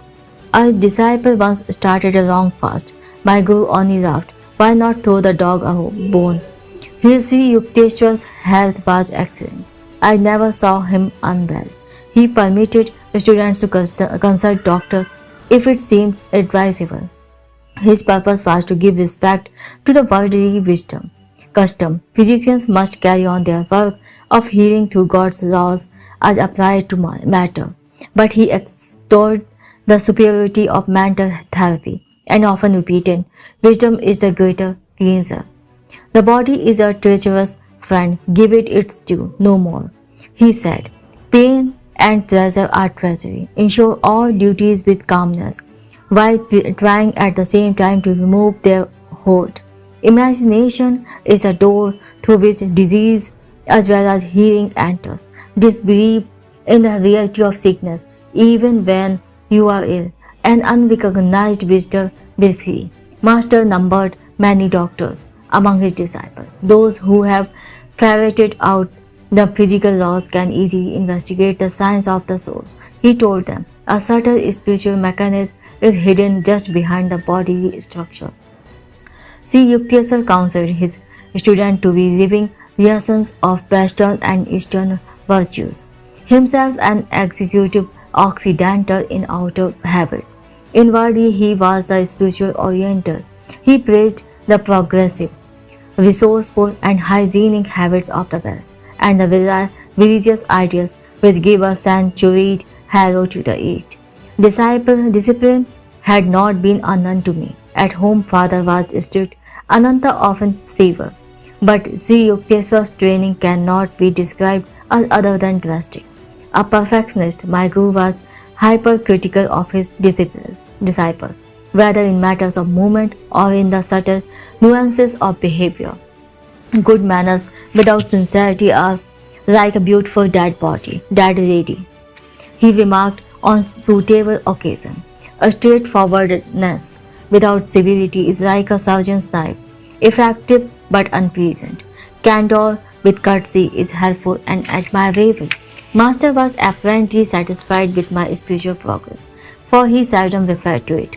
In other matters, my ears were no strangers to reproof. My chief offense were absent-mindedness, intermittent indulgence in sad moods, non-observance of certain rules of etiquette, and occasional unmethodical ways. Observe how the activities of your father Bhagwati was well organized and balanced in every way. My guru pointed out the two disciples of Brahmi Mahas I had met. Soon after I began my pilgrimages to Serampur, Father and Sri Yukteswar admiringly evaluated the other's work. Both had built an inner life of spiritual granite, insoluble against the ages. From transient teachers of my earlier life, I had imbibed a few erroneous lessons. A chela, I have passed told, need not concern himself strenuously over worldly duties when I had neglected or carelessly performed my task. I was not chastised. Human nature finds such instruction very easy of assimilation under Master's unsparing word. However, I soon recovered from the agreeable delusions of irresponsibility. Those who are too good for this world are adorning some other.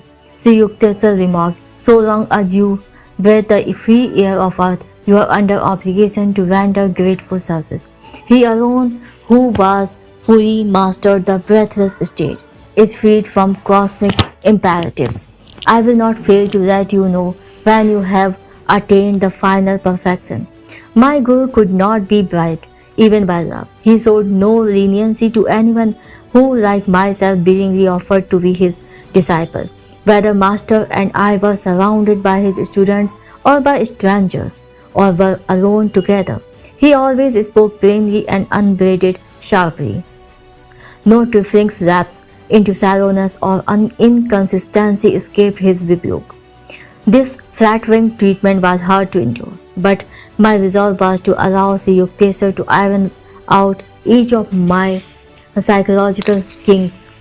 As he reveled at this titanic transformation, I shook many times under the weight of his disciplinary hammer. If you don't like my words, you are at liberty to leave at any time, Master assured me. I want nothing from you but your own improvement. Stay only if you feel benefited. For every humbling blow, he dealt my vanity. For every tooth in metaphorical jaw, he knocked loose with stunning aim. I am grateful beyond my any facility of expression. The hard core of human egotism is hardly to be dislodged except rudely. With its departure, the divine finds at last except rudely. With its departure, the divine finds at last an unobstructed channel. In vain, it seeks to percolate through flinty hearts of selfishness. Sri Yukteswar's wisdom was no penetrating that. Heedless of remarks, he often replied to one's unspoken observation. What a person imagines he hears and what the speaker has really implied may be posed apart. He said, try to feel the thoughts behind the confusion of man's barriers. But divine insight is painful to worldly ears. Master was not popular with superficial students. The wise, always few in number, deeply revered him. I dare say Sri Yukteswar would have been the most sought after guru in India had his words not been so candid and so censorious. I am hard on those who come for my training, he admitted to me. That is my way. Take it or leave it. I will never compromise. But you will be much kinder to your disciples. That is your way. I try to purify only in the fires of severity, searing beyond the average toleration. The gentle approach of love is also transfiguring. The inflexible and yielding methods are equally effective. If applied with wisdom, you will go to foreign lands where blunt assaults on the ego are not appreciated. A teacher could not spread India's message in the West without an ample fund of accommodative patience and forbearance. I refuse to state the amount of truth I later came to find in Master's word. Although Sri Yukteswar's undissembling speech prevented a loss following during his years on earth. Nevertheless, his living spirit manifests today over the world through sincere students of his Kriya Yoga and other teachings. He has further dominion in man's souls than ever Alexander dreamed of in the soil. Father arrived on one day to pay his respect to Sri Yukteswar. My parent expected very likely to hear some words in my praise. He was shocked to be given a long account of my imperfections. It was Master's practice to recount simple negligible shortcomings with an air of portentous gravity. Father rushed to see me. From your Guru's remark, I thought to find you a complete wreck. My parents was between tears and laughter. The only cause of Sri Yukteswar's displeasure at the time was that I had been trying against his gentle hint to convert a certain man to the spiritual path. With indignant speed, I sought out my Guru. He received me with downcast eyes, as though conscious of guilt. It was the only time I ever saw the divine lion meek before me. The unique moment was savored to the full. Sir, why did you judge me so mercilessly before my astounded father? Was that just? I will not do it again. Master's tone was apologetic. Instantly I was disarmed. How readily the great man admitted his fault, though he never again upset father's peace of mind. Master relentlessly continued to dissect me whenever and wherever he chose. New disciples often joined Sri Yukteswar in exhaustive criticism of others, wise like the Guru. Models of flawless discrimination, but he who takes the offensive must not be defenseless. The same carping students fled past precipitantly as soon as Master publicly unloosed in their directions a few shafts from his analytical quiver, tender inner weaknesses, revolting at mild touches of censor, are like diseased parts of the body, requiring before even delicate handling. This was Sri Yukteswar's amused comment on the flighty ones. There are disciples who seek a guru made in their own image. Such students often complain that they did not understand Sri Yukteswar. Neither do you comprehend God, I retorted on one occasion. When a saint is clear to you, you will be one. Among the trillion mysteries breathing every second, the inexplicable air, who may venture to ask that the fathomless nature of a master be instantly grasped? Students came and generally went. Those who craved a path of oily sympathy and comfortable recognition did not find it at the hermitage. Master offered shelter and safeguarding for the aeons.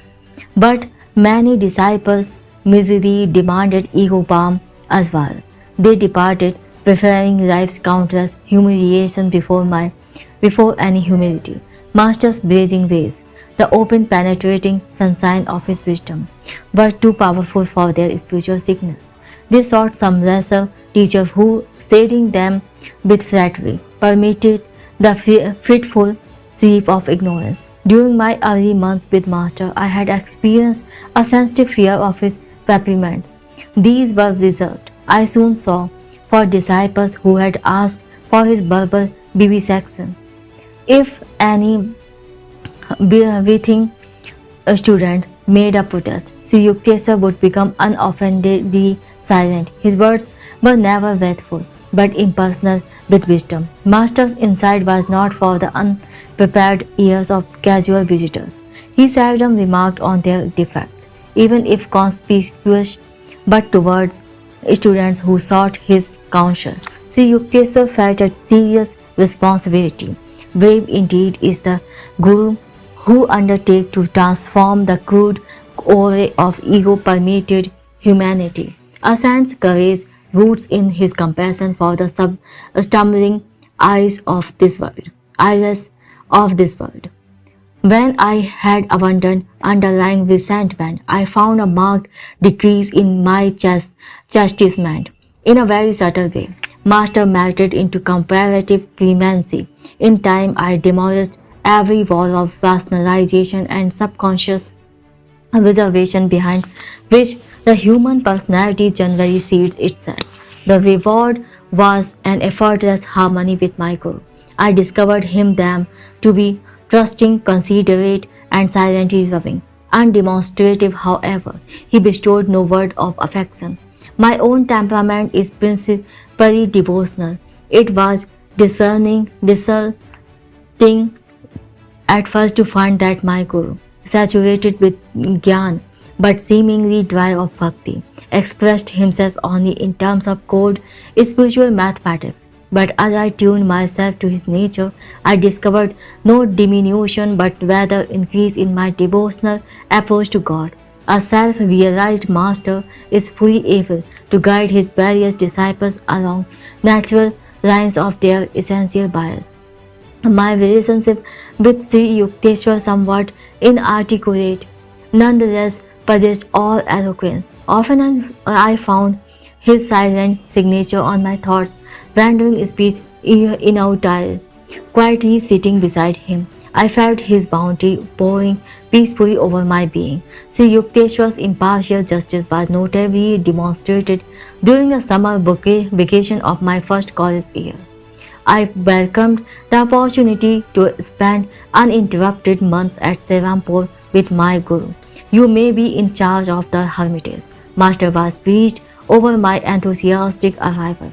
Your duties will be the reception of guests and supervision of the work of the other disciples. Kumar, a young villager from East Bengal, was accepted a fortnight later for hermitage training. Remarkably intelligent, he quickly won Sri Yukteswar's affection. For some unfathomable reason, Master was very lenient to the new resident. Mukund, let Kumar assume your duties. Employ your own time in sweeping and cooking. Master issued these instructions after the new boy had been with us for a month. Exalted to leadership, Kumar exercised a pretty household tyranny.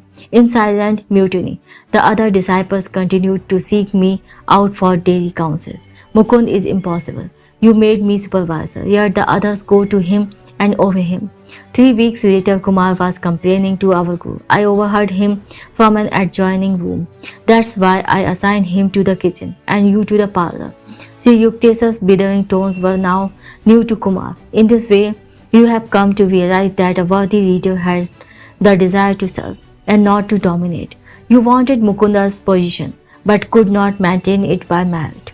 Return now to your earlier work as cook's assistant. After this humbling incident, Master resumed toward Kumar a former attitude of unwanted indulgence. Who can solve the mystery of attraction?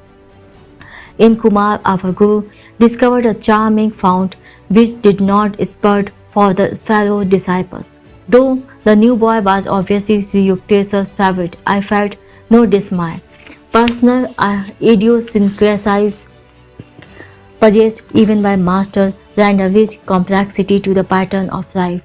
My nature is seldom commanded by a detail. I was seeking from Sri Yukteswar a more inaccessible benefit than an outward praise.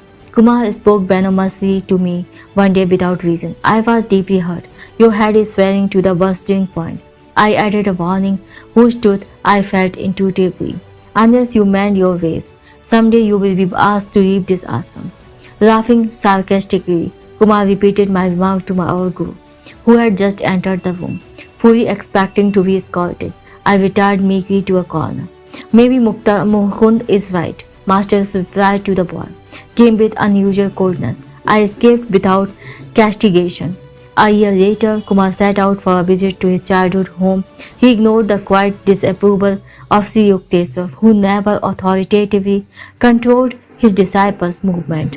On the day boys returned to Serampore in a few months, a change was unpleasantly apparent. Gone was the stately Kumar with serenely glowing face. Only an undistinguished peasant stood before us, one who had lately acquired a number of evil habits. Master summoned me and broken-heartedly discussed the fact that the boy was now unsuited to the monastic hermitage life. Mukund, I will leave it to you to instruct Kumar to leave the ashram tomorrow. I can't do it. Tears stood in Sri Yuktasa's eyes, but he controlled himself quickly. The boy would never have fallen to these depths had he listened to me and not gone away to mix with undesirable companions. He has rejected my protection. The callous bird must be his guru still.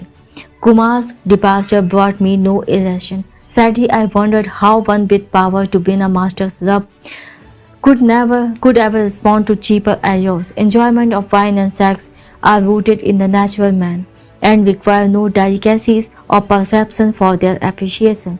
Sense wise was are comparable to the evergreen oriental, fragrant with its multicolored flowers. Every part of the plant is poisonous. The land of healing lies within. Radiant with that happiness, blindly sought in a thousand misdirections. Keen intelligence is two-edged. Master once remarked in reference to Kumar's brilliant mind. It may be used constructively or destructively, like a knife, either to cut the boil of ignorance or to decapitate oneself. Intelligence is rightly guided only after the mind has acknowledged the inescapability of spiritual law. My Guru mixed freely with man and woman disciples, treating all as his children, perceiving their soul equality. He showed no distinction or partiality. On sleep, you do not know whether you are a man or woman. He said, just as a man impersonating a woman does not become one, so the soul, impersonating both man and woman, has no sex. The soul is the pure, changeless image of God. Sri Yukteswar never avoided or blamed women as objects of seduction. Man, he said, were also a temptation to woman. I once inquired of my Guru why a great ancient saint had called woman the door to hell. A girl must have proved very troublesome to his peace of mind in his early life. My Guru answered cautiously. Otherwise he would have denounced not woman, but some imperfection in his own self-control. If a visitor dared to relate a suggestive story in the hermitage, Master would maintain an unresponsive silence. Do not allow yourself to be thrashed by the provoking whip of a beautiful face. He told the disciples, how can sense slaves enjoy the word? Its subtle flavor escapes them while they grovel in primal mud. All nice discriminations are lost to the man of mental lust. Students seeking to escape from the dualistic Maya delusion received from Sri Yukteswar's patient and understanding counsel. Just as the purpose of eating is to satisfy hunger, not greed, so the sex instinct is designed for the propagation of species according to natural law, never for the kindling of insatiable longing. He said, destroy wrong desires now. Otherwise, they will follow you after the astral body is torn from its physical casing. Even when the flesh is weak, the mind should be constantly resistant. If temptation assails you with cruel force, overcome it by impersonal analysis and indomitable will. Every natural passion can be mastered. Conserve your powers. Be like the capacious ocean, absorbing within all the tributary rivers of the senses. Small yearnings are opening in the reservoir of your inner peace, permitting healing waters to be wasted in the desert soil of materialism. The forceful, activating impulse of wrong desire is the greatest enemy to the happiness of man. Roam in the world as a lion of self-control. See that the frogs of weakness don't kick you around. The devotee is finally freed from all instinctive compulsions. He transforms his need for human affection into inspiration for God alone, a love solitary because omnipresent. Sri Yukteswar's mother lived in the Van Mahal district of Benares, where I had first visited my guru. Gracious and kindly, she was yet a woman of very decided opinion. I stood on her balcony one day and watched mother and son talking together. In his quiet, sensible way, Master was trying to convince her about something. He was apparently unsuccessful, for she shook her head with great vigor. Nay, nay, nay, my son, go away now. Your wise words are not for me. I am not your disciple. Sri Yukteswar backed away without further argument, like a scalded child. I was touched at his great respect for his mother, even in her unreasonable moods. She saw him only as his little boy, not as a sage. There was a charm about the differing incident. It supplied a sidelight on my guru's unusual nature, inwardly humble and outwardly unbendable. The monastic regulations do not allow a Swami to retain connection with bodily ties after their former severance. He cannot perform the ceremonial family rites which are obligatory on the householder. Yet Sankar, the ancient founder of the Swami order, disregarded the injunctions. At the death of his beloved mother, he cremated her body with heavenly fire, which he caused to spurt from his upraised hand. Sri Yukteswar also ignored the restrictions in a fashion less spectacular. When his mother passed on, he arranged the crematory services by the holy Gangas in Benares and fed many Brahmins in conformance with age-old custom. The Shastric prohibitions were intended to help Swamis overcome narrow identifications. Shankar and Sri Yukteswar had wholly merged their beings in the impersonal spirit. They needed no rescue by rule. Sometimes, too, a master purposely ignores a canon in order to uphold its principle as superior to and independent of form. Thus Jesus plucked ears of corn on the day of rest. To the inevitable critics he said, "The Sabbath was made for man, and not man for the Sabbath." Outside of the scriptures, Savedam was a book honored by Sri Yukteswar's perusal. Yet he was invariably acquainted with the latest scientific discoveries and other advancement of knowledge. A brilliant conversationalist, he enjoyed an exchange of views on countless topics with his guest. My guru's ready wit and rollicking laugh enlivened every discussion, often grave. Master was never gloomy. To seek the Lord one need not disfigure his face. He would remark, "Remember that finding God will mean the funeral of all sorrows." Among the philosophers, professors, lawyers, and scientists who came to the hermitage, a number arrived for their first visit with the expectation of meeting an orthodox religionist. A supercilious smile or a glance of amused tolerance occasionally betrayed that the newcomers anticipated nothing more than a few pious platitudes. Yet their reluctant departure would bring an expressed conviction that Sri Yukteswar had shown precise insight into their specialized field. My Guru ordinarily was gentle and affable to guests. His welcome was given with charming cordiality, yet invertebrate egotists sometimes suffered an invigorating shock. They confronted in Master either a frigid indifference or a formidable opposition, ice or iron. A noted chemist once crossed sword with Sri Yukteswar. The visitor would not admit the existence of God, inasmuch as science has devised no means of detecting him. So you have inexplicably failed to isolate the supreme power in your test tubes. Master's gaze was stern. I recommend an unheard of experiment. Examine your thoughts unremittingly for 24 hours, then wonder no longer at God's absence. A celebrated Pandit received a similar jolt. With ostentatious zeal, the scholar shook the ashram rafters with scripture lore, resounding passages poured from the Mahabharata, the Upanishad, the Bhasyas of Shankar. I am waiting to hear you. Sri Yuktesa's tone was inquiring, as though utter silence had reigned. The Pandit was puzzled. Quotations there have been in superabundance. Master's words convulsed me with mirth as I squatted in my corner at a respectful distance from the visitor.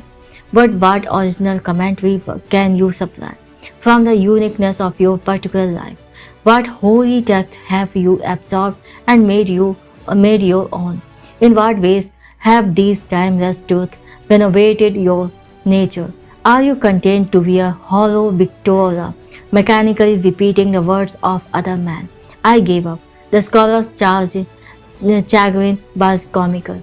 I have no inner realization. For the first time, perhaps he understood that discerning placement of the comma does not atone for a spiritual comma. These bloodless pedants smell unduly of the lamp. My Guru remarked after the departure of the chastened one. They prepare philosophy to be a gentle intellectual setting up exercise. Their elevated thoughts are carefully unrelated either to the crudity of outward action or to any scourging inner discipline. Master stressed on other occasions the futility of mere book learning. Do not confuse understanding with a larger vocabulary, he remarked. Sacred writings are beneficial in stimulating desire for inward realization. If one stanza at a time is slowly assimilated, continual intellectual study results in vanity and the false satisfaction of an undigested knowledge. Sri Yukteswar related one of his own experiences in scriptural edification. The scene was a forest hermitage in eastern Bengal, where he observed the procedure of a renowned teacher, W. Ballabh. His method, at once simple and difficult, was common in ancient India. W. Ballabh had gathered his disciples around him in the Sylvian solitude. The holy Bhagavad Gita was open before them. Steadfastly they looked at one passage for half an hour, then closed their eyes. Another half hour slipped away. The master gave a brief comment, motionless. They meditated again for an hour. Finally, the Guru spoke. Have you understood? Yes, sir. One in the group ventured this assertion. No, not fully. Seek the spiritual vitality that has given these words the power to rejuvenate India century after century. Another hour disappeared in silence. The master dismissed the student and turned to Sri Yukteswar. Do you know the Bhagavad Gita? No, sir, not really. Though my eyes and mind have run through its pages many times. Thousands have replied to me differently. The great sage smiled and master in blessing. If one busies himself with an outer display of scriptural wealth, that what time is left for silent inward diving after the priceless pearls. Sri Yukteswar directed the study of his own disciples by the same intensive method of one-pointedness. Wisdom is not assimilated with the eyes, but with the atoms, he said. When your conviction of a truth is not merely in your brain but in your being, you may diffidently vouch for its meaning. He discouraged any tendency a student might have to construe book knowledge as a necessary step to spiritual realization. The VCs wrote in one sentence profundities that commentating scholars busy themselves over for generations. He remarked, endless literary controversy is for sluggard minds. What more liberating thoughts that God is, na God. But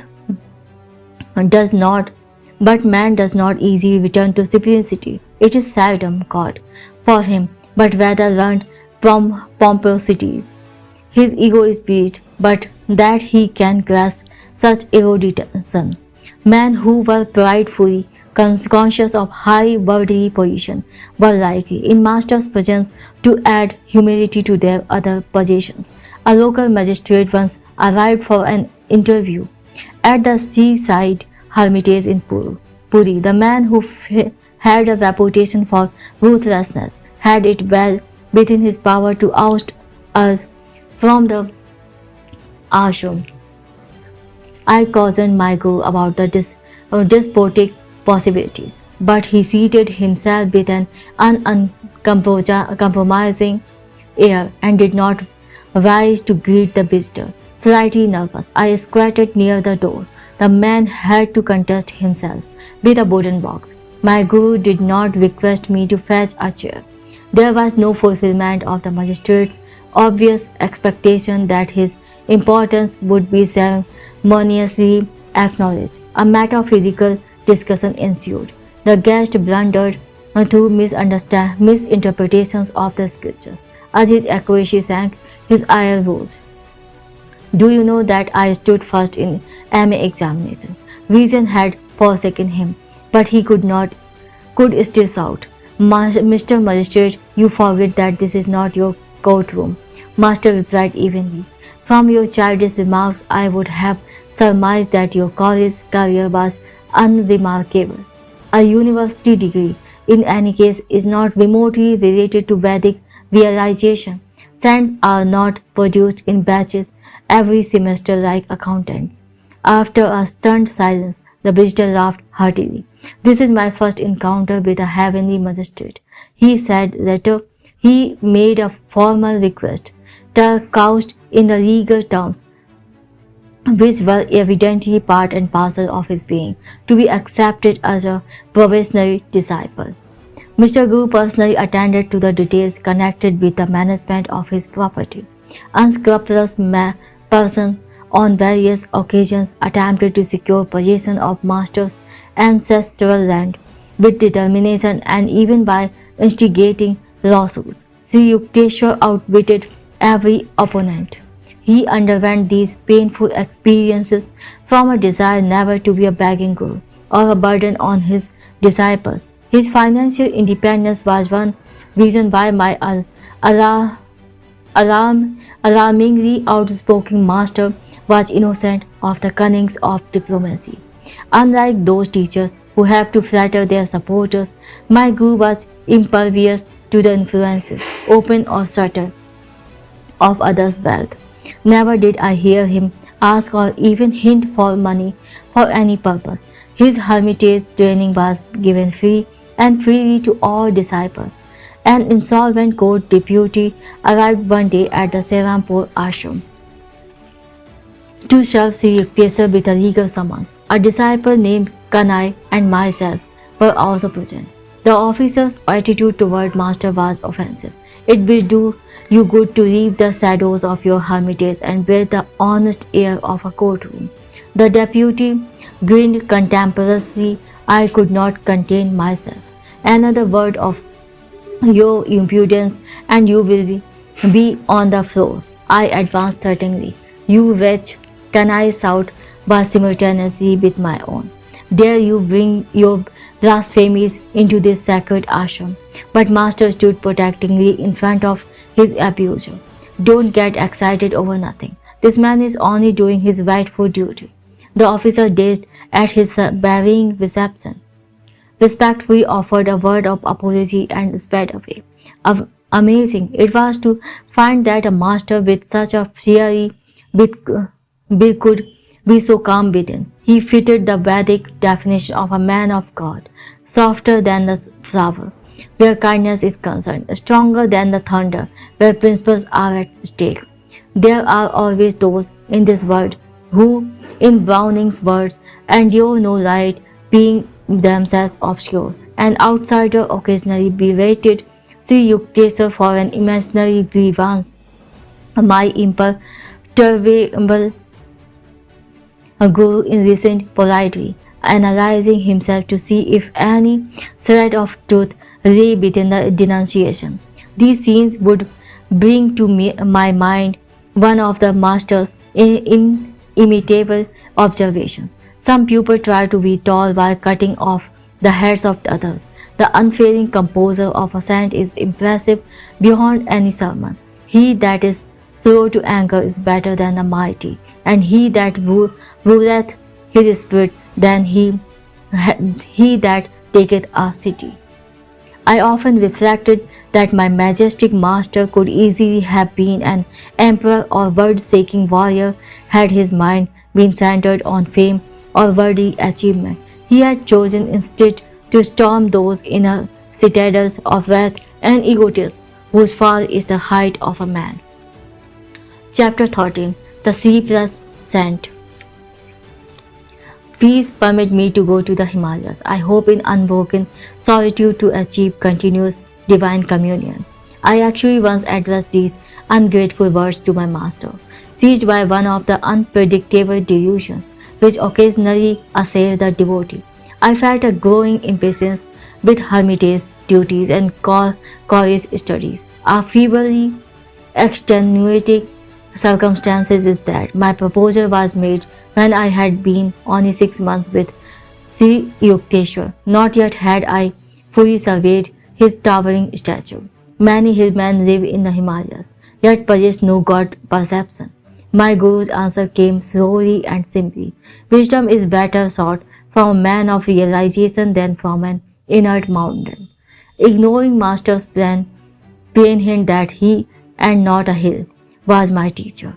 I repeated my plea. Sri Yukteswar perceived no reply. I took his silence for consent, a precarious interpretation readily accepted at one's convenience. In my Calcutta home that evening, I busied myself with travel preparations, tying a few articles inside a blanket.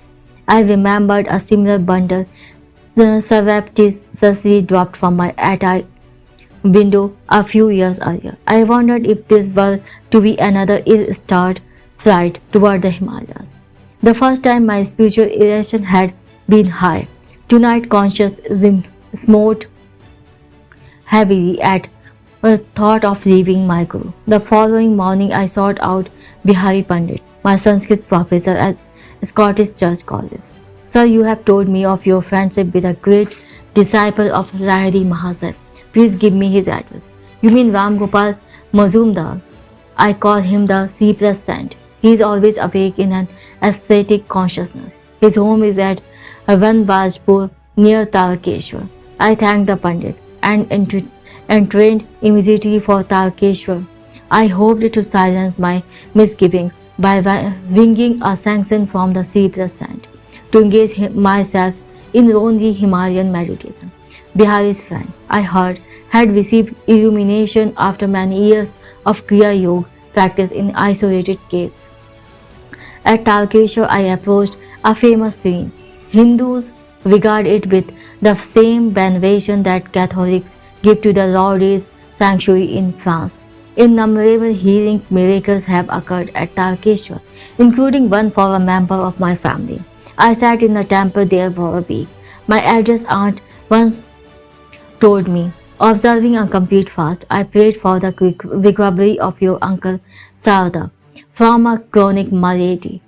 On the seventh day, I found a herb materialized in my hand. I made a brew from the leaves and gave it to your uncle. His disease vanished at once and had never reappeared. I entered the sacred Talkeshwar serene. The altar contains nothing but a round stone. Its circumference, beginningless and endless, makes it aptly significant of the infinite. Cosmic abstractions are not alien even to the humblest Indian peasant. He has been accused by Westerners, in fact, of living in abstractions. My own mood at the moment was so austere that I felt disclined to bow before the stone symbol. God should be sought. I reflected only within the soul. I left the temple without genuflection and walked briskly toward the outlying village of Vanbajpur. My appeal to a passerby for guidance caused him to sink into long cogitation. When you come to a crossroad, turn right and keep going, he finally pronounced oracularly. Obeying the direction, I wended my way alongside the banks of a canal. Darkness fell, the outskirts of the jungle village were alive with winking fireflies and the howls of nearby jackals. The moonlight was too faint to supply any reassurance. I stumbled on for 2 hours. Welcome cranks of a cowbell. My repeated shouts eventually brought a pigeon to my side. I am looking for Ram Gopal Babu. No such person lives in our village. The man's tone was surly. You are probably a lying detective, hoping to arouse suspicion in his politically troubled mind. I touchingly explained my predicament. He took me to his home and offered a hospitable welcome. Ram Ranbajpur is far from here, he remarked. At the crossroad, you should have turned left, not right. My earlier informant, I thought sadly, was a distinct meanness to travelers. After a very savory meal of coarse rice, lentil dal, and curry of potatoes with raw bananas, I retired to a small hut adjoining the courtyard. In the distance, villagers were singing to the loud accompaniment of mridangas and cymbals.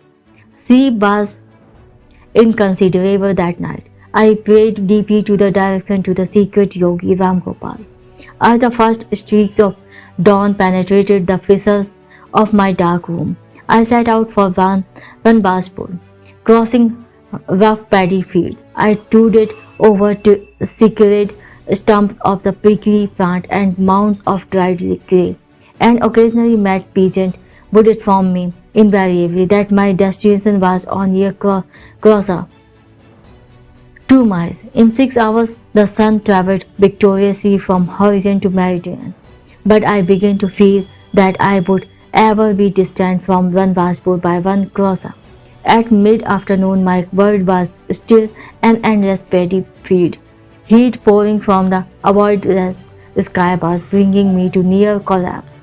As a man approached at leisurely pace, I hardly dared utter my usual question.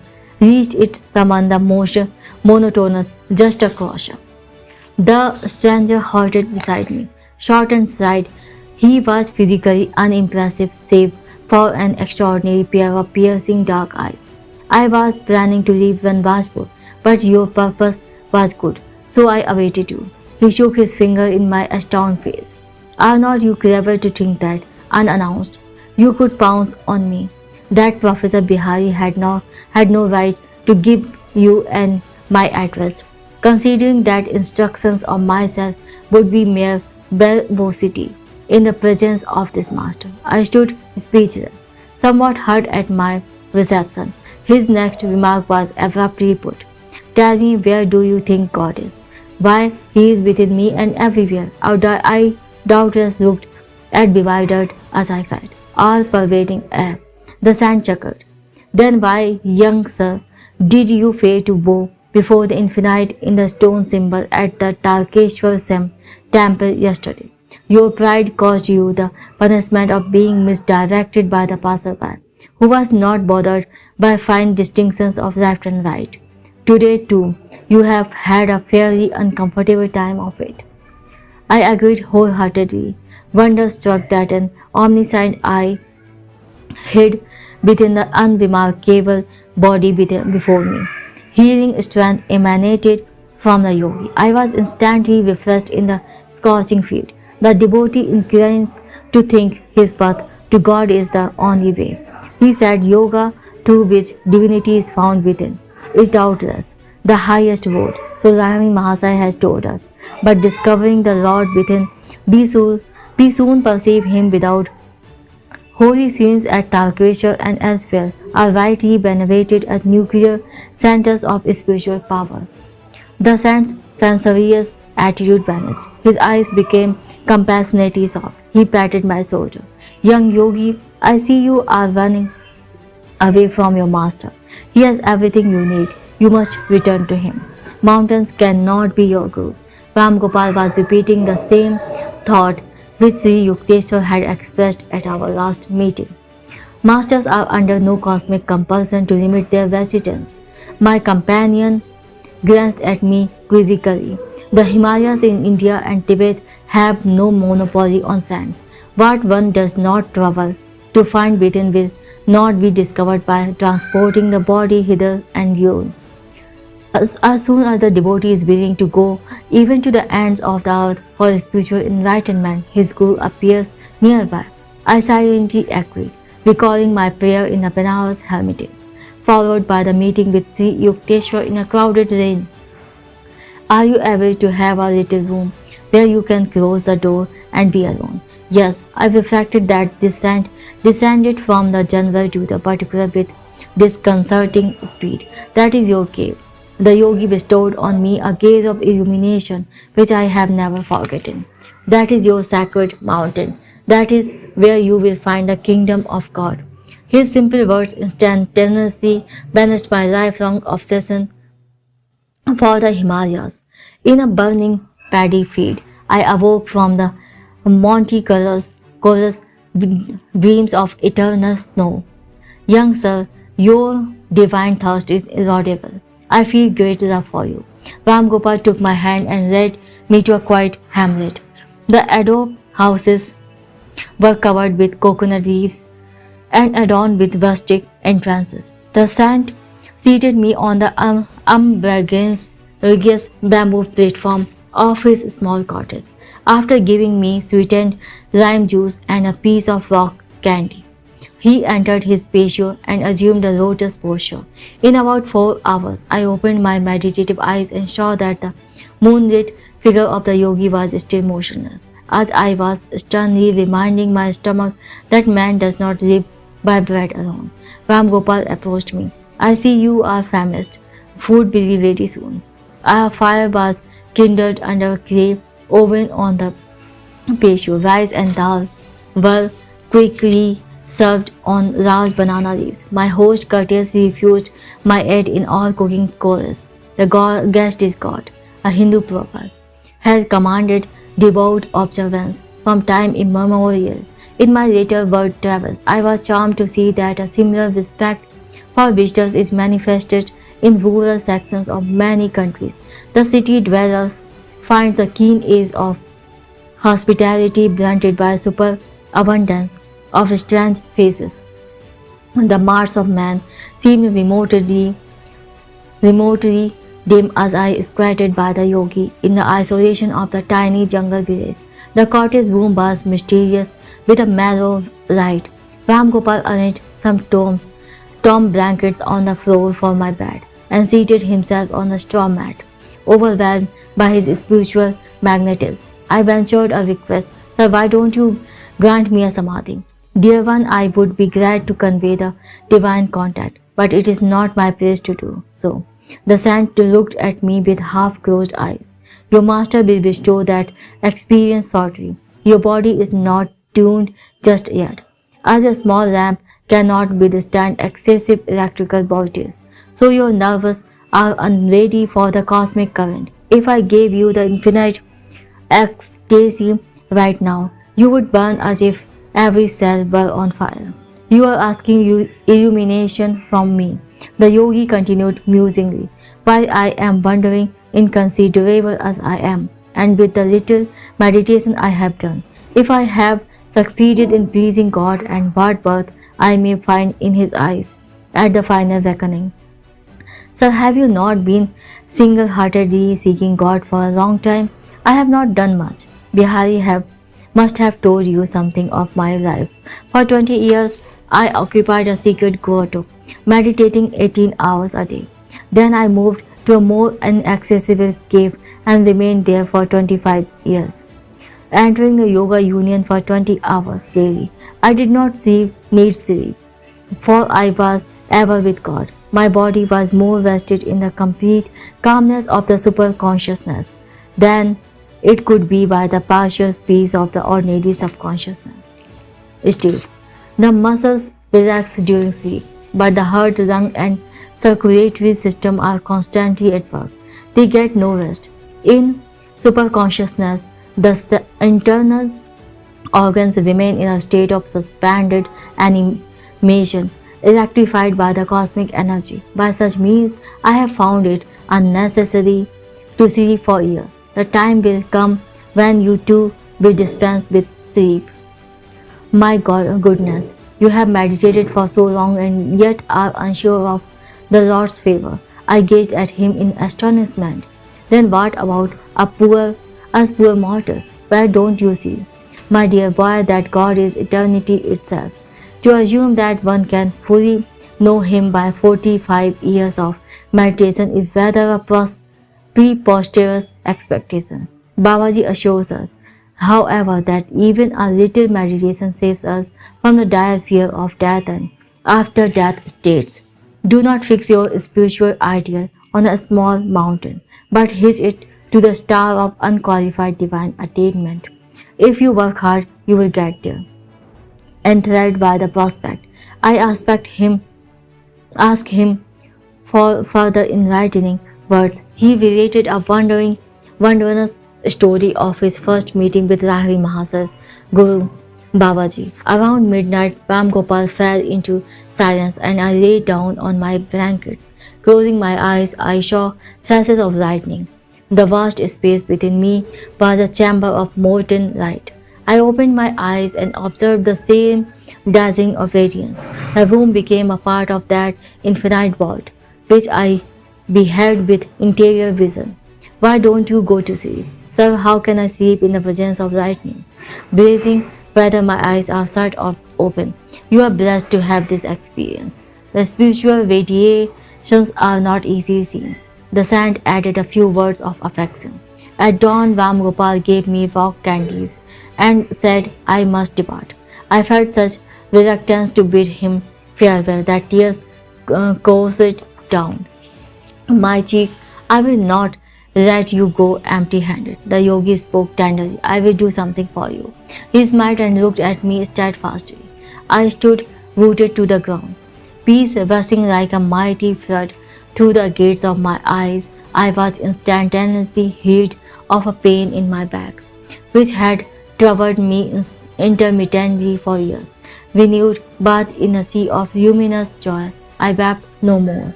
After sauntered into the jungle, making my way through its tropical tangle until I reached Tarakeveshwar. There I made a second pilgrimage to the famous Sirin and prostrated myself fully before the altar. The round stone enlarged before my inner vision until it became the cosmical sphere. Ring within ring, zone after zone, all dowered with divinity. I entrained happily an hour later for Calcutta. My travels ended not in the lofty mountains but in the Himalayan presence of my master. Chapter 14. An Experience in Cosmic Consciousness. I am here, Guruji. My same-facedness spoke more eloquently for me. Let us go to the kitchen and find something to eat. Sri Yuktesa's manner was as natural as if hours and not days had separated us. Master, I must have disappointed you by my abrupt departure from and my duties here. I thought you might be angry with me. No, of course not. Wrath springs only from the guarded desires. I do not expect anything from others, so their action cannot be opposition to wishes of mine. I would not use you for my own ends. I am happy only in your own true happiness. Sir, one hears of divine love in a vague way, but for the first time, I am having a concrete example in your angelic self. In the world, even a father does not easily forgive his son if he leaves his parents' business without warning. But you show not the slightest vexation. Through you must have been put to great inconvenience by the many unfinished tasks I left behind. We looked into each other's eyes, where tears were shining. A blissful wave engulfed me. I was conscious that the Lord, in the form of my Guru, was expanding the small ardors of my heart into the incomprehensible reaches of cosmic love. A few mornings later, I made my way to Master's empty sitting room. I planned to meditate, but my laudable purpose was answered by disobedient thoughts. They scattered like birds before the hunter.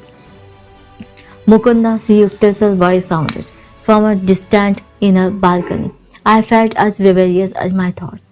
Master always urges me to meditate. I muttered to myself. He should not disturb me when he knows why I came to his womb. He summoned me again. I remained obstinately silent. Third time his tone held review. Sir, I am meditating. I shouted protestingly. I know how you are meditating. My guru called out. With your mind disturbed like leaves in a storm. Come here to me. Snuffed and exposed, I made my way sadly to his side. Poor boy, the mountains could not give what you wanted. Master spoke caressingly, comfortingly. His calm gaze was unfathomable. Your heart's desire shall be fulfilled. Sri Yukteswar seldom indulged in riddles. I was bewildered. He struck gently on my chest above the heart. My body became immovable, rooted. Breath was drawn out of my lungs as if by some huge magnet. Soul and mind instantly lost their physical bondage and streamed out like a fluid piercing light from my every pore.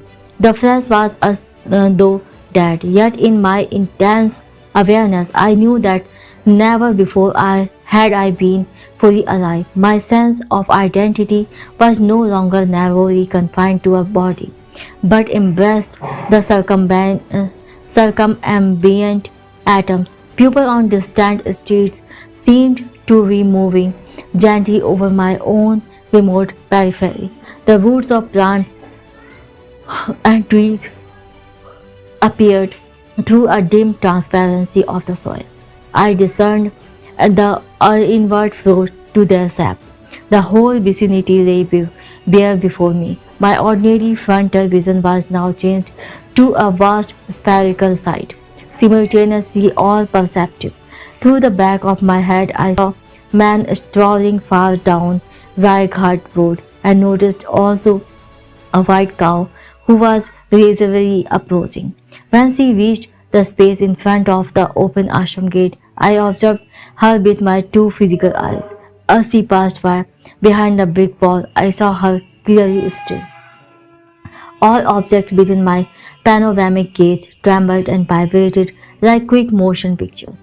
My body, masters, the pillared courtyard, the furniture and floor, the trees and sunshine occasionally became violently agitated until all melted into a luminescent sea. Even as sugar crystals thrown into a glass of water dissolve after being shaken.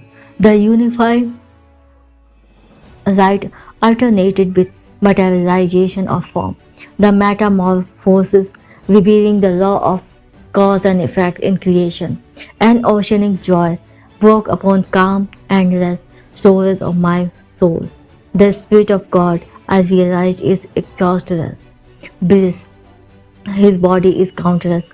Tissues of light, a swelling glory within me began to envelop towns, continents, the earth, solar and stellar systems, tenuous nebulae, and floating universes. The entire cosmos, gently luminous, like a city seen afar at night, glimmered within the infinitude of my being. The sharply etched global outlines faded somewhat at the farthest edges. There I could see a mellow radiance, ever undiminished. It was indescribably subtle. The planetary picture but formed of a grosser light, the divine dispersion of rays poured from an eternal source, blazing into galaxies, transfigured with ineffable aura. Again and again, I saw the creative beam condense into constellation, then dissolve into seeds of transparent flame. By rhythmic reversions, a sextillion words passed into diaphanous luster. Fire became permanent. I cognized the center of the empyrean as a point of intuitive perception in my heart, irradiating splendor issued from my nucleus to every part of the universal structure. Blissful Amrit, the nectar of immortality, passed through me with a quick, silver-like fluidity. The creative voice of God I heard resounding as om, the vibration of the cosmic motor. Suddenly the breath returned to my lungs with a disappointment almost unbearable. I realized that my infinite immensity was lost. Once more I was limited to the humiliating case of a body, not easily accommodative to the spirit. Like a prodigal child, I had run away from my macrocosmic home and imprisoned myself in a narrow microcosm. My guru was standing motionless before me. I started to drop at his holy feet in gratitude for the experience in cosmic consciousness, which I had long passionately sought. He held me upright and spoke calmly, unpretentiously. You must not get overdrunk with ecstasy. Much work yet remains for you in the world. Come, let us sweep the balcony floor. Then we shall walk by the Gangas. I faced a room. Master I knew was teaching me the secret of balanced living. The soul must stretch over the cosmogonic abysses, while the body performed its daily duties. When we set out later for a stroll, I was still entranced in unspeakable rapture.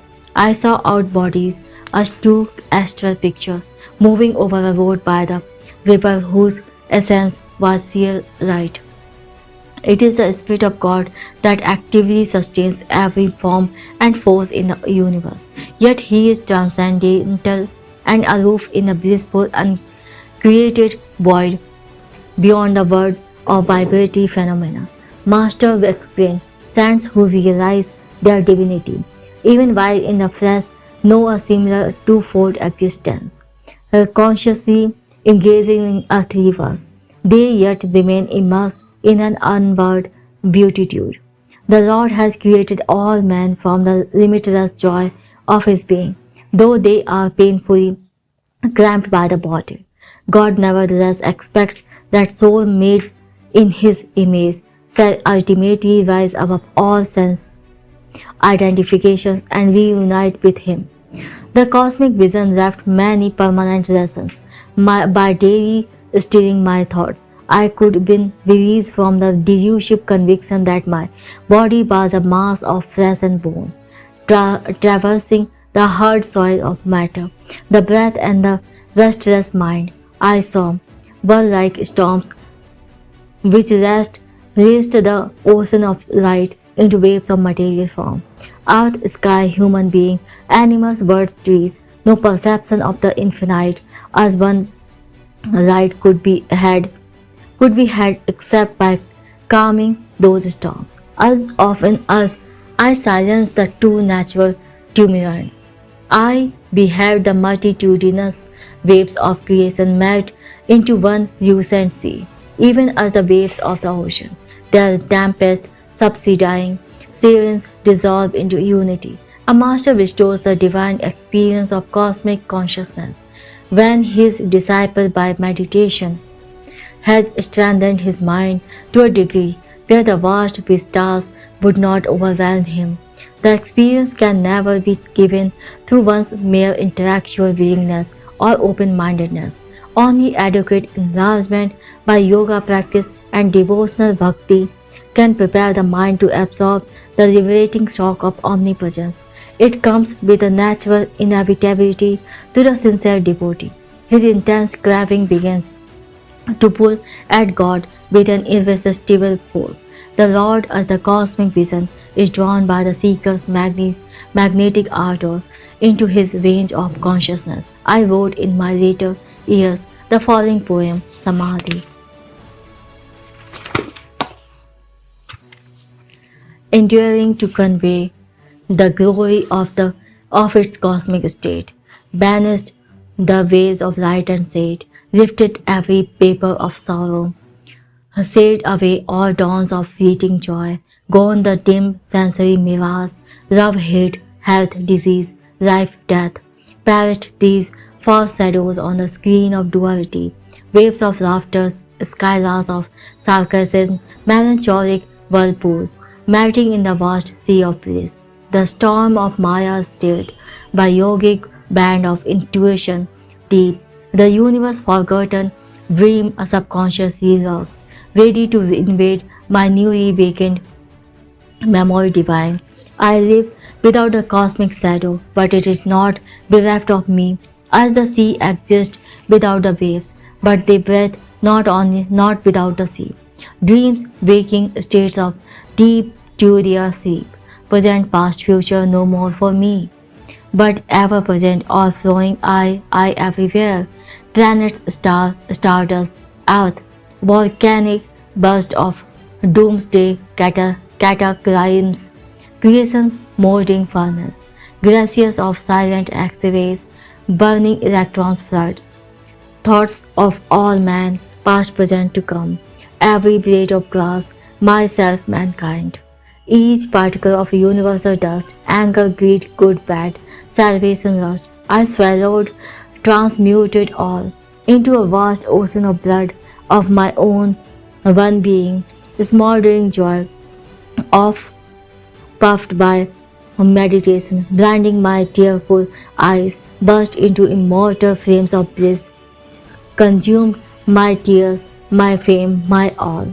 Thou art I am thou, knowing knower, none as one, tranquil, unbroken thrill, eternally living, ever new peace, enjoyable beyond imagination of expectancy, samadhi's bliss, not an unconscious state, or mental chloroform without willful return. Samadhi but extends my consciousness realm beyond the limits of the mortal frame to farthest boundary of eternity, where I, the cosmic sea, watch the little ego floating in me. The sparrow each grain of sand fall not without my sight. All space floats like an iceberg in my mental sea. By deeper longer, thirsty, guru-given meditation comes this celestial samadhi. Mobile murmurs of atoms are heard. The dark earth, mountains, waves, low molten liquid. Flowing seas change into vapors of nebula. Om blows upon vapors, opening wondrously their e-ways. Oceans stands vivid, shining electrons, till at last sound of the cosmic drum vanish the grosser lights into eternal rays of all-pervading bliss. From joy I came, for joy I live, in sacred joy I met. Ocean of mind, I drink all creation's waves, 4 waves of solid liquid vapor light, lift all light. Myself in everything enters the great myself. Gone forever, fitful, flickering shadows of mortal memory. Spotless is my mental sky, below, ahead, and high above. Eternity I, one united away. A tiny bubble of laughter, I am become the sea of mirth itself. Sri Yukteswar taught me how to summon the blessed experience at will, and also how to transmit it to others if their intuitive channels were developed. For months I entered the ecstatic unions, comprehending why the Upanishads say God is vast, the most realizable. One day, however, I took a problem to master. I want to know, sir, when shall I find God? You have found him. Oh no, sir, I don't think so. My guru was smiling. I am sure you are not expecting a venerable personage adorning a throne in some antiseptic corner of the cosmos. I see, however, that you are imagining that the position of miraculous power is knowledge of God. One night have the whole universe and find the Lord elusive still. Spiritual advancement is not measured by one's outward powers, but only by the depth of his bliss in meditation. Ever new joy is God. He is inexhaustible. As you continue your meditations during the years, He will beguile you with an infinite ingenuity. Devotees like yourself who have found the way to God never dream of exchanging Him for any other happiness. He is seductive beyond thought of competition. How quickly be weary of earthly pleasure. Desire for material things is endless. Man is never satisfied completely and pursues one goal after another. The something else he seeks is the Lord, who alone can grant lasting joy. Outward longings drive us from the Eden within. They offer false pleasures which only impersonate soul happiness. The lost paradise is quickly regained through divine meditation. As God is unanticipative, ever newness, we never tire of Him. Can be surfeited with bliss, delightfully varied, thoughtful throughout eternity. I understand now, sir, why saints call the Lord unfathomable. Even everlasting life could not suffice to praise Him. That is true, but He is also near and dear. After the mind has been cleared by clear yoga of sensory obstacles, meditation furnishes a twofold proof of God. Ever new joy is evidence of His creation existence, convincing to our very autumn. Also, in meditation, one finds his instant guidance, his adequate response to every difficulty. I see, Guruji, you have solved my problem. I smiled gratefully.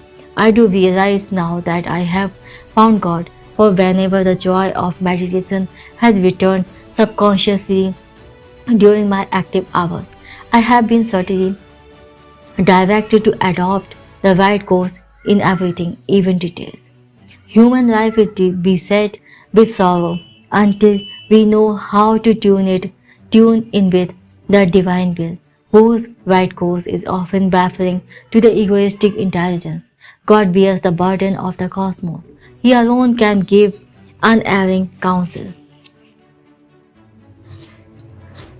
Chapter 15. The Cauliflower Robbery. Master, a gift for you. These 6 huge cauliflowers were planted with my hands. I have watched over their growth with the tender care of a mother nursing her child. I presented the basket of vegetables with a ceremonial flourish. Thank you. Sri Yukteswar's smile was warm with appreciation. Please keep them in your room. I shall need them tomorrow for a special dinner. I had just arrived in Puri to spend my college summer vacation with my guru at his seaside hermitage, built by Master and his disciples. The cheerful little two-storied retreat fronts on the Bay of Bengal. I awoke early the following morning, refreshed by the salty sea, breezes, and the charm of my surroundings. Sri Yukteswar's melodious voice was calling. I took a look at my cherished cauliflowers and stored them neatly under my bed. Oh, come, let us go to the beach. Master led the way. Several young disciples and myself followed in a scattered group. Our group surveyed us in mild criticism. When our Western brothers walk, they usually take pride in unison. Now please march in 2 rows. Keep rhythmic step with one another. Sri Yukteswar watched us. We obeyed. He began to sing. Boys go to and fro in a pretty little row. I could not but admire the ease with which Master was able to match the brisk pack of his young students. Halt! My guru's eyes sought mine. Did you remember to lock the back door of the hermitage? I think so, sir. Sri Yukteswar was silent for a few minutes, a half-suppressed smile on his lips. No, you forget, he said finally. Divine contemplation must not be made an excuse for material carelessness. You have neglected your duty in safeguarding the ashram. You must be punished. I thought he was obscurely joking when he added, your 6 cauliflowers will soon be only 5. We turned around at Master's order and marched back until we were close to the hermitage. Rest a while. Mukund, look across the compound on our left. Observe the road beyond. A certain man will arrive there presently. He will be the means of your chastisement. I concealed my vexation at these incomprehensible remarks. A peasant soon appeared on the road.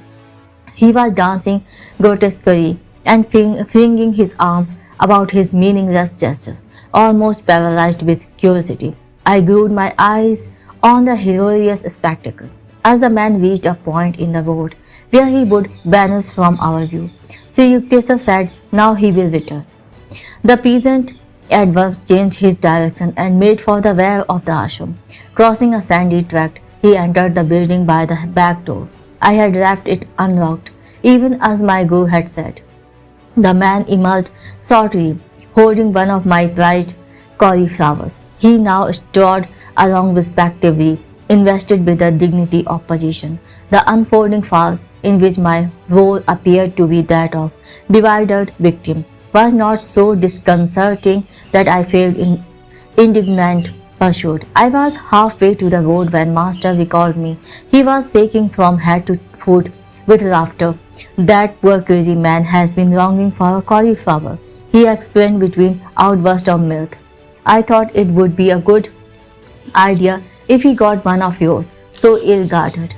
I dashed to my room when I found that the thief, evidently one with a vegetable fixation, had left untouched my gold rings, watch and money, all lying openly on a blanket. He had crawled in instead under the bed where, completely hidden from casual sight, one of my cauliflowers had aroused his single-hearted desire. I asked Sri Yukteswar that evening to explain the incident which had, I thought, a few baffling features. My guru shook his head slowly. You will understand it someday. Science will soon discover a few of these hidden laws. When the wonders of radio burst some years later on an astounding world, I remembered Master's prediction. Age-old concepts of time and space were annihilated. No peasant's home so narrow that London or Calcutta could not enter. The dullest intelligence enlarged before indisputable proof of one aspect of man's omnipotence. The plot of the cauliflower comedy can be best understood by a radio analogy. Sri Yukteswar was a perfect human radio. Thoughts are no more than very gentle vibrations moving in the ether.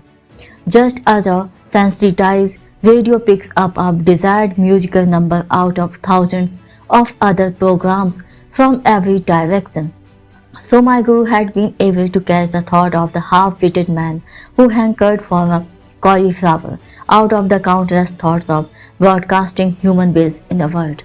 By his powerful will, Master was also a human broadcasting station and had successfully directed the peasant to reverse his steps and go to a certain room for a single cauliflower.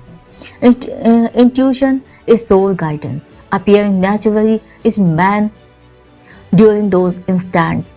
Then, when his mind is calm, nearly everyone has had the experience of an inexplicably correct hunch or has transferred his thoughts effectively to another person. The human mind, free from the static of restlessness, can perform through its antenna of intuition all the functions of complicated radio mechanisms, sending and receiving thoughts and tuning out undesirable ones. As the power of a radio depends on the amount of electrical current it can utilize, so the human radio is energized according to the power of will possessed by each individual.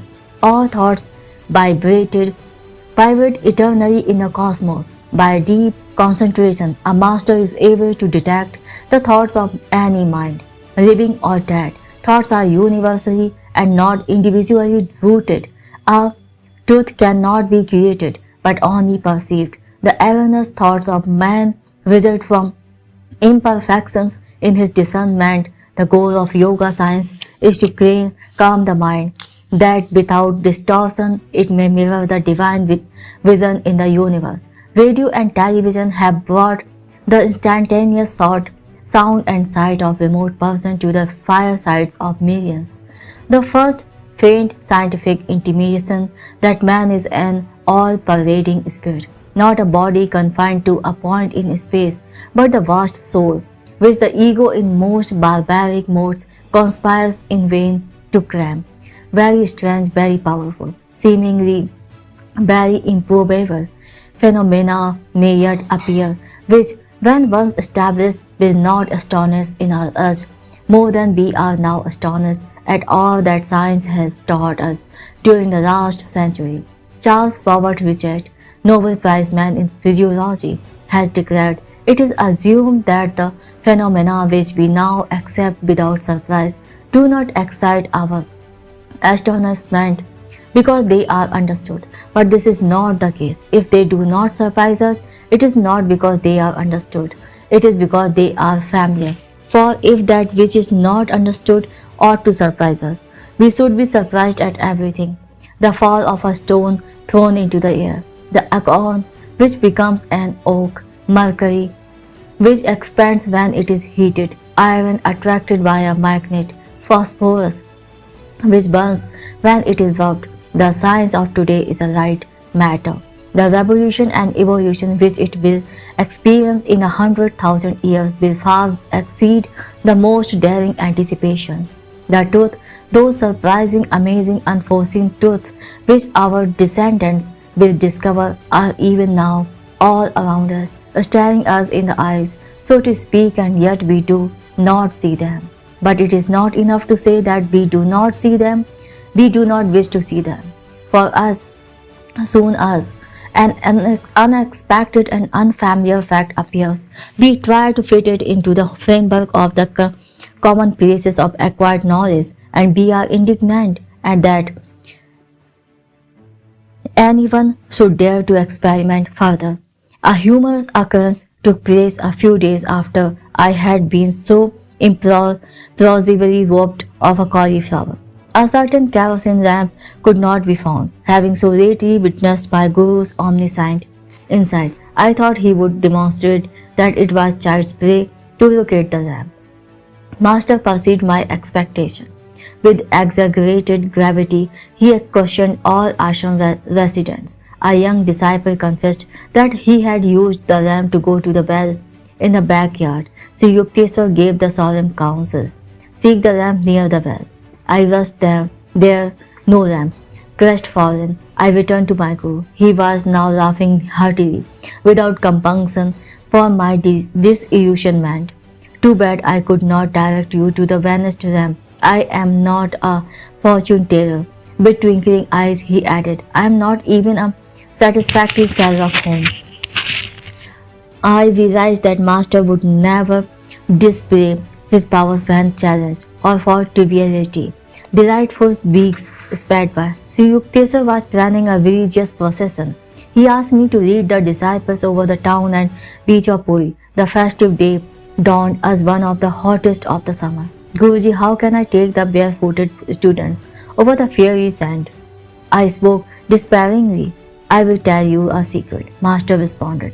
"The Lord will send an umbrella of cloud. You all shall walk in comfort." I happily organized the procession. Our group started from the ashram with a satsang banner designed by Sri Yukteswar. It bore the symbol of the single eye, the telescopic gaze of intuition. No sooner had we left the hermitage than the part of the sky which was overhead became filled with clouds as though by magic. To the accompaniment of astonished ejaculation from all sides, a very light shower fell, cooling the city streets and the burning seashore. The soothing drops descended during the 2 hours of parade, the exact instant at which our group returned to the ashram. The clouds and rain passed away treacherously. "You see how God feels for us," Master replied after I had expressed my gratitude. "The Lord responds to all and works for all. Just as He sent rain at my plea, so He fulfills my sincere desire of the devotees." Seldom do men realize how often God heeds their prayers. He is not partial to a few, but listens to everyone who approaches Him trustingly. His children should never have implicit faith in the loving kindness of their omnipresent Father. Sri Yukteswar sponsored 4 years festivals at the equinoxes and solstices, when his students gathered from far and near. The winter solstice celebrations was held in Serampore. The first one I attended left me with a permanent blessing. The festivities started in the morning with a barefoot procession along the streets. The voices of 100 students rang out with sweet religious songs. A few musicians played the flute and khol khartal, drum and cymbals.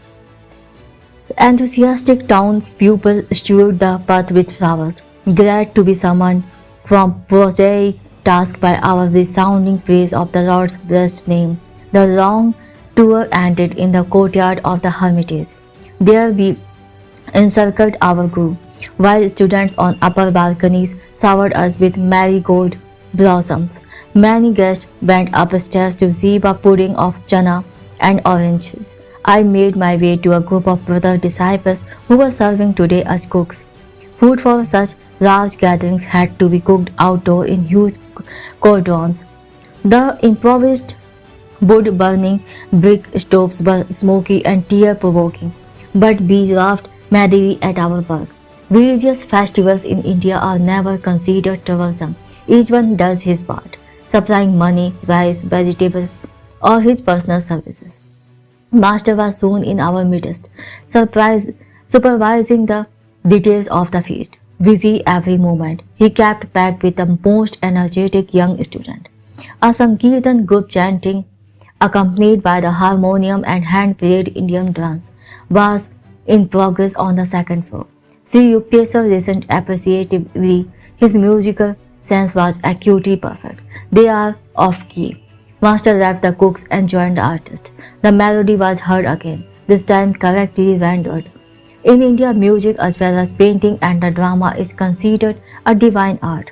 Brahma, Vishnu and Shiva, the eternal trinity, were the first musicians. The divine dancer Shiva is scripturally represented as having worked out the infinite modes of rhythm in his cosmic dance of universal creation, preservation, and dissolution, while Brahma accentuated the time beat with the clanging cymbals, and Vishnu sounded the holy mridang or drum. Krishna, an incarnation of Vishnu, is always shown in Hindu art with a flute, on which he plays the enrapturing song that recalls to their true home the whole human souls wandering in Maya delusion. Saraswati, goddess of wisdom, is symbolized as performing on the veena, mother of all stringent instruments. The Sam Ved of India contains the world's earliest writings on musical science. The foundation stone of Hindu music is the ragas or fixed melodic scales. The six basic ragas branch out into 126 derivative raginis, wives, and putras, sons. Each rag has a minimum of 5 notes: a leading note, Vadi or king; a secondary note, Samvadi or prime minister; helping notes, Anuvadi, attendants; and a dissonant note, Vivadi, the enemy. Each one of the 6 basic ragas has a natural correspondence with a certain hour of the day, season of the year, and a preceding deity who bestows a particular potency. Thus, the Hindora rag is heard only at dawn in the spring to evoke the mood of universal love. Second, Deepak rag is played during the evening in summer to arouse compassion. Third, Megh rag is a melody for midday in the rainy season to summon courage. 4. Bhairav rag is played in the morning of August, September, October to achieve tranquility. 5. Sea rag is reserved for autumn twilights to attain pure love. 6. Malkonsa rag is heard at midnight in winter for valor. The ancient rishis discovered these laws of sound alliance between nature and man. Because nature is an objectification of Om, the primal sound or vibratory word, man can obtain control over all natural manifestations through the use of certain mantras or chants.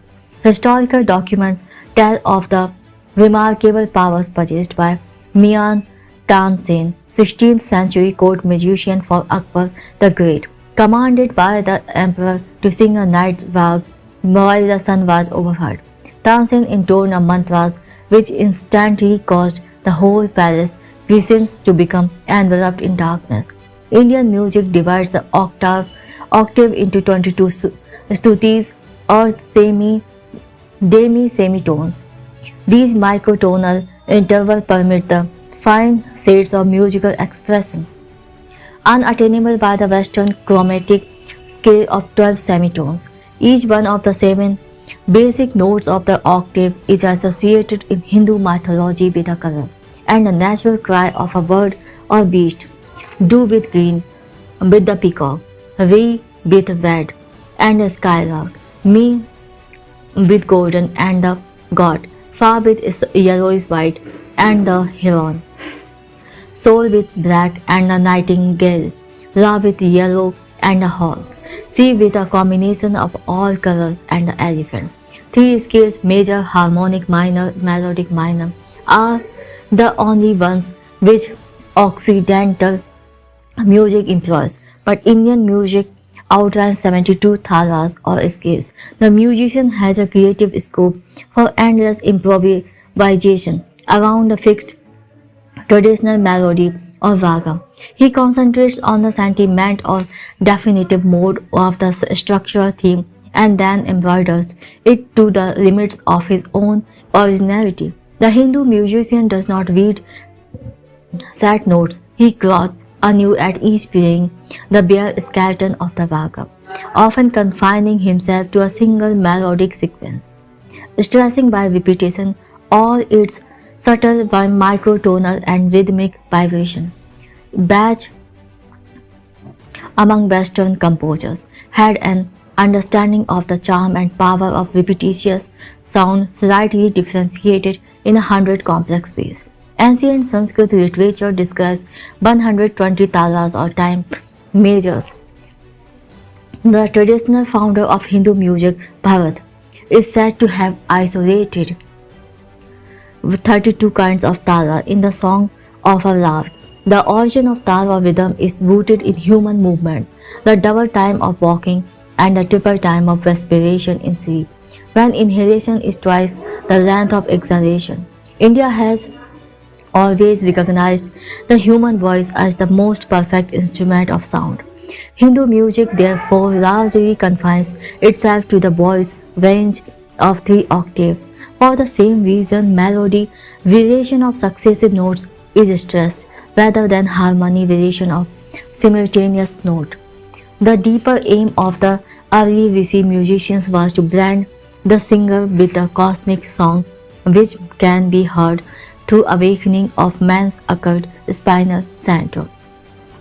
Indian music is a subjective, spiritual and individualistic art aiming not at symphonic brilliance but at personal harmony with the oversoul.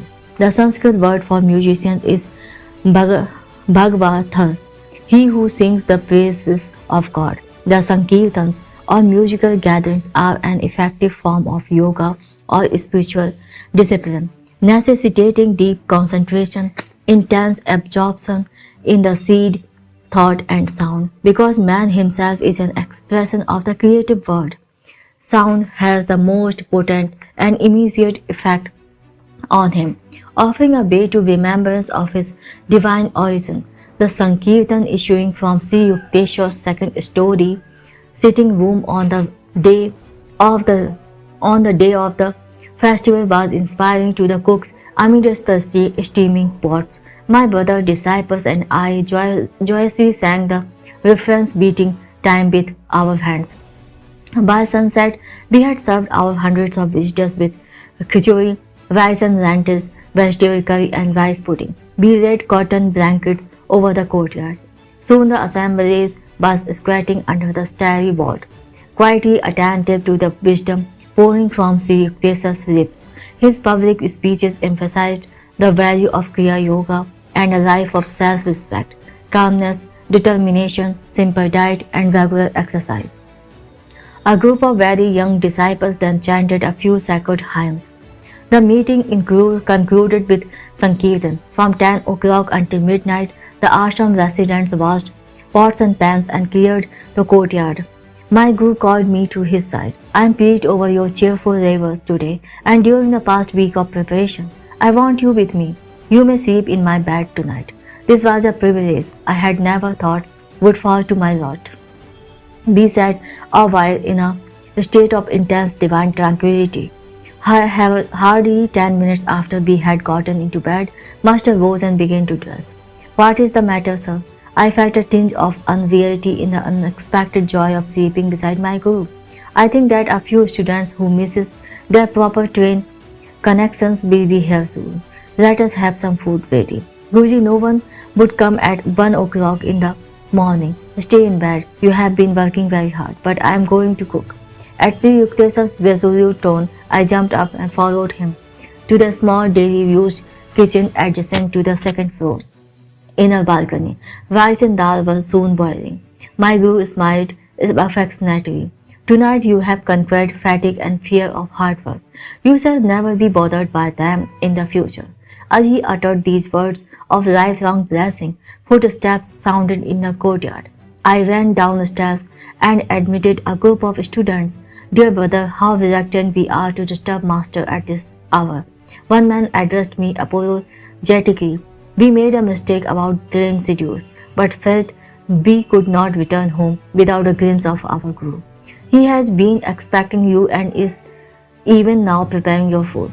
Sri Yukteswar's welcoming voice rang out. I led the astonished visitors to the kitchen. Master turned to me with twinkling eyes. Now that you have finished comparing notes, no doubt you are satisfied that our guest really did miss their train. I followed him to his bedroom a half hour later, realizing fully that I was about to sleep beside a godlike guru. Chapter 16. Outwitting the Stars. Mukund, why don't you get an astrological amulet? Should I, Master? I don't believe in astrology. It's never a question of belief. The only scientific attitude one can take on any subject is whether it is true. The law of gravitation worked as efficiently before Newton as after him. The cosmos would be fairly chaotic if its law could not operate without the sanction of human beliefs. Charlatans have brought the stellar science to its present state of disrepute. Astrology is too vast, both mathematically and philosophically, to be rightly grasped except by men of profound understanding. If ignorer muses misread the heavens and see there a scroll instead of a script, that is to be expected in this imperfect world. One should not dismiss the wisdom with the wise. All parts of creation are linked together and interchange their influences. The balanced rhythm of the universe is rooted in reciprocity. My guru continued. Man in his human aspect has to combat two sets of forces. First, the tumult within his being caused by the admixture of earth, water, fire, air, and eternal elements. Second, the outer disintegrating powers of nature. So long as man struggles with his mortality, he is affected by the myriad mutations of heaven and earth.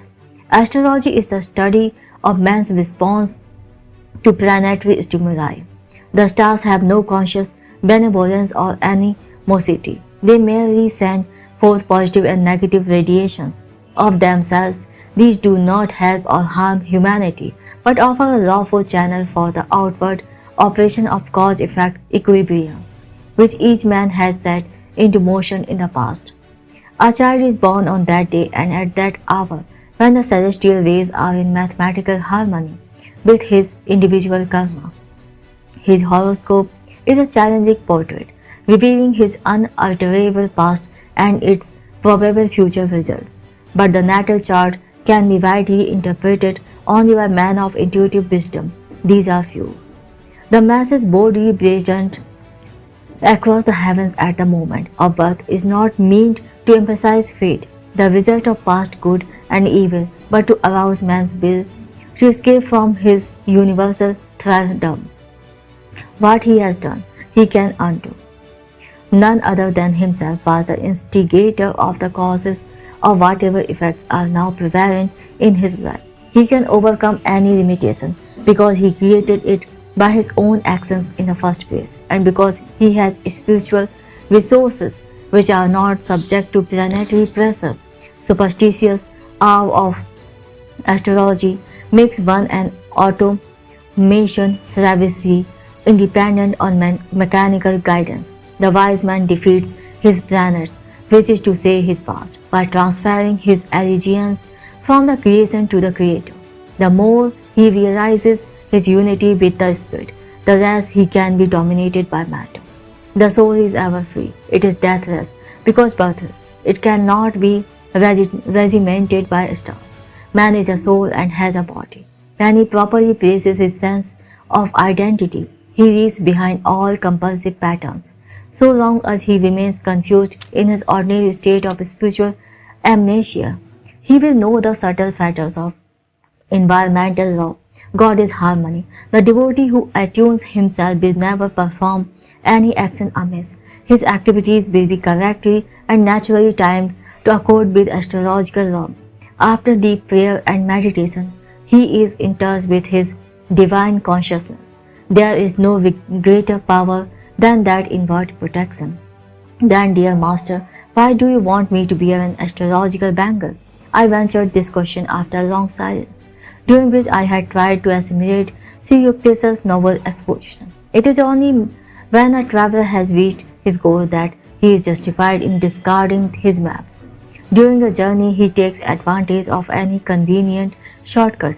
The ancient rishis discovered many ways to curtail the period of man's exile in a delusion. There are certain mechanical features in the law of karma which can be skillfully adjusted by the fingers of wisdom. All human ills arise from some transgression of universal law. The scriptures point out that man must satisfy the laws of nature while not discrediting the divine omnipotence. He should say, Lord, I trust in thee, and no, thou can't help me, but I too will do my best to undo any wrong I have done. By a number of means, by prayer, by will, power, by yoga meditation, by consultation with saints, by use of astrological bangles, the adverse effects of past wrongs can be minimized or nullified. Just as a house can be fitted with a copper rod to absorb the shock of lightning, so the bodily temple can be benefited by various protective measures. Ages ago, our yogis discovered that pure matters emit an astral light which is powerfully counteractive to negative pulls of the planets. Subtle electrical and magnetic radiations are constantly circulating in the universe. When a man's body is being added, he does not know it. When it is being disintegrated, he is still in ignorance. Can he do anything about it? This problem received attention from our VCs. They found helpful not only a combination of matters, but also plants, and most effective of all, faultless jewels of not less than 2 carats.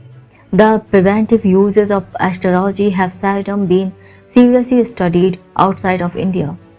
One written fact is that the proper jewels, matters, or plant preparations are valueless unless the required weight is secured, and unless these remedial agents are worn next to the skin. Sir, of course I shall take your advice and get a bangle.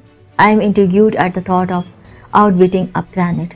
For general purposes, I counsel the use of an armlet made of gold, silver and copper, but for a specific purpose, I want you to get one of the silver and lead.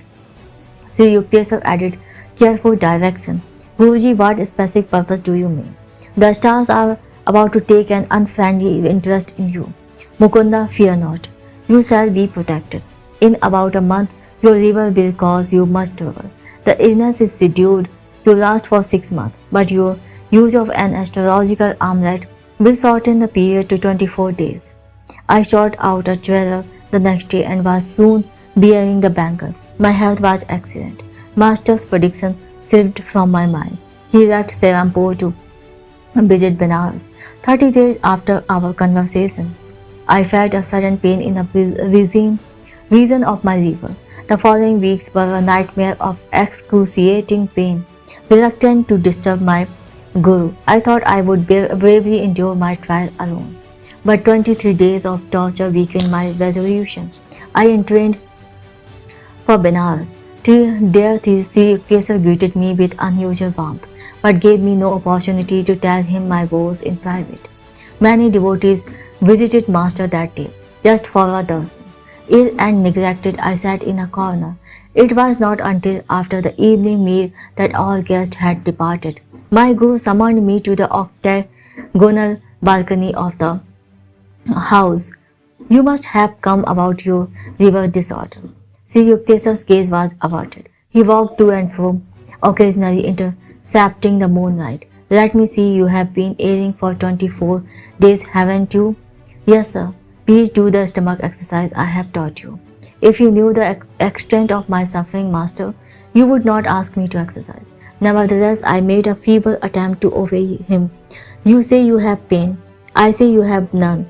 How can such contradiction exist? My guru looked at me inquiringly. I was dazed and then overcome with joyful relief. No longer could I feel the continuous torment that had kept me nearly sleepless for weeks. At Sri Yukteswar's words, the agony vanished as though it had never been. I started to kneel at his feet in gratitude, but he quickly prevented me. Don't be childish. Get up and enjoy the beauty of the moon over the Ganges. But Master's eyes were twinkling happily as I stood in silence beside him. I understood by his attitude that he wanted me to feel that not he, but God had been the healer.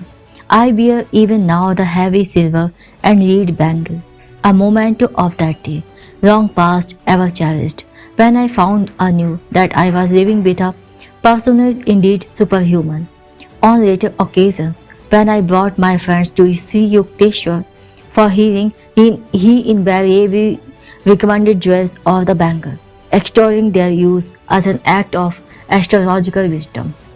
I had been prejudiced against astrology from my childhood, partly because I observed that many people are secretly attached to it, and partly because of a prediction made by our family astrologer: you will marry 3 times, being twice a widower.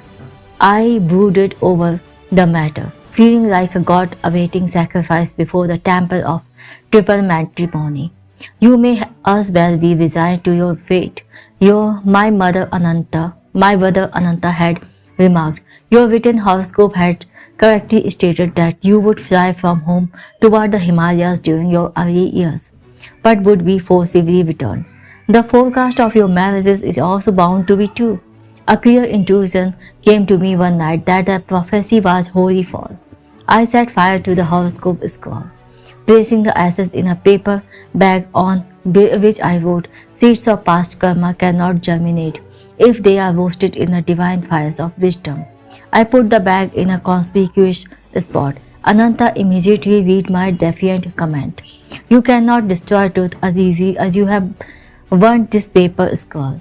My brother laughed scornfully. It is a fact that on 3 occasions before I reached manhood, my family tried to arrange my betrothal. Each time I refused to fall in with the plans, knowing that my love for God was more overwhelming than any astrological persuasion from the past.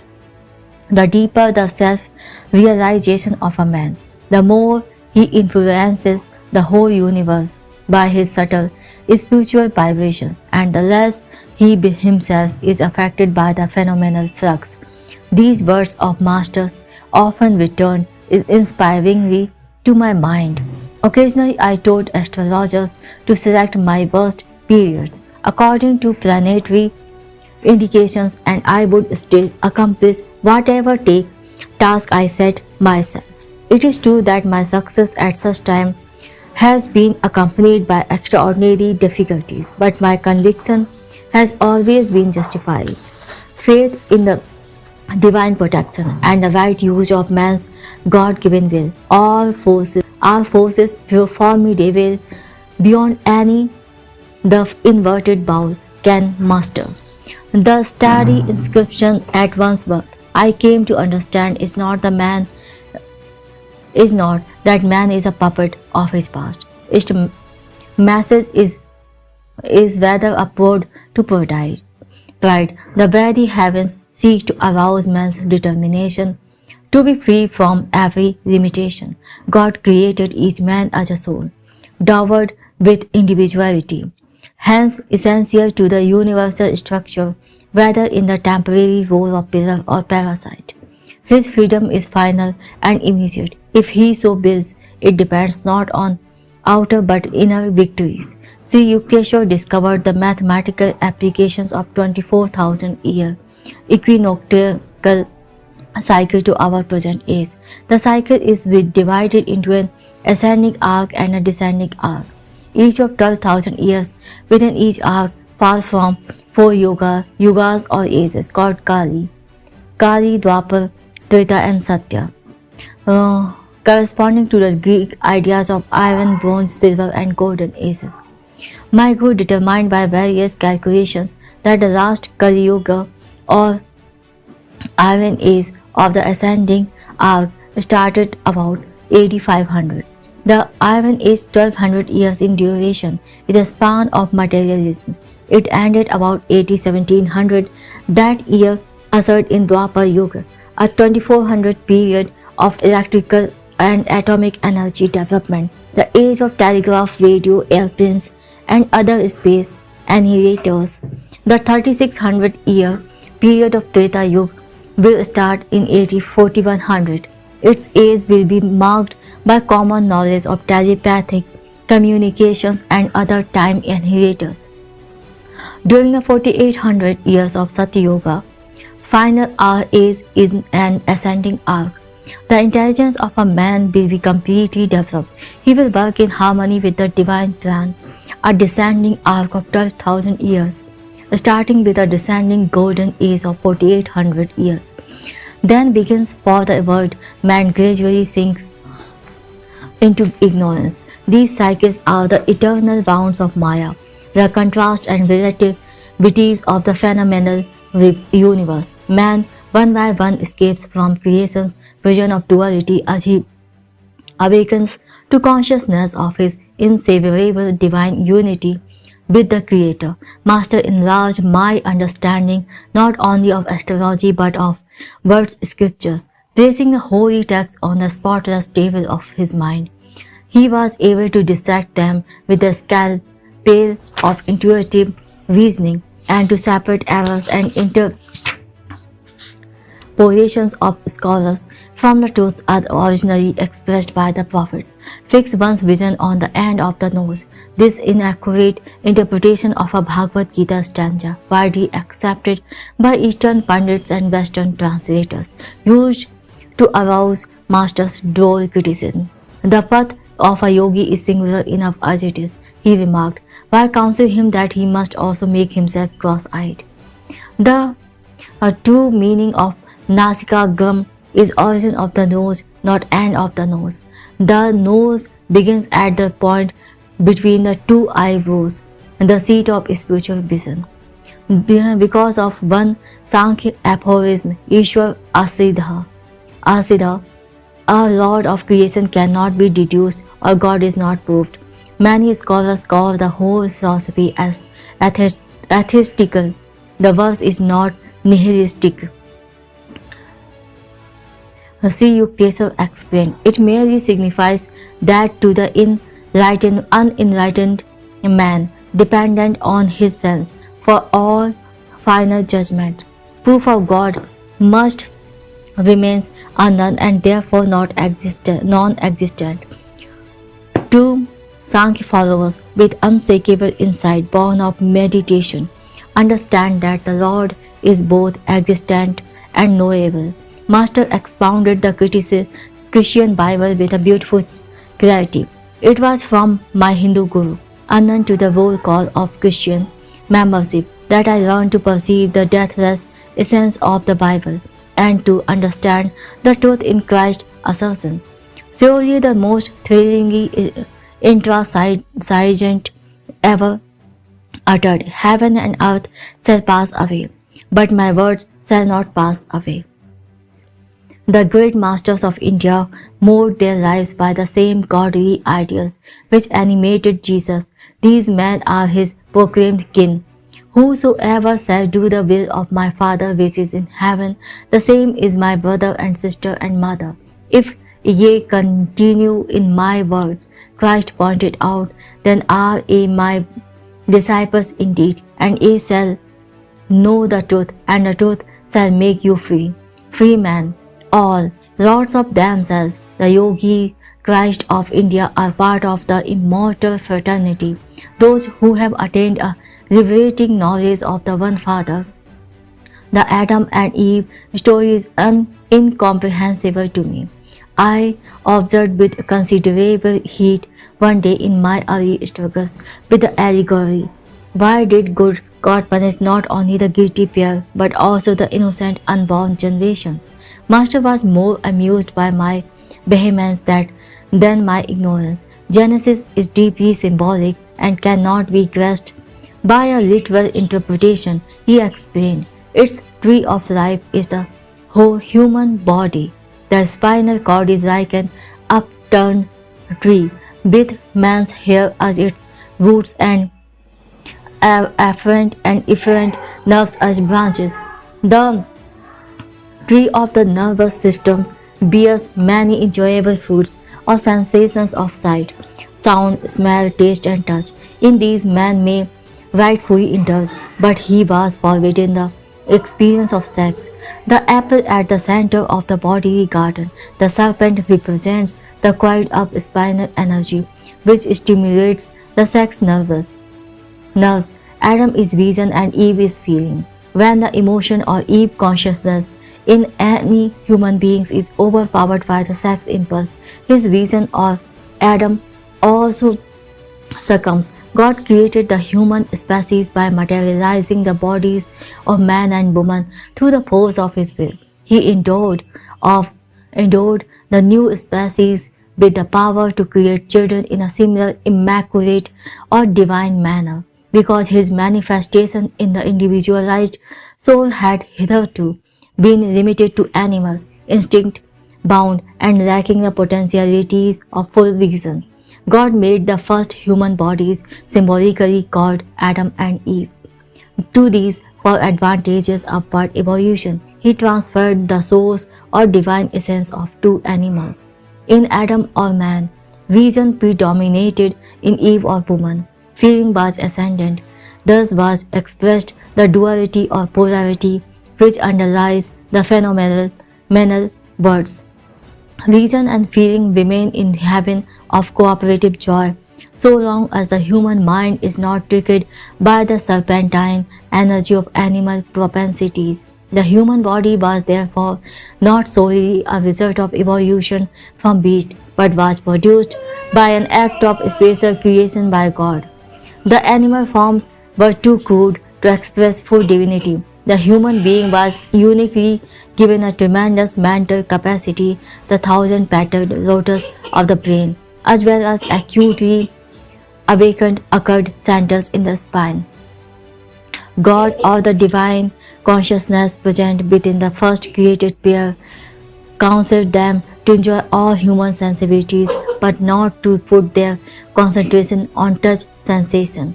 These were banned in order to avoid the development of the sex organs, which would enmesh humanity in the inferior animal method of propagation.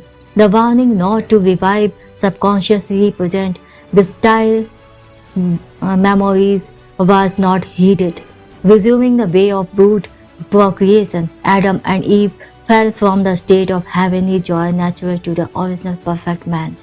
Knowledge of good and evil refers to the cosmic dualistic compulsion, falling under the sway of Maya through misuse of his feeling and reason, or Eve and Adam. Consciousness man relinquishes his right to enter the heavenly garden of divine self-sufficiency. The personal responsibility of every human being is to restore his parental or dual nature to a unified harmony or Eden. As Sri Yukteswar ended his discourse, I glanced with new respect at the pages of Genesis.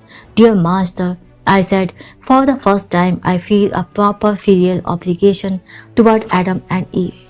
Chapter 17, Sasi and Three Sapphires. Because you and my son think so highly of Swami Sri Yukteswar, I will take a look at him. The tone of voice by Dr. Narayan Chandra's Roy implied that he was humoring the brim of half-wits. I concealed my indignation in the best tradition of the prose writer. My companion, a veterinary surgeon, was a confirmed agnostic. His young son, Santosh, had implored me to take an interest in his father. So far, my invaluable aid had been a bit on the invisible side. Dr. Y accompanied me the following day to the Serampore Hermitage. After Master had granted him a brief interview, marked for the most part by stoic silence on both sides, the visitor brusquely departed. Why bring a dead man to the ashram? Sri Yukteswar looked at me inquiringly as soon as the door had closed on the Calcutta skeptic. Sir, the doctor is very much alive, but in a short time he will be dead. I was shocked. Sir, this will be a terrible blow to his son. Santosh yet hopes for time to change his father's materialistic views. I beseech you, Master, to help the man. Very well, for your sake. My guru's face was impassive. The proud horse doctor is far gone in diabetes, although he does not know it. In 15 days he will take to his bed. The physician will give him up for lost. His natural time to leave this earth is 6 weeks from today. Due to your intercession, however, on that date he will recover. But there is one condition. You must get him to bear an astrological bangle. He will doubtless object as violently as one of his horse before an operation. Master chuckled. After a silence during which I wondered how Santosh and I could best employ the arts of cajolery on the recalcitrant doctor, Sri Yukteswar made further disclosures. As soon as the man gets well, advise him not to eat meat. He will not heed this counsel, however, and in 6 months, just as he is feeling at his best, he will drop dead. Even that 6 months extension of life is granted him only because of your plea. The following day, I suggested to Santosh that he order an amulet at the jeweler's. It was ready in a week, but Dr. Roy refused to put it on. I am in the best of health. You will never impress me with these astrological superstitions. The doctor glanced at me belligerently. I recalled with amusement that Master had justifiably compared the man to a bulky horse. Another 7 days passed. The doctor, suddenly ill, meekly consented to bear the banker. 2 weeks later, the physician in attendance told me that his patient's case was hopeless. He supplied harrowing details of the ravages inflicted by diabetes. I shook my head. My guru has said that after a sickness lasting 1 month, Dr. Roy will be well. The physician stared at me incredulously, but he sought me out a fortnight later with an apologetic air. Dr. Roy has made a complete recovery, he exclaimed. It is the most amazing case in my experience. Never before have I seen a dying man show such an inexplicable comeback. Your guru must indeed be a healing prophet. After one interview with Dr. Roy, during which I repeated Sri Yukteswar's advice about a meatless diet, I did not see the man again for 6 months. He stopped for a chat one evening as I sat on the piazza of my family home on Gurpal Road. Tell your teacher that by eating meat frequently I have wholly regained my strength. His unscientific ideas on diet have not influenced me. It was true that Dr. Y looked up a picture of health, but the next day Santosh came running to me from his home on the next block. This morning father dropped dead. This case was one of my strangest experiences with Master. He healed the rebellious veterinary surgeon in spite of his disbelief and extended the man's natural term on earth by 6 months just because of my earnest supplication. Sri Yukteswar was boundless because of in his kindness when confronted by the urgent prayer of a devotee. It was my proudest privilege to bring college friends to meet my guru. Many of them would lay aside, at least in the ashram, their fashionable academic cloak of religious skepticism. One of my friends, Sasi, spent a number of happy weekends in Serampore. Master became immensely fond of the boy and lamented that his private life was wild and disorderly. Sasi, unless you reform 1 year hence, you will be dangerously ill.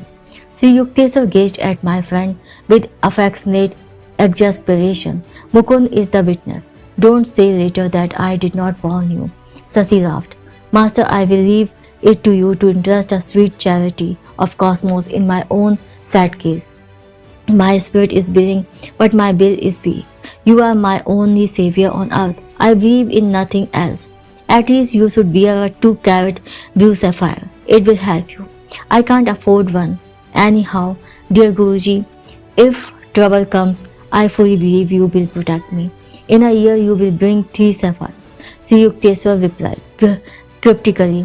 They will be of no use then. Variations on this conversation took place regularly. I can't perform. Sasi would say in comical despair, and my trust in you, Master, is more precious to me than any stone. A year later, I was visiting my guru at the Calcutta home of his disciple, Narayan Babu, about 10 o'clock in the morning. Asi Yukteswar and I were sitting quietly in the second floor parlor. I heard the front door open. Master straightened stiffly. It is that Sasi, he remarked gravely. The year is now up. Both his lungs are gone. He has ignored my counsel. Tell him I don't want to see him. Half stunned by Sri Yukteswar's sternness, I raced down the stairway. Sasi was ascending. Oh Mukund, I do hope Master is here. I had a hunch he might be. Yes, but he does not wish to be disturbed. Sasi burst into tears and brushed past me. He threw himself at Sri Yukteswar's feet, placing there 3 beautiful sapphires. Omniscient Guru, the doctors say I have galloping tuberculosis. They give me no longer than 3 more months. I humbly implore your aid. I know you can heal me. Isn't it a bit late now to be worrying over your life? Depart with your jewels. Their time of usefulness is past. Master then said, Sphinx-like, in an unrelenting silence, punctuated by the boy's sobs for mercy. An intuitive conviction came to me that Sri Yukteswar was merely testing the depth of Sasi's faith in the divine healing power. I was not surprised. A tense hour later, when Master turned a sympathetic gaze on my prostrate friend. Get up, Sasi. What a commotion you make in other pupils' houses. Return your sapphires to the jewelers. They are an unnecessary expense now. But get an astrological bangle and wear it. Fear not. In a few weeks you shall be well. Sasi's smile illuminated his tear-marred face like sudden sun over a sodden landscape. Beloved Guru, shall I take the medicines prescribed by the doctors? Sri Yukteswar's glance was longanimous. Just as you wish.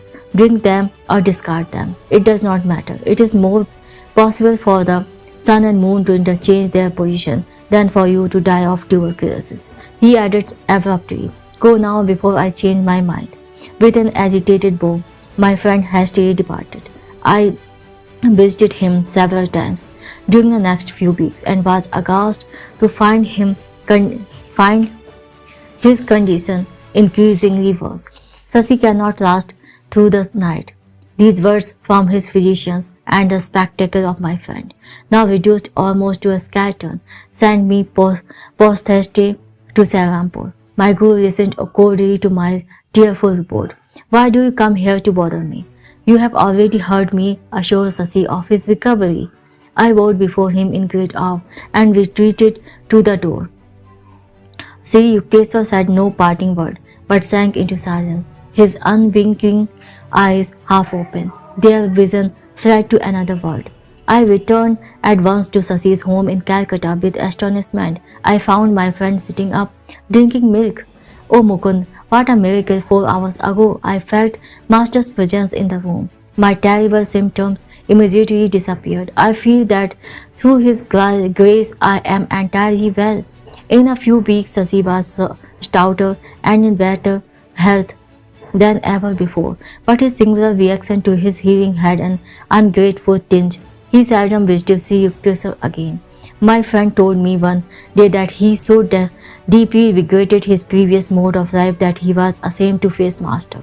I could only conclude that Sasi's illness had had the contrasting effect of stiffening his will and impairing his manners.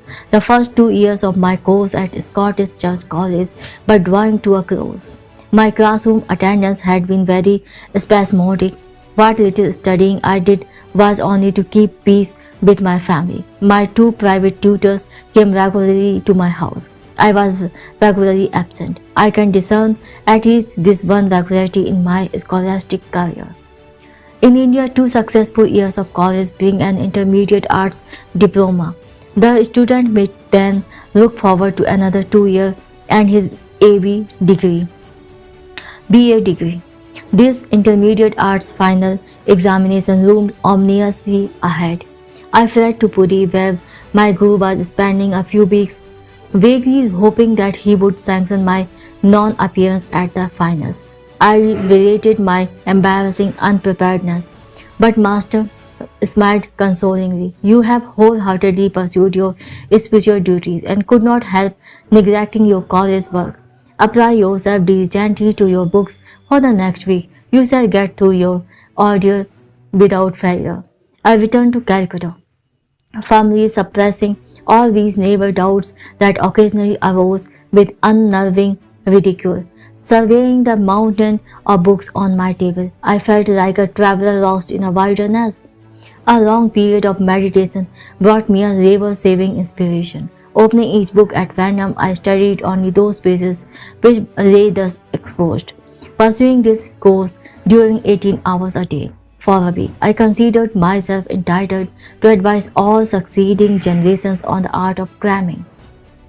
The following days in the examination falls were a justification of my seemingly haphazard procedure. I passed all the tests, though while herewith the congratulations of my friends and family were ludicrously mixed with ejaculation betraying their astonishment. On his return from Puri, Sri Yukteswar gave me a pleasant surprise. Your Calcutta studies are now over. I will see that you pursue your last 2 years of university work right here in Serampur. I was puzzled. Sir, there is no Bachelor of Arts course in this town. Serampur College, the sole institution of higher learning, offered only a 2 year course in intermediate arts. Master smiled mischievously. I am too old to go about collecting donations to establish an AV college for you. I guess I shall have to arrange the matter through someone else. 2 months later, Professor Hobbes, president of Serampur College, publicly announced that he had succeeded in raising sufficient funds to offer a 4 year course. Serampur College became a branch affiliation of the University of Calcutta. I was one of the first students to enroll in Serampur as an AV candidate. Guruji, how kind you are to me.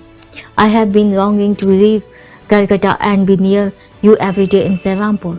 Professor Hobbes does not dream how much he owes to your silent help.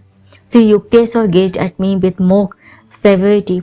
Now you won't have to spend so many hours on trains. What a lot of free time for your studies. Perhaps you will become less of a last-minute crammer and more of a scholar. But somehow his tone lacked conviction. Chapter 18. A Mohammedan Wonder Work. Years ago, right in this very room you now occupy, a Mohammedan wonder worker performed from 4 miracles before me.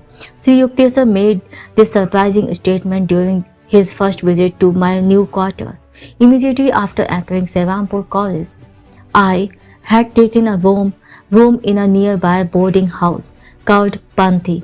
It was an old-fashioned big mansion fronting the Ganges.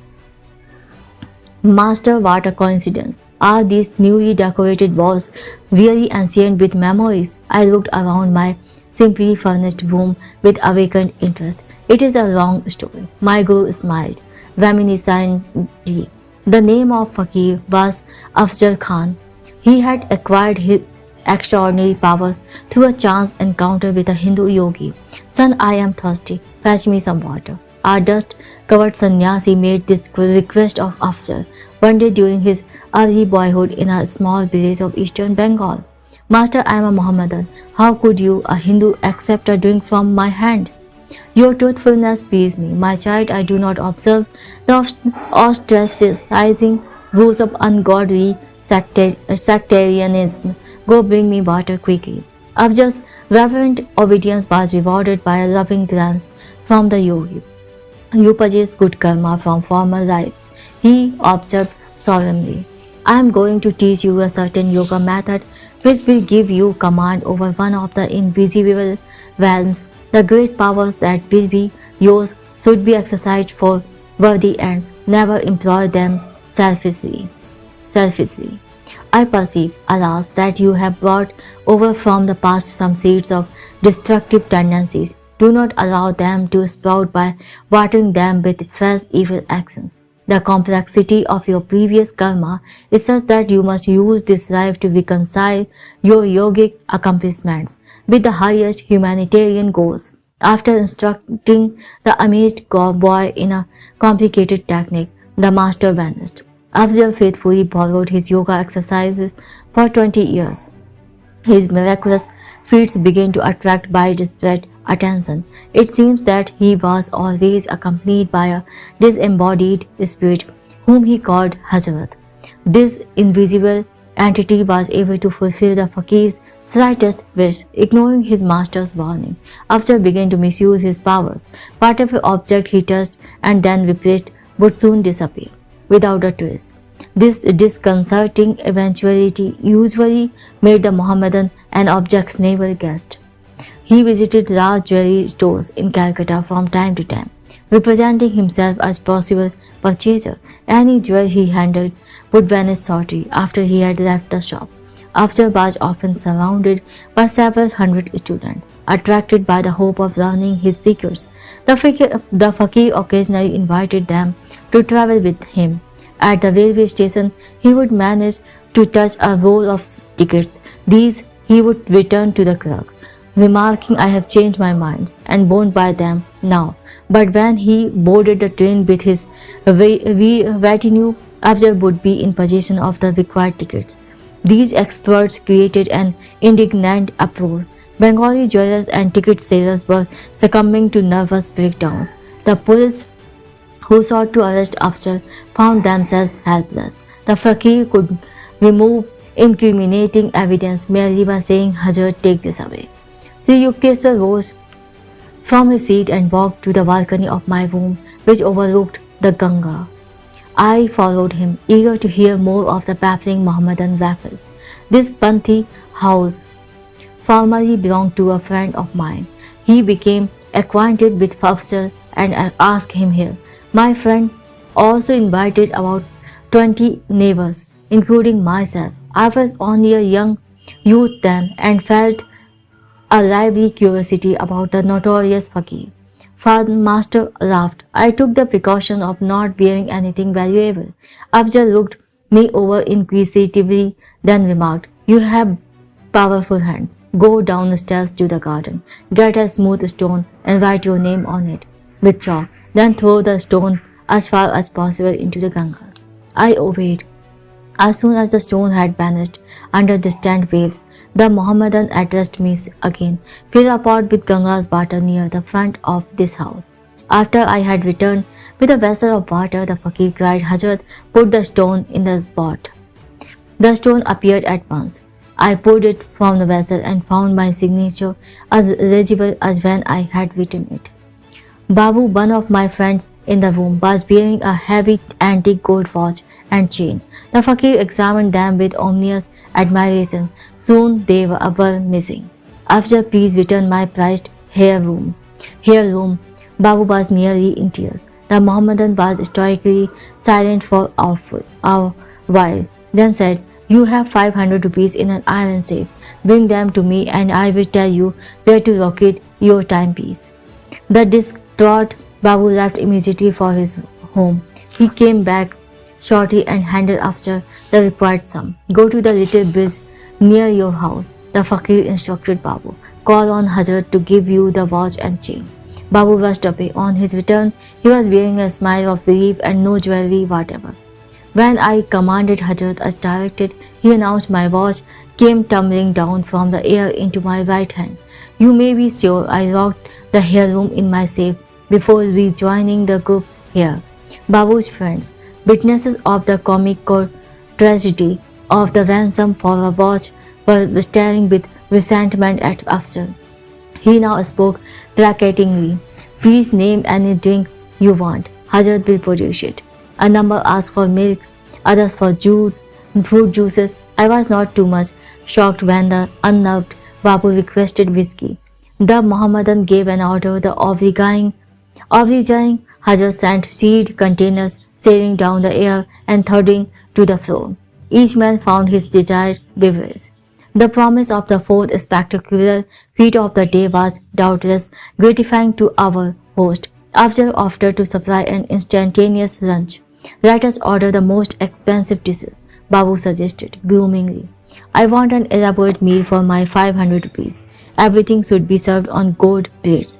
As soon as Man Ba had expressed his preferences, the fakir addressed himself to the inexhaustible Hazrat. A great battle ensued. Gold platters filled with intricately prepared curries, hot luchis, and many out of season fruits landed from nowhere at our feet. All the food was delicious. After feasting for an hour, we started to leave the room. A tremendous noise, as though dishes were being piled up, caused us to turn around, though there was no sign of the glittering plates or the remnants of the meal. Guruji, I interrupted. If Afzal could easily secure such things as good dishes, why did he covet the poverty of others? The fakir was not highly developed spiritually, Sri Yukteswar explained. His mastery of a certain yoga techniques gave him access into an astral plane where any desire is immediately materialized. Through the agency of an astral being, Hazrat, the Mohammedan could summon the atoms of any object from etheric energy by an act of powerful will. But such astrally produced objects are structurally evanescent. They cannot be long retained. After still yearn for worldly wealth, which, though more hardly earned, has a more dependable durability. I laughed. It too sometimes vanishes most unaccountably. Afzal was not a man of God realization. Master went on. Miracles of a permanent and beneficial nature are performed by true saints because they have attuned themselves to the omnipotent Creator. Afzal was merely an ordinary man with an extraordinary power of penetrating a subtle realm not usually entered by mortals until death. I understand now, Guruji. The afterword appears to have some charming features. Master agreed. I never saw Afzal after that day, but a few years later Babu came to my home to show me a newspaper account of the Mohammedan's public confession. From it, I learned the facts I have just told you about Afzal's early initiations from a Hindu guru. The gist of the later part of the published document, as recalled by Sri Yukteswar, was as follows. I, Afzal Khan, am writing these words as an act of penance and as a warning to those who seek the possession of miraculous powers. For years I have been misusing the wondrous abilities imparted to me through the grace of God and my Master. I became drunk with egotism, feeling that I was beyond the ordinary laws of morality. My day of reckoning finally arrived. Recently, I met an old man on a roadside, Calcutta. He limped along painfully, carrying a shining object which looked like gold. I addressed him with greed in my heart. I am Afzal Khan, the great fakir. What have you there? The ball of gold is my sole material wealth. It can be of no interest to a fakir. I implore you, sir, to heal my limp. I touched the ball and walked away without reply. The old man hovered after me. He soon raised an outcry. My gold is gone. As I paid no attention, he suddenly spoke in a stentorian voice that issued oddly from his frail body. Do you not recognize me? I stood speechless, aghast at the belated discovery that this unimpressive old cripple was none other than the great saint who, long ago, had initiated me into yoga. He strengthened himself. His body instantly became strong and youthful, so my guru's glance was fiery. I see with my own eyes that you use your powers not to help suffering humanity, but to prey on it like a common thief. I withdraw your occult gifts. Hazrat is not freed from you. No longer shall you be a terror in Bengal. I called on Hazrat in anguished tones.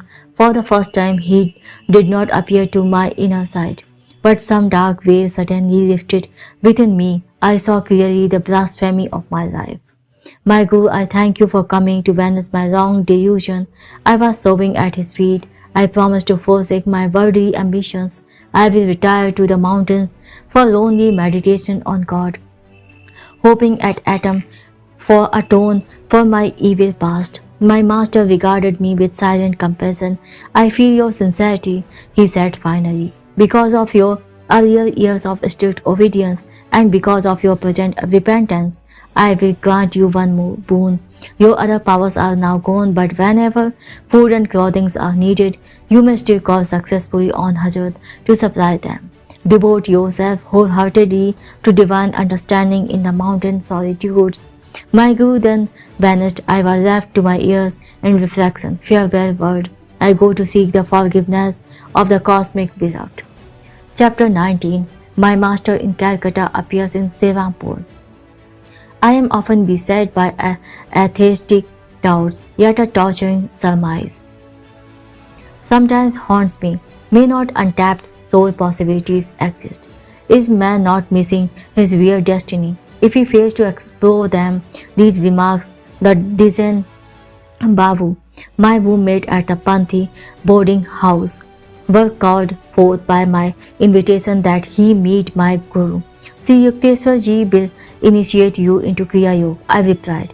It calms the dualistic turmoil by a divine inner certainty. That evening, Digens accompanied me to the hermitage.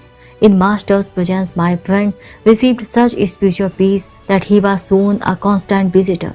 The trivial preoccupations of daily life are not enough for man.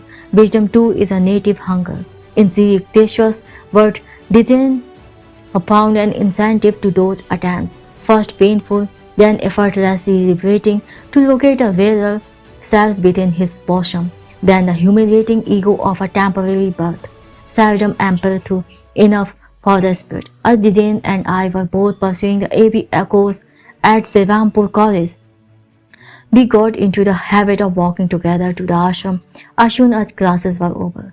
We would often see Sri Yukteswar standing on his second floor balcony, welcoming our approach with a smile. One afternoon, Kanai, a young hermitage resident, met Dijen and me at the door with disappointing news. Master is not here. He was summoned to Calcutta by an urgent note.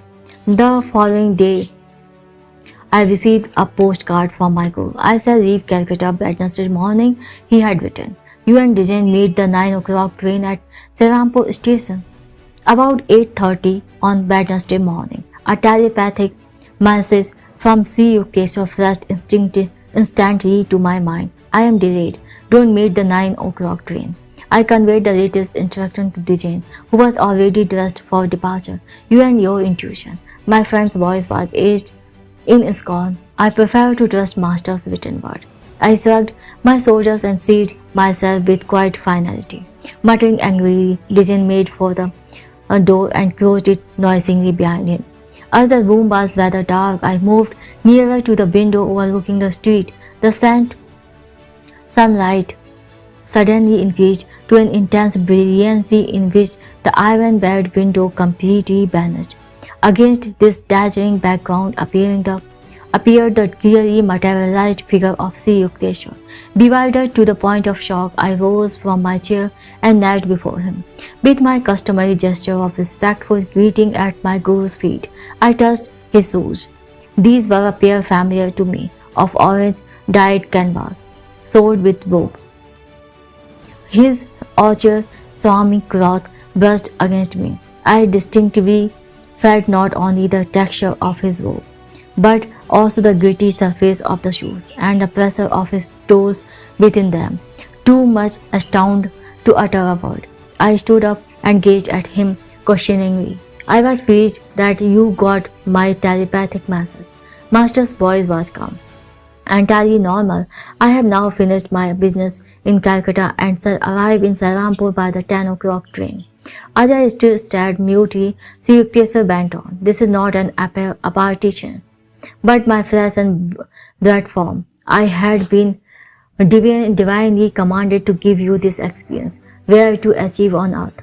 Meet me at the station. You and Dijen will see me coming toward you, dressed as I am now. I shall be preceded by a fellow passenger, a little boy carrying a silver jug. My guru placed both hands on my head with a murmured blessing as he concluded with the words, Tavas Asi. I heard a peculiar rumbling sound. His body began to melt gradually within the piercing light. First his feet and legs vanished, then his torso and head, like a scroll being rolled up. To the very last I could feel his fingers resting lightly on my hair. The effulgence faded, nothing remained before me but the bared window and a pale stream of sunlight. I remained in a half stupor of confusion, questioning whether I had not been the victim of a hallucination. A crestfallen dizzy soon entered the room. Master was not on the 9 o'clock train, nor even the 9:30. My friend made his announcement with a slightly apologetic air. Come then, I know he will arrive at 10 o'clock. I took Digen's hand and rushed him forcibly along with me. Heedless of his protest, in about 10 minutes we entered the station, where the train was already puffing to a halt. The whole train is filled with the light of Master's aura. He is there, I exclaimed joyfully. You dream so. Digen laughed mockingly. Let us wait here. I told my friend details of the way in which our guru would approach us. As I finished my description, Sri Yukteswar came into view, bearing the same cross as I had seen a short time earlier. He walked slowly in the wake of a small lad bearing a silver jug. For a moment, a wave of cold fear passed through me at the unprecedented strangeness of my experience. I felt the materialistic 20th century world slipping from me. Was I back in the ancient days when Jesus appeared before Peter on the sea? As Sri Yukteswar, a modern yogi Christ, reached the spot where Dijen and I were speechless, rooted. A master smiled at my friend and remarked, I sent you a message too, but you were unable to grasp it. Dijen was silent, but glared at me suspiciously. After we had escorted our guru to his hermitage, my friend and I proceeded towards Sevampur College. Dijen halted in the street, indignation streaming from his every pore. So master sent me a message, yet you conceded. I demand an explanation. Can I help it if your mental mirror oscillates with such restlessness that you cannot register our guru's instructions? I retorted. The anger vanished from Dijen's face. I see what you mean, he said ruefully. But please explain how you could know about the child with the jug. By the time I had finished the story of Master's phenomenal appearance at the boarding house that morning, my friend and I had reached Sevampur College. The account I have just heard of our Guru's power, Dijen said, makes me feel that any university in the world is only a kindergarten. Chapter 20. We do not visit Kashmir. Father, I want to invite Master and 4 friends to accompany me to the Himalayan foothills during my summer vacation. May I have 6 train passes to Kashmir and enough money to cover our travel expenses? As I had expected, Father laughed heartily. This is the 3rd time you have given me the same cock and bull story. Didn't you make a similar request last summer and the year before that? At the last moment, Sri Yukteswar ji refused to go. It is true, Father. I don't know why my guru will not give me his definite word about Kashmir. But if I tell him that I have already secured the passes from you, somehow I think that this time he will consent to make the journey. Father was unconvinced at the moment, but the following day, after some good-humored gifts, he handed me 6 passes and a roll of 10 rupees bills. I hardly think your theoretical trip needs such practical props, he remarked, but here they are. That afternoon I exhibited my booty to Sri Yukteswar. Though he smiled at my enthusiasm, his words were non-committal. I would like to go, B says he. He made no comment when I asked his little hermitage disciple Kanai to accompany us. I also invited 3 other friends, Rajendranath Mitra, Jatin Oti, and one other boy. Our date of departure was set for the following Monday. On Saturday and Sunday, I stayed in Calcutta, where marriage rites for a cousin were being celebrated at my family home. I arrived in Serampore with my luggage early Monday morning. Rajan met me at the hermitage door. Master is out, walking. He has refused to go. I was equally grieved and obdurate. I will not give father a third chance to ridicule my chimerical plans for Kashmir. Come, the rest of us will go anyhow. Rajan agreed. I left the ashram to find a servant, Kanai. I knew would not take the trip without master, and someone was needed to look after the luggage. I bethought myself of Bihari, previously a servant in my family home, who was now employed by a Serampur schoolmaster. As I walked along briskly, I met my guru in front of schoolmaster. As I in front of Christian church near Serampur courthouse. Where are you going? Sri Yukteswar's face was unsmiling. Sir, I hear that you and Kanai will not take the trip we have been planning. I am seeking Bihari. You will recall that last year he was so anxious to see Kashmir that he even offered to serve without pay. I remember. Nevertheless, I don't think Bihari will be willing to go. I was exasperated. He is just eagerly waiting for this opportunity. My guru silently resumed his walk. I soon reached the schoolmaster's house. Bihari in the courtyard greeted me with a friendly warmth that abruptly vanished as soon as I mentioned Kashmir. With a murmured word of apology, the servant left me and entered his employer's house. I waited half an hour, nervously assuring myself that Bihari's delay was being caused by preparations for his trip. Finally, I knocked at the front door. Bihari left by the back stairs about 30 minutes ago. A man informed me. A slight smile hovered about his lips. I departed sadly, wondering whether my invitation had been too coercive or whether Master's unseen influence were at work.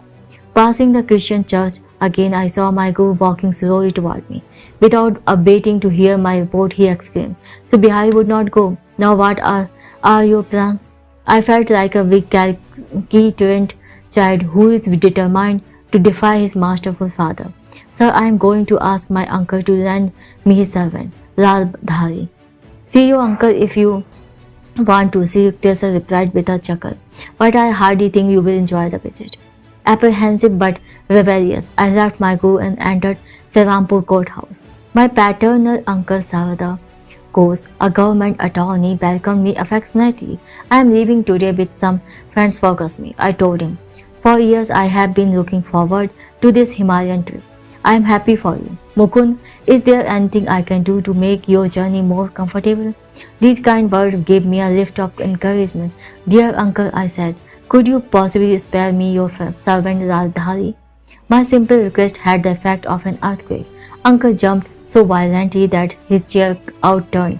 The papers on the desk flew in every direction, and his pipe, a long coconut-stamped hubble bubble, fell to the floor with a great clatter.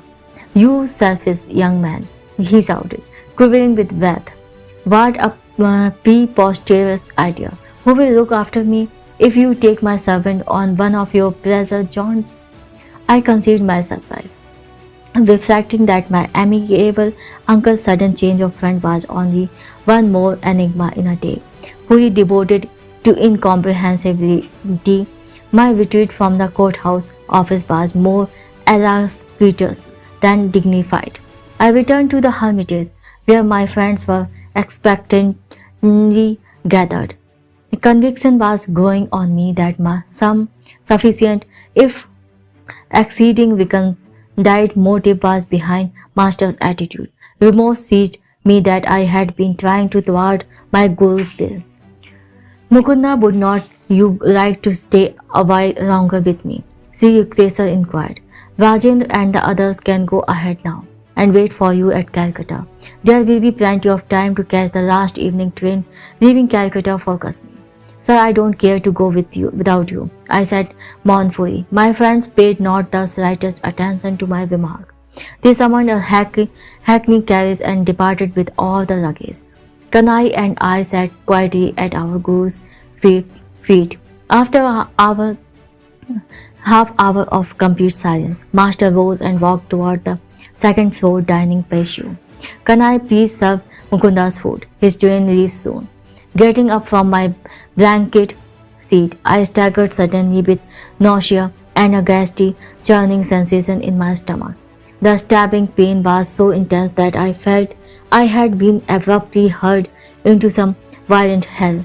Groping blindly toward my guru, I collapsed before him, attacked by all symptoms of the dread Asiatic cholera. Sri Yukteswar and Kanai carried me to the sitting room.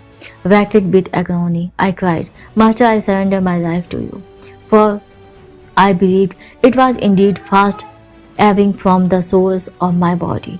Sri Yukteswar put my head on his lap, stroking my forehead with angelic tenderness. You see now that what would have happened if you were at the station with your friends, he said. I had to look after you in this strange way because you chose to doubt my judgment about taking the trip at this particular time. I understood at last, inasmuch as great masters seldom see fit to display their powers openly. A casual observer of the day's events would have imagined that their sequence was quite natural. My guru's intervention had been too subtle to be suspected. He had worked his will through Bihari and my uncle Savda and Rajendra and the others in such an inconspicuous manner that probably everyone but myself thought the situation had been logically normal. As Sri Yukteswar never failed to observe his social obligation, he instructed Kanai to go for a specialist and to notify my uncle. Master, I protested, only you can heal me. I am too far gone from any doctor. Child, you are protected by the divine mercy. Don't worry about the doctor. He will not find you in this state. You are already healed. With my guru's words, the excruciating suffering left me. I sat up feebly. A doctor soon arrived and examined me carefully. You appear to have passed through the worst, he said. I will take some specimens with me for laboratory test. The following morning, the physician arrived hurriedly. I was sitting up in good spirits. Well, here you are, smiling and chatting as though you had had no close call with death. He patted my hand gently. I hardly expected to find you alive. After I had discovered from the specimen that your disease was Asiatic cholera, you are fortunate, young man, to have a guru with divine healing powers. I am convinced of it. I agreed wholeheartedly. As the doctor was preparing to leave, Rajendra and Audrey appeared at the door. The resentment in their faces changed into sympathy as they glanced at the physician and then at my somewhat worn countenance. We were angry when you did not turn up as agreed at the Calcutta train. You have been sick. Yes, I could not help laughing as my friends placed the luggage in the same corner it had occupied yesterday. I quoted. There was a ship that went to Spain when it arrived. It came back again. Master entered the room. I permitted myself a convalescent liberty and captured his hand lovingly. Guruji, I said, from my 12th year on, I have made many unsuccessful attempts to reach the Himalayas. I am finally convinced that without your blessing, the goddess Parvati will not receive me.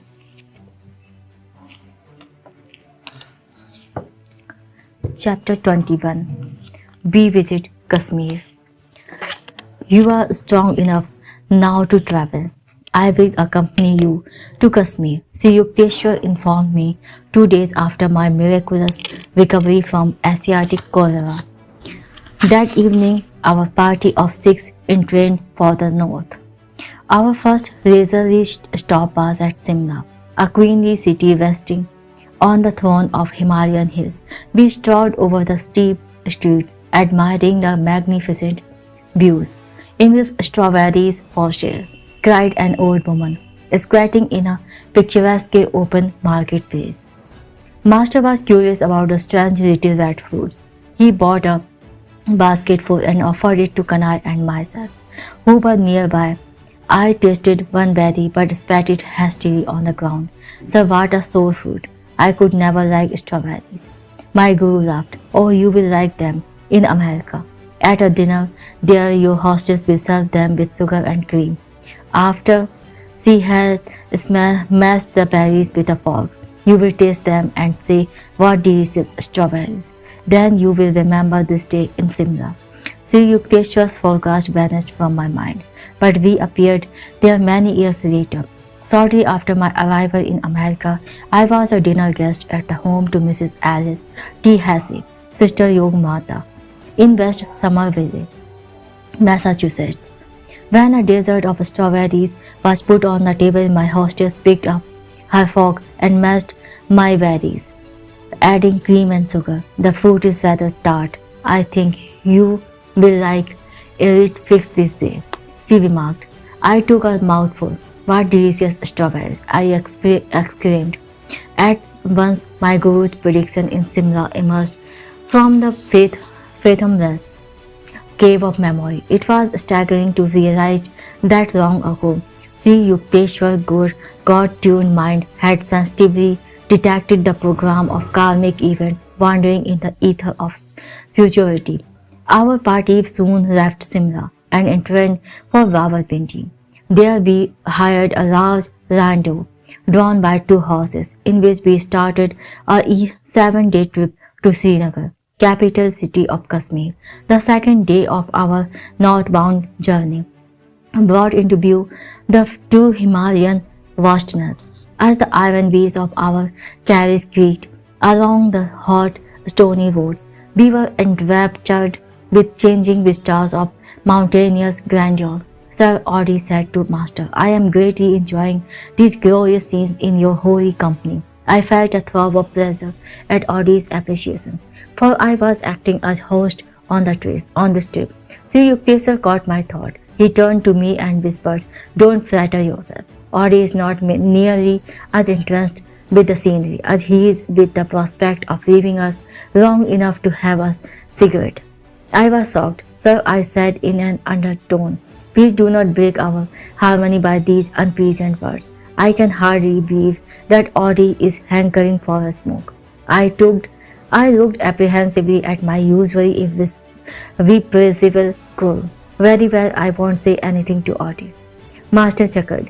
But you will soon see, when the land you holds, that Audie is quick to seize his opportunity. The carriage arrived at a small caravanserai. As our horses were ready to be watered, Audie inquired, Sir, do you mind if I ride over with the driver? I would like to get a little outside air. Sri Yukteswar gave permission, but remarked to me, he wants fresh smoke and not fresh air. The landau resumed its noisy progress over the dusty roads.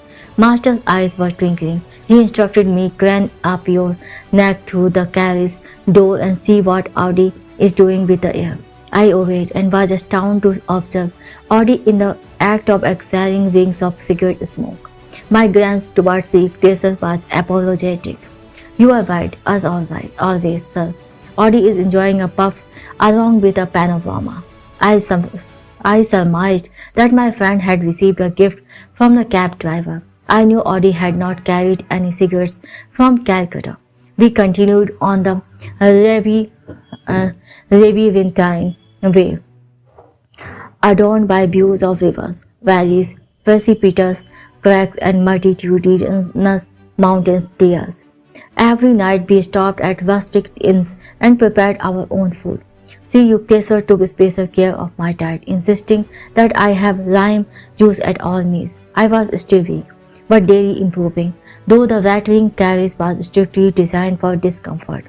Joyous anticipations filled our hearts as we neared central Kashmir, paradise land of lotus lakes, floating gardens, gaily canopied houseboats, the many-bridged Jhelum River, and flower-strewn pastures, all ringed around by the Himalayan majesty. Our approach to Srinagar was through an avenue of tall, welcoming trees. We engaged rooms at a double-storied inn overlooking the noblest hills. No running water was available. We drew our supply from a nearby well. The summer weather was ideal, with warm days and slightly cold nights. We made a pilgrimage to the ancient Srinagar temple of Swami Sankar. As I gazed upon the mountain peak hermitage, standing bold against the sky. I fell into an ecstatic trance. A vision appeared of a hilltop mansion in a distant land. The lofty Sankar ashram before me was transformed into the structure where, years later, I established the Self-Realization Fellowship headquarters in America. When I first visited Los Angeles and saw the large buildings on the crest of Mount Washington, I recognized it at once from my long past visions in Kashmir and elsewhere. A few days at Srinagar, then on to Gulmarg, mountain paths of flowers, elevated by 6,000 feet. There I had my first ride on a large horse. Rajendra mounted a small trotter whose heart was fired with ambition for speed. We ventured onto the very steep Kiran Marg. The path led through a dense forest, abounding in tree mushrooms, where the mist-shrouded trails were often precarious, but Rajendra's little animal never permitted my oversized steed a moment's rest. Even at the most perilous turn, on, untiringly came Rajendra's horse, oblivious to all but the joy of competition. Our strenuous race was rewarded by a breathtaking view. For the first time in this life, I gazed in all directions at sublime snow-capped Himalayas, lying tier upon tier like the silhouette of huge polar bears. My eyes feasted exultingly on endless reaches of icy mountains against sunny blue skies. I rode madly with my young companions, all wearing overcoats on the sparkling white slopes. On our downward trip, we saw afar a vast carpet of yellow flowers, wholly transfiguring the bleak hills. Our next excursions were to the famous royal pleasure gardens of the Emperor Jahangir at Shalimar and Nisad Bagh. The ancient palace at Nisad Bagh is built directly over the natural waterfall. Rushing down from the mountains, the torrent had been regulated through ingenious contrivances to flow over colorful terraces and to gush into fountains among the dazzling flower beds. The stream also enters several of the palace rooms, ultimately dropping fairy-like into the lake below. The immense gardens are riotous with color, roses of a dozen hues, snapdragons, lavender, pansies, poppies. An emerald enclosing outline is given by symmetrical rows of chinas, cypresses, cherry trees. Beyond them tower the white austerities of the Himalayas. Kashmir grapes are considered a rare delicacy in Calcutta. Rajendra, who had been promising himself a veritable feast on reaching Kashmir, was disappointed to find there no large vineyards. Now and then I chaffed him jocosely over his baseless anticipation. "Oh, I have become so much gorged with grapes, I can't walk," I would say. "The invisible grapes are brewing within me." Later I heard that sweet grapes grow abundantly in Kabul, west of Kashmir. We consoled ourselves with ice cream made of rubbery, a heavily condensed milk and flavored with whole pistachio nuts. We took several trips in the shikaras or houseboats, shaded by red embroidered canopies, coursing along the intricate channels of Dal Lake, a network of canals like a watery spider web. Here the numerous floating gardens, crudely improvised with logs and earth, strike one with amazement. So incongruous is the first sight of vegetables and melons growing in the midst of vast waters. Occasionally one sees a peasant disdaining to be rooted to the soil, towing his square plot of land to a new location in a many-fingered lake. In this storied vale, one finds an epitome of all the earth's beauties. The Lady of Kashmir is mountain-crowned, garlanded and flower-sowed. In later years, after I had toured many distant lands, I understood why Kashmir is often called the world's most scenic spot. It possesses some of the charms of the Swiss Alps and of Lost Lomond in Scotland, and of the exquisite English lake. An American traveler in Kashmir finds much to remind him of the rugged grandeur of Alaska and of Pikes Peak near Denver. As entries in a scenic beauty contest, I offer to first prize either the gorgeous view of Xochimilco in Mexico, where mountains, skies, and poplar reflect themselves in my wide range of water amidst the playful fish, or the jewel-like lakes of Kashmir, guarded like beautiful maidens by the stern surveillance of the Himalayas. These two places stand out in my memory as the loveliest spots on earth. Yet I was awed also when I first beheld the wonders of Yellowstone National Park and of the Grand Canyon of the Colorado and of Alaska. Yellowstone Park is perhaps the only reason where one can see innumerable geysers shooting high into the air, performing year after year with clockwork regularity. Its opal and sapphire pools and hot sulphurous springs, its bears and bird creatures remind one that here nature left a spaceman of her earliest creation, motoring along the road of wiring to the devil's paint pot of hot bubbling mud with gurgling springs, vaporous fountains, and sprouting geysers in all directions. I was disposed to say that Yellowstone deserves a special prize for uniqueness. The ancient, majestic redwood of Yosemite, stretching their huge columns far into the unfathomable sky, are green natural cathedrals, designed with skill divine. Though there are wonderful falls in the Orient, none match the torrential beauty of Niagara near the Canadian border. The mammoth caves of Kentucky and Carlsbad caverns in New Mexico, with colorful icy-like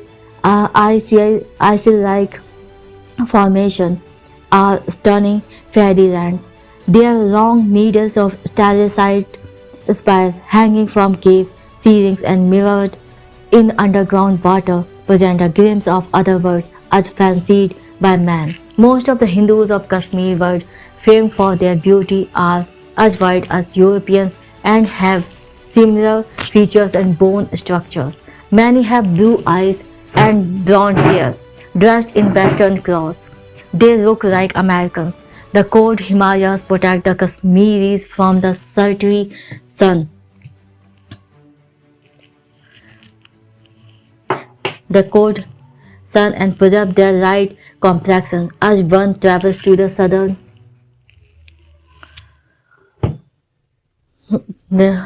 and tropical latitudes of India. He finds progressively that the pupil become darker and darker after spending happy weeks in Kashmir.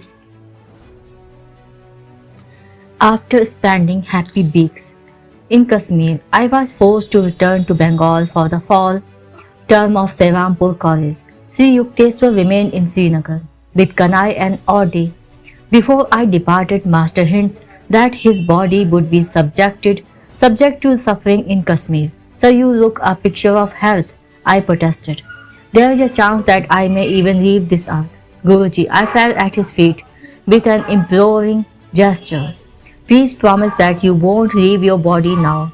I am utterly unprepared to carry on without you.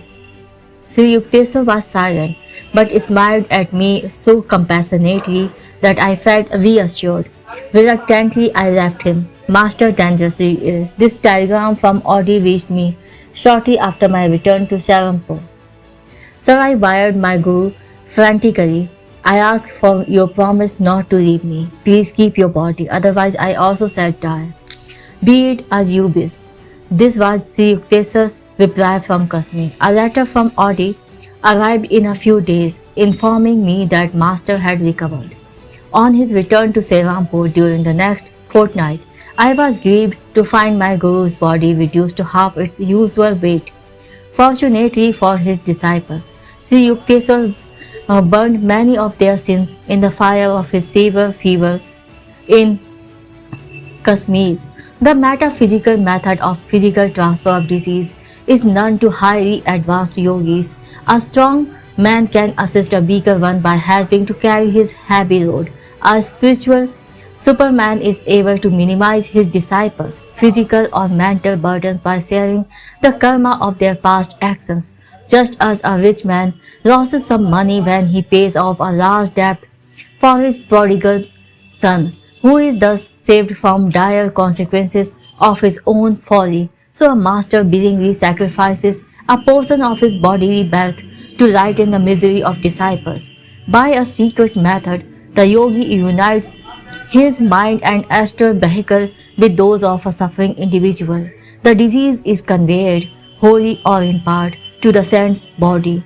Having harvested God on a physical field, a master no longer cares what happens to that material form, though he may allow it to register a certain disease in order to relieve others. His mind is never affected. He considers himself fortunate in being able to render such aid.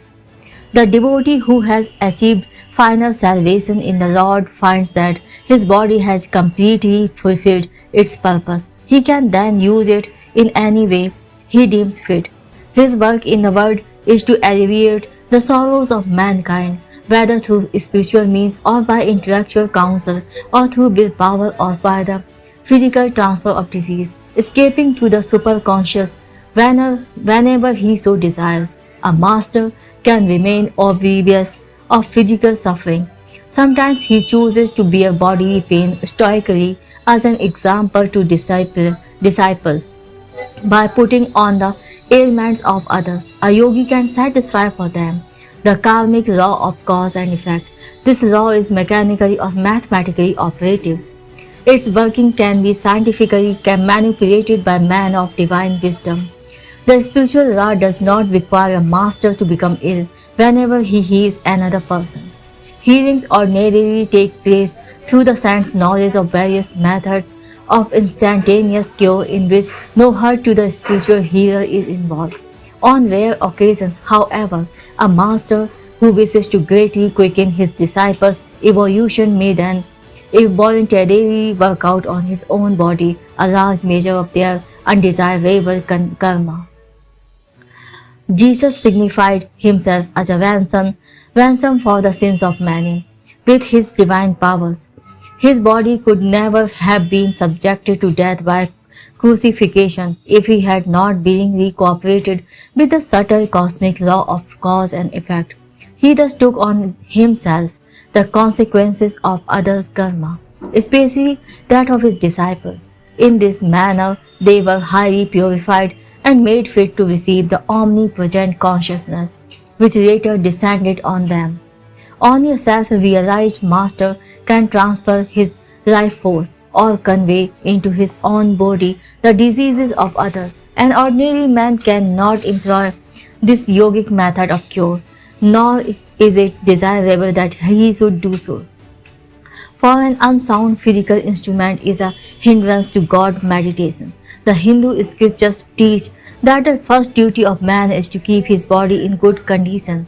Otherwise, his mind is unable to remain fixed in devotional concentration. A very strong mind, however, can transcend all physical difficulties and attain to God realization. Many saints have ignored illness and succeeded in their divine quest. Saint Francis of Assisi, severely afflicted with ailments, healed others and even raised the dead.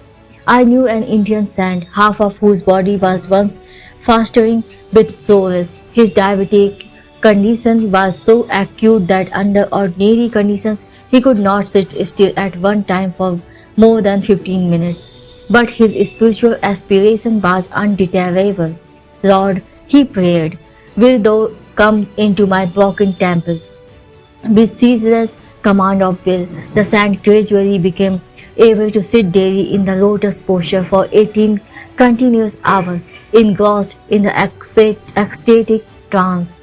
And he told me, at the end of 3 years, I found the infinite light blazing within my shattering form. Rejoicing in the joyful splendor, I forget the body. Later I saw that it had become whole through the divine mercy. A historical healing incident concerns King Babur 1483 to 1530, founder of the Mughal Empire in India. His son Prince Humayun was mortally ill.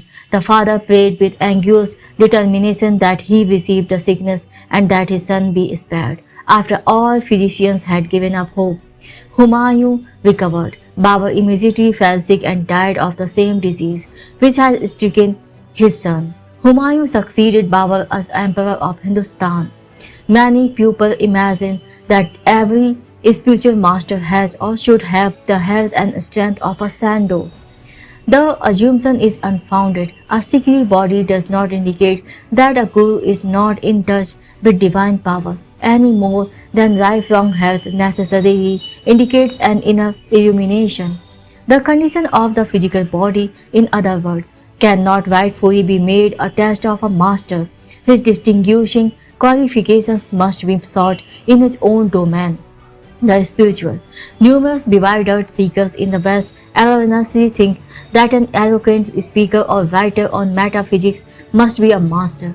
The rishis, however, have pointed out that the acid test of a master is a man's ability to enter at will the breathless state and to maintain the unbroken samadhi of nirvikalpa. Only by these achievements can a human being prove that he has mastered Maya or dualistic cosmic delusion. He alone can say from the depths of realization, Ekam Sat, only one exists. The Vedas declare that the ignorant man who rests content with making the slightest distinctions between the individual soul and the supreme self is exposed to danger.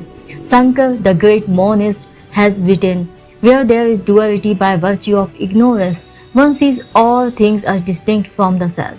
When everything is seen as the self, then there is not even an atom other than the self. As soon as the knowledge of the reality has sprung up, there can be no fruits of past actions to be experienced, owing to the unreality of the body. In the same way, there can be no dream after waking. Only great gurus are able to assume the karma of disciples. Sri Yukteswar would not have suffered in Kashmir unless he had received permission from the spirit within him to help his disciples in that strange way. Few saints were ever more sensitively equipped with wisdom to carry out divine commands than my God-tuned master. When I ventured a few words of sympathy over his emaciated figure, my guru said gaily, "It has its good points. I am able now to get into some small ganjis that I have not worn in years." Listening to Master's jovial laugh, I remembered the words of Saint Francis de Sales. A saint that is sad is a sad saint. Chapter 22. The Heart of a Stone Image. As a loyal Hindu wife, I do not wish to complain of my husband, but I yearn to see him turn from his materialistic views. He delights in ridiculing the picture of saints in my meditation room. Dear brother, I have deep faith that you can help him. Will you? My eldest sister Roma gazed beseechingly at me. I was paying a short visit at her Calcutta home on Giri's Vidyaratna Lane. Her plea touched me, for she had exercised a profound spiritual influence over my early life and had lovingly tried to fill the void left in the family circle by mother's death. Beloved sister, of course I will do anything I can. I smiled, eager to lift the gloom plainly visible on her face, in contrast to her usual calm and cheerful expression. Roma and I sat our while in silent prayer for guidance. Earlier, my sister had asked me to initiate her into Kriya Yoga, in which she was making notable progress. An inspiration seized me. Tomorrow, I said, I am going to the Dakshineshwar temple. Please come with me and persuade your husband to accompany us. I feel that in the vibrations of that holy place, Divine Mother will touch his heart. But don't disclose our object in wanting him to go. Sister agreed hopefully. Very early the next morning, I was pleased to find that Roma and her husband were in readiness for the trip. As our hackney carriage rattled upon a long upper circular road toward Dakshineshwar, my brother-in-law Satish Chandra Bose amused himself by deriding spiritual gurus of the past, present and future. I noticed that Roma was quietly weeping. Sister, cheer up, I whispered. Don't give your husband the satisfaction of believing that we may take his mockery seriously. Mukunda, how can you admire worthless humbugs? Satish was saying, a sadhu's very appearance is repulsive. He is either as thin as a skeleton or as unholily fat as an elephant. I shouted with laughter. My good-natured reaction was annoying to Satish. He retired into sullen silence. As our cab entered the Dakshineshwar grounds, he grinned sarcastically. This excursion, I suppose, is a scheme to reform me. As I turned away without reply, he caught my arm. Young Mr. Monk, he said, don't forget to make proper arrangements with the temple authorities to provide for our noon meal. I am going to meditate now. Do not worry about your lunch. I replied sharply. Divine Mother will look after it. I don't trust Divine Mother to do a single thing for me, but I hold you responsible for my food. Sati's tone was threatening. I proceeded alone to the colonnaded hall with which fronts the large temple of Kali or Mother Nature. Selecting a shady spot near one of the pillars, I arranged my body in the lotus posture.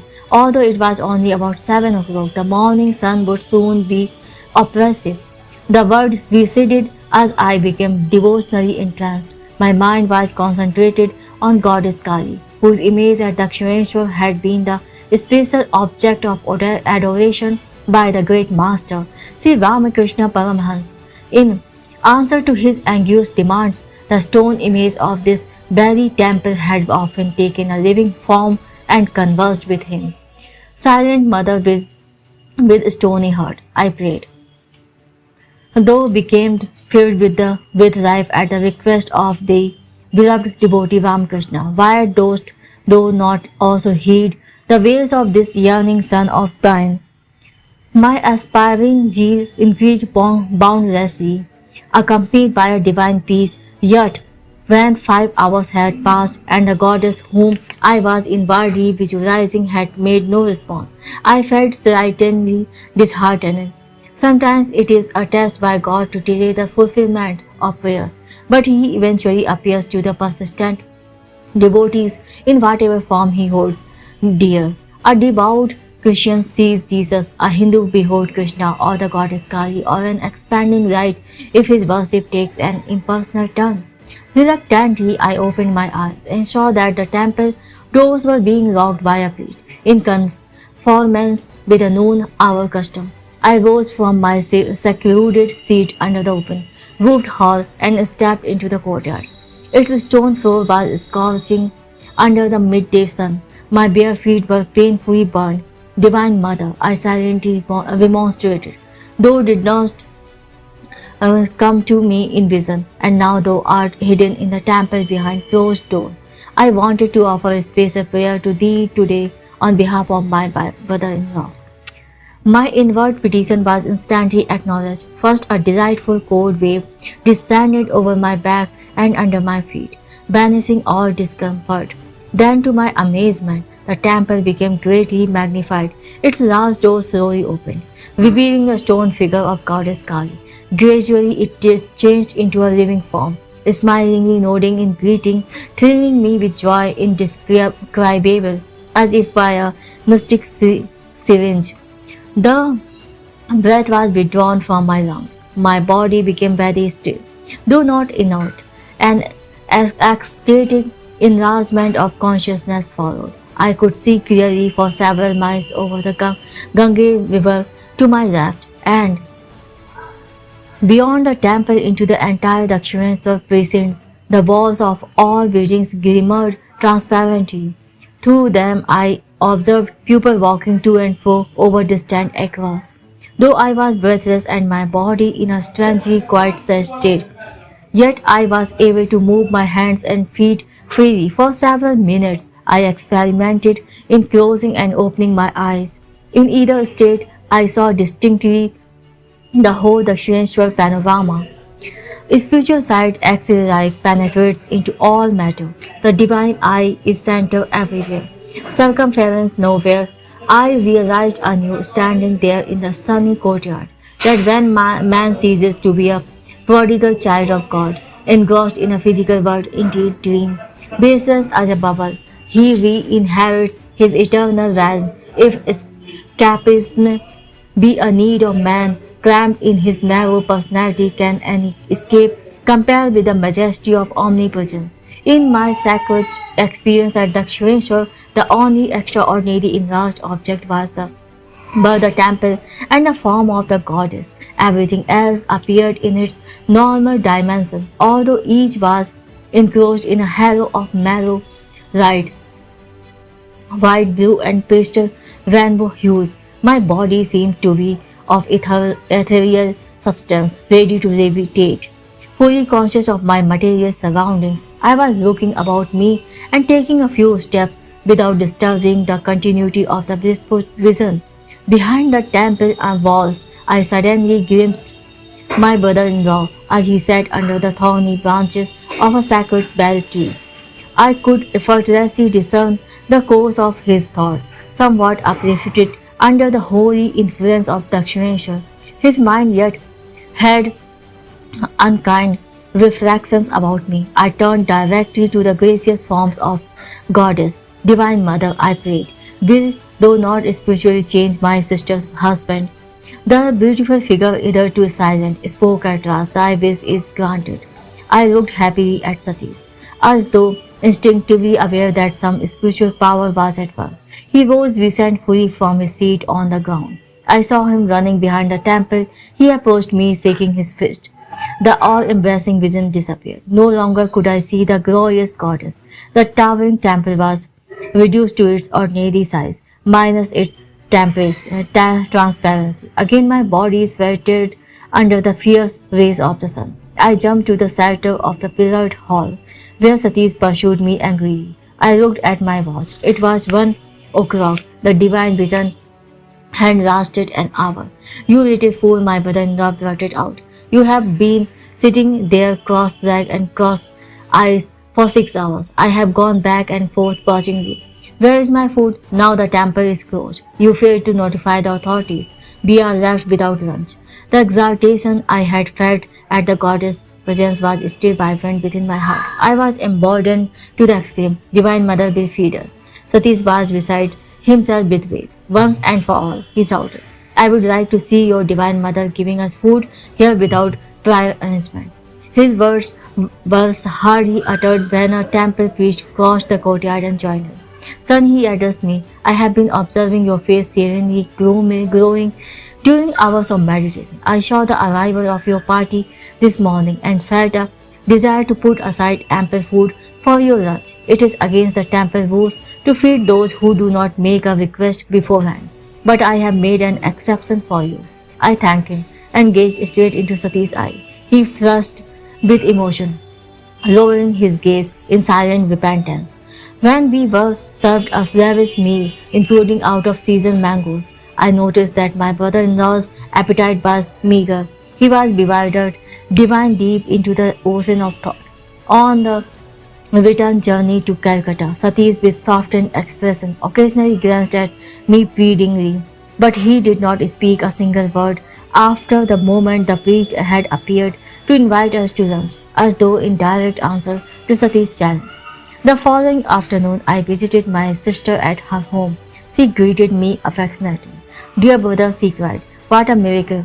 Last evening, my husband wept openly before me. Beloved Devi, he said, I am happy beyond expression that this reforming scheme of your brother has brought a transformation. I am going to undo every wrong I have done you.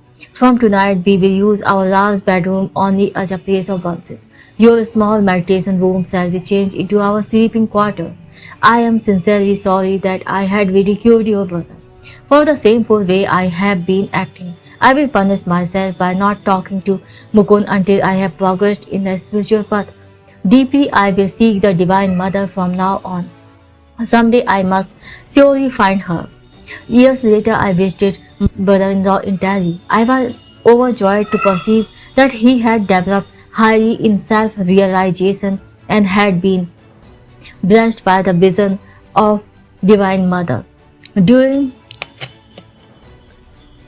my stay with him, I noticed that Satish secretly spent the greater part of every night in divine meditation, though he was suffering from a serious ailment and was engaged during the day at his office. The thought came to me that my brother-in-law's lifespan would not be long one. Roma must have read my mind. Dear brother, she said, I am well and my husband is sick. Nevertheless, I want you to know that as a devoted Hindu wife, I am going to be the first one to die. It won't be long now before I pass on. Taken aback at her ominous words, I yet realized their sting of truth. I was in America when my sister died, about a year after her prediction. My youngest brother Vishnu gave me the details. Roma and Satish were in Calcutta at the time of her death. Vishnu told me that morning she dressed herself in her bridal finery. Why this special costume? Satish inquired. This is my last day of service to you on earth. Roma replied. A short time later she had a heart attack. As her son was passing out for bed, she said, Son, do not leave me. It is no use. I shall be gone before a doctor could arrive. 10 minutes later, holding the feet of her husband in reverence, Roma consciously left her body, happily and without suffering. Satish became very reclusive after his wife's death. Vishnu continued, one day he and I were looking at a large, smiling photograph of Roma. Why do you smile? Satish suddenly exclaimed, as though his wife were present. You think you were clever in arranging to go before me. I shall prove that you cannot long remain away from me. Soon I shall join you. Although at this time Satish had fully recovered from his sickness and was enjoying excellent health, he died without apparent cause shortly after his strange remark before the photograph. Thus, prophetically passed my dearly beloved eldest sister Roma and her husband Satish. He who changed at Dakshineshwar from an ordinary worldly man to a silent saint. Now there is few pictures from his life and move to next chapter.